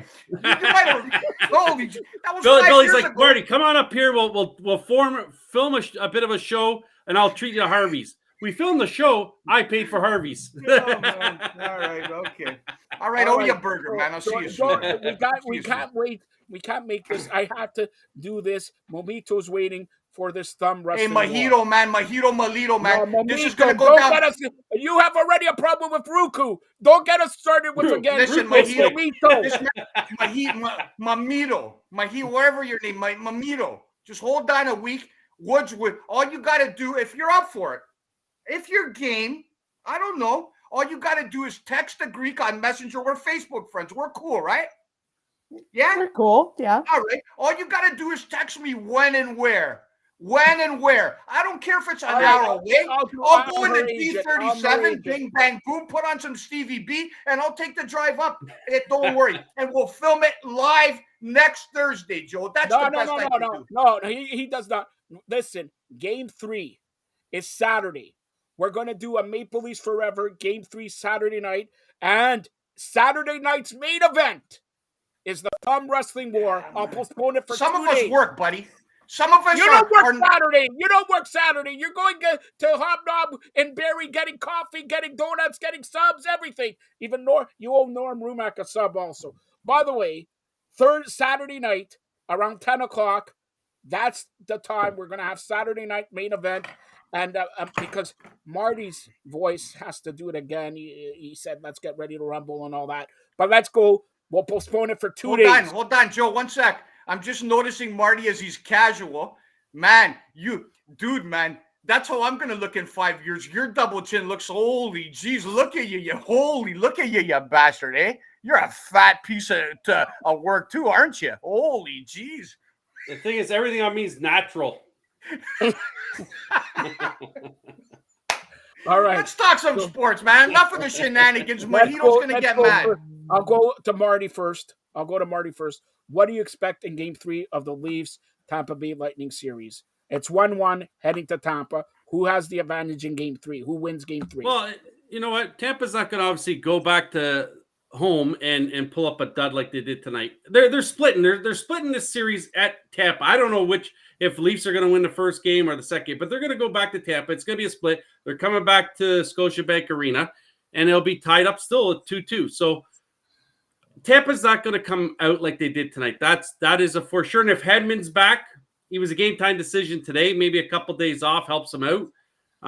If Hedman's back, that's a big add for them. And I don't think you see Vasilevsky giving up 7 on back-to-back nights. Taylor. Yeah, I don't see Vasilevsky losing 2 in a row. It could happen like odd. I don't see him in this series. And they do have to improve their defense. Their defense has to get a little bit stronger. And I think they're just going to come out just sort of like the Leafs did today. Is just, hey, we got to play. We got to start off the right off the bat. So I think they're going to take Game 3. Do I dare ask this guy? Well, before you go to Billy, here's the one thing too, that Tampa tried to intimidate the Leafs late in the third period, and it didn't work. You know, you usually see guys start doing that, dropping mitts to start a little thing for Game 3 or the following game. It didn't work. Shen tried to back. He dropped the mitts with him. Giordano dropped the mitts. Even Hall dropped the mitts, even though it wasn't, but they didn't back down. So that's something that the Leafs could take into Game 3, knowing that they didn't back down when they tried to throw it to physically and fighting wise. Okay, go ahead, Greg. Taylor, you're right. Vasilevsky's not going to lose 2 in a row. He's going to lose 4 in a row. Tampa Bay doesn't win. Oh, well, all right, yeah. Tampa Bay will not win another game in this series. And you can put that in capital letters. And furthermore, especially if Victor Hedman doesn't play, if you think he was a game time decision today, this, that, the other, he might come back when it gets really bad in maybe Game 4 or Game 5. If he wasn't in today, 2 days is not going to change you and make you healthy come this time of year. If you're not good to go in Game 2, especially Game 3, if you're not good to go in Game 3, how in the blue hell are you going to get healthy a day later to go to Game 4? What, 24 hours is going to change something to that degree where you can't play in a must-win game? Toronto wins the next 4 straight, and they do so shake your head, Marty Roberts. One game in the second round, they win 4 straight. Come talk to me. When Toronto wins, what are you going to tell me then? Oh, you got. All right, I'm telling you. You want to take that bet? I'll bet him. I'll take on all comers. Hold on. I guarantee you Tampa will not win, or Maple Leafs will not win 4 straight. They can't because that series will be over and they will lead in the second round 1-0. First of all, I still take that bet. The Maple Leafs will not win and take this series in 5. Marty, do you want to take that bet? I'll tell you. Of course you want to take that bet. Because if I'm wrong, kind of swindlers, you're always looking for sure shots and easy money, man. I'll give it to you. I'm wrong, listen, you lay me 10 to 1 odds and I'll bet you whatever you like. Taylor, you're in front. If I'm wrong, I'll do whatever he wants. If I'm right, which I'm going to, he shaves his head bald. Hey, why are we giving you 10 to 1, Billy, when you said that you're guaranteeing that they're going to win out here? You should be giving us 10 to 1 if you're that confident. Why are you jumping on that bet? Why are you so excited to bet that? Why are you saying that they're going to win? I guarantee and say we got to give you 10 to 1. I'm trying to make a little cash here on my. Well, then you give me 10 to 1 and I'll take that bet. I like this better. So I'm going to give you 10 to 1 that the Leafs win 3 in a row, man. You're a smart guy, man. They don't make them like you, man. No, you give me 10 to 1 that Tampa is going to win a game. That's what you're doing. Who's Tampa going to win with? The 4 defensemen they tried it out tonight? That's what they're going to win with. Who are they going to win with? Kucherov and Point? Who did they not have for half the game in Game 1? What? Who cares about Who did they not have for half the game in Game 1 and they still lost? Buddy. How's Tampa Bay going to win hockey with that defense, Marty? Have you ever skated before, Billy? Have you ever skated before? Oh, you know you have. How's Tampa Bay going to win with that defense? I'm asking you if you have. Take me on the ice and find out, man. And I'll put you in that corner. I will. I would love to take you on the ice and find out. Come on, baby. Bring it on, man. I'm 6'1". You're not allowed to bring the chair out with you, though, to hold on to. Hey, hold on, cuz. I'm 6'1", 222, big boy. 220? You're kidding now. Listen. All I'm telling you guys and the people watching, if you're still tuned in, if you haven't, is that you don't know nothing about this. I don't know nothing. All right. Well, the proof's in the pudding. I'm telling you something. In watching Tampa Bay, if Cole and Sergachev are going to log 28 minutes a game moving forward, right? And I believe Hedman does not play the rest of the series. If that's the case, Tampa Bay will not win another game. You'll see in game 3. Hold on. See in game. It will not win another game. All right. Hold on. Marty, let me ask you a question. Do you agree to take a bet with him? Because I'm agreeing he can if Tampa Bay, if the Maple Leafs sweep the next 3 games. No, I'm not going to take the bet because you know what's going to happen? I'm going to be put in a consumer proposal as well for the money. And he could do whatever he wants. He could do whatever he wants. But I win or when we win, he has to shave his head bald. Yeah, he has to shave his head bald. He did that already once. Remember last year he did that. He shaved his head for Justin. If I lose, I lose. He shaved his head for Justin. Yeah, like that's gonna happen. I'll take that bet. I'll take that bet if he agrees to shave his head bald. Here's the difference, Joe. I still look like a model even if I shave my head bald. But how about you? Say you shave your head bald. Then you're in trouble. You want to go hair on hair, baby? Live? I don't care what you look like. Do you want to go hair on hair? And look, yeah. I'll go hair on hair. Hair versus mass match. Taylor, do you take that bet? No. Do you want to go hair on hair, Joe? You want to see Billy with his hair? Oh, no. I think. Well, no. Tampa's gonna win one of the 3 games. The Leafs might win the series. Maybe they have a better chance than last year, but they're definitely not gonna win the next 3. Here's what I tell you, Taylor. Obviously, and a lot of it is joke, but I sincerely believe in what I'm saying. And let me further the point by because we're just getting to know each other. In North America, right? There's a lot of people that prognosticate about athletic endeavors that have yet not occurred, right? Thousands. I'm the number 1 guy there. Number 1 handicapper, number 1 thumb wrestler. What are you shaking your head at, Joseph Pesic? What, am I lying? What's my NFL record, pal? All right. Hold on. You said number 1 prognosticator, and what else did he say? Number 1 thumb wrestler. Have you had a thumb wrestle competition in 10 years? Everybody's ducking me. You ducked Taylor Woods tonight. If you were a man, you would have the thumb wrestling war right now. You're not going to have it over the screen and belittle the sport that I love, man. You're not going to do that. You're not going to degrade me to that level. If I was ducking, you know what? I'll tell you this. If I'm ducking, it's 11 o'clock, man. And usually after I take my meds, I go to sleep. But I'll get in the car right now if Woods is up for it. And I'll take a drive wherever she's at for this derby, man. Don't piss me off, Joe. She said she's in.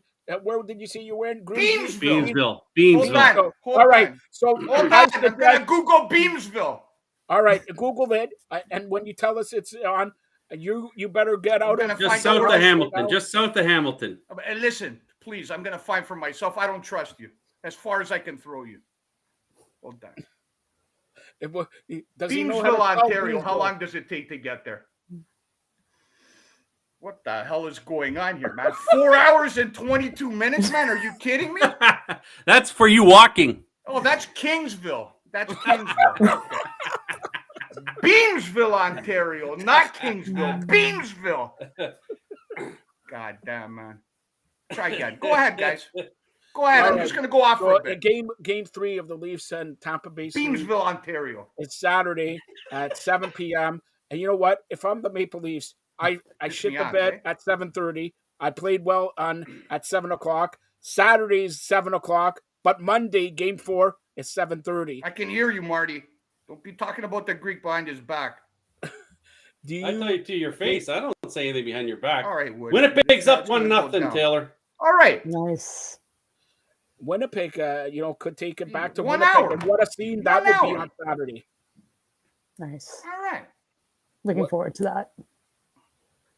What's he saying here? Come He on. found it's an hour from Hold his on. house to Beagle. All He right. can't even put his 1 hour and 8 minutes away, kid. 1 hour and 8 minutes, eh? Better than 4 hours. You know what? For this guy right here, that's a 20-minute drive if I hit the gas. Believe me. Don't make All me right. get So if he gets there at midnight, we'll be back on the air stop. for an extra Fired Up Live. All right. I told you he's been overexposed. I'll start off the day tomorrow, which we will have the. Hey, Marty, Mojito Joe, hurry up, man. No, we're going to stall like Drew Ebanks. Marty, what do we have tomorrow here on the Fired Up Network, like 12:31 p.m.? I think tomorrow's the soccer show that Billy's also going to be on tomorrow because he was on every show tonight. He's going to be also on the soccer show tomorrow, wearing his tracksuit with Carmen Asako. No, I got some jerseys. I John got a Freeman thing. Nelson. I got a Lionel Messi signed jersey that I might slide on. Given to me by the guy himself. What time is the show at tomorrow, Joe? Are we having it at 1 o'clock tomorrow, the soccer show? I think so. You have to know, so you can't tell me to tell the people. Hold on, Marty. Marty, are you off tomorrow? No, I'm not off. Are you wearing a gold tie, by the way? Yes, gold tie. For Momito, like, yellow, look like gold. Nice tie. Hey, Billy, this tie's more than all your track suits and everything like that. All right. I know. So, you know what? If you give me one more insult like that, right, I'm going to respond in a fashion that might not be very likable to you. So be careful when you throw shots at the Greek. We did see that fashion last year, Billy, remember? You know what? It couldn't be any worse than Jennifer Botterill's shirt. Did you guys see that in the second intermission? It looked like a drape from Jesus. Who dressed that girl today, right, man? Taylor, she was so quiet. I'm putting Taylor over now. Taylor. Hold on, Taylor. Did you see what she was wearing? Like, did she come out of the closet thinking she looked good or something? That was the worse than the drapes, man. That was bad wardrobe design there. But anyways, go ahead, Joe. Taylor, first of all, hopefully you'll be back here Saturday for that thumb wrestling war. Second of all, tell everybody what's new. I was reading somewhere that some PHF players, I think in what team, Buffalo or something, signed a lady for $120,000. Yeah, plus a $7,000 signing bonus. So it was Casey Bellamy going to Connecticut. So originally she played for the Boston Pride, played in the CWHL a little bit. She's also played on the U.S. national team a lot. So I was in the front office for a little, like last season, and she's like, "Hey, I just want to play again." So I found a deal, and she's playing for the Whale. So it's true, 127,000 for the year. Yep. All right, Taylor, you're a free agent, correct? I am. So you need an agent? Hold on. I have no, hold on. I'm taking him out. This you can't interfere here. Don't interfere. So you're a free agent. Anybody from the PHF, and for that matter, doesn't matter. You play for the WHPA also, right?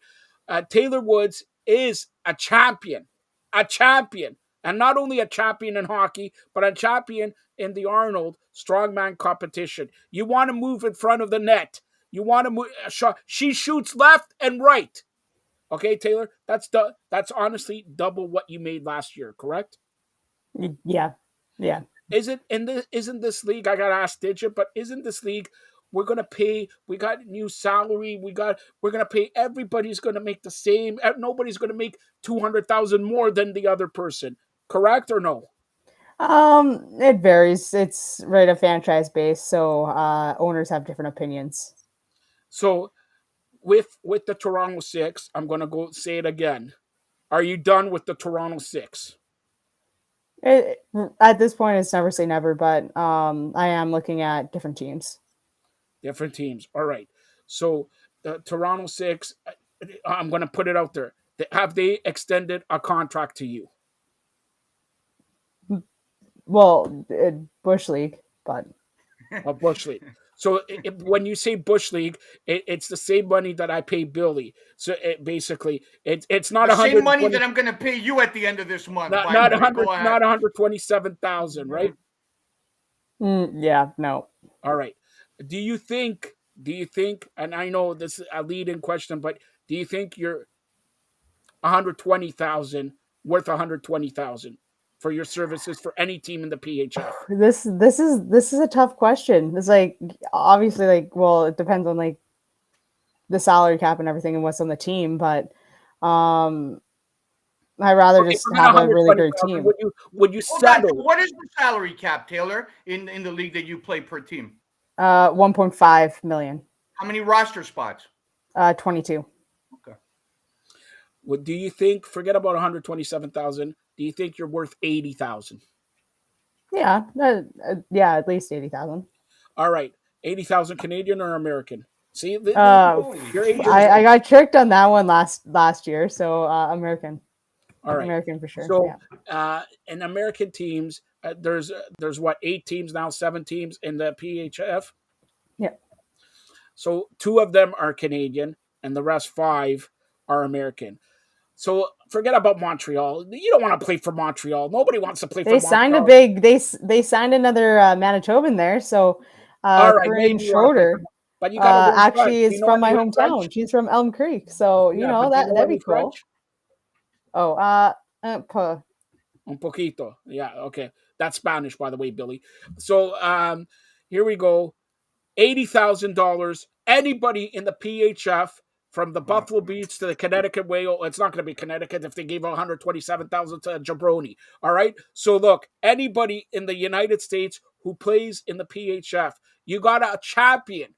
You should go back on the Fired Up Network and listen to Digit Murphy, what she says about Taylor Woods. All right. I expect you, Taylor, to get a contract from a States team worth over $80,000 next week. Hold on, Joe. Is a States team the same as an American team? And then when we have Jabroni's chiming in with that, maybe he should get a network here in Scotland or something. But honestly, Taylor, you think you're worth $80,000 American when somebody else makes 120? What makes her better than you? That's $40,000 more. It's different value, right? You there's that monetary value, there's different values that you offer, there's different values that you bring, and it's not just, well, again, it's just not all monetary. So sure, if you want to look at it apples to apples, you can, but at the end of the day, like a championship, which I'm going to get the Isabel Cup July 11th to the 15th, and that's a little bit more sparkly than all right, hold on. Taylor, forget about Billy, okay? Forget about Billy. Me and Marty, I can be the MC. Marty can be Kipling again at your Isabel Cup celebration.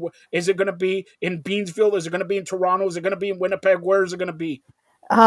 Mostly in Ontario. I haven't really planned a trip out to Manitoba. Sure, if you took it to Winnipeg, the cup might get frozen and it might splinter into pieces in August. Sure. Haven't really have any big plans yet, so I've been talking to my agent with that. Talking to the equipment, hockey equipment that I use. Also, just doing things with them, and different sponsors. So yeah, hopefully we could get something going and have some fun with it. Listen, we can guarantee if you have it in Barrie, 4 people will show up. I guarantee 4 people, Marty and his family, will show up. All right? So think about having it in Barrie. Right, Marty? And I can get my jersey from Taylor, too. Do you have his jersey, Taylor? Because I'm going to hear it all night. I got an email, and it's like they're just saying like UPS. Like UPS loses things. Like, do you want a refund or do you want us to send it again? Collector's item. Yeah, it's also difficult, Marty, sometimes in the production for Triple XL, man. They don't make a lot of those, right? At least it would get over my head. All right. By the way, Marty, we won't want to tell her that Kipling made more money. You made more money playing Kipling than she did this year, all right? So, Taylor, tell everybody how they get a hold of you. Taylor Woods will be back here Saturday for that thumb wrestling war if he's still employed. He's smoking. He threw a cat around. It's not lit, pal. It's not lit. This is corporate, man. This is just... No. A corporate guy does not smoke on air. It's not lit, cuz. I don't care. So go ahead, Taylor. I'm on Twitter at Tay_storm or on Instagram at TWoodsTraining. All right. Marty, go ahead. Instagram, Twitter, OldLefty22. Oh, Lefty 22. And Marty, any comments that as we close it out? The Blue Jays open up a 3-game series in the Bronx. Yeah, it's going to be early season. New York Yankees. Yes, they're a little bit injured. Stanton's now on the IR as well. It'll be interesting to see if they can pitch. I think Kikuchi starts game 1, I believe, right? Yes. And then we'll see how Manoah, if he's straightened everything out for a second game in New York. So interested to see, and we'll see how they do against the Yankees. Billy, you want to say anything? You're so hesitant to include me in the festivities. It's the Blue All right, Jays. thanks for everybody watching. No, go ahead. Oh, jeez. You know what? I can't take the emotional roller coaster you put me on, man. I can't take it, man. I'm very sensitive when it comes to my abilities to analyze these games. Marty, obviously, as a well-versed individual, you would know that the Blue Jays came in the season with Manoah and Gosman as their sure things. All right. On that note, thanks everybody for watching Fired Up Live. Thank you to the people who participated. Thank you for Taylor Woods. And by the way, hopefully anybody in the PHF makes the smart decision. She deserves to play and she deserves to be paid right for her abilities in the PHF. Right, Marty? She sure does. All right. Stay tuned for more great programming. He's gone. Now we can extend it longer, but no, stay tuned for more great programming here on the Fired Up Network. Thank you to everybody who joined us, and thank you to Taylor.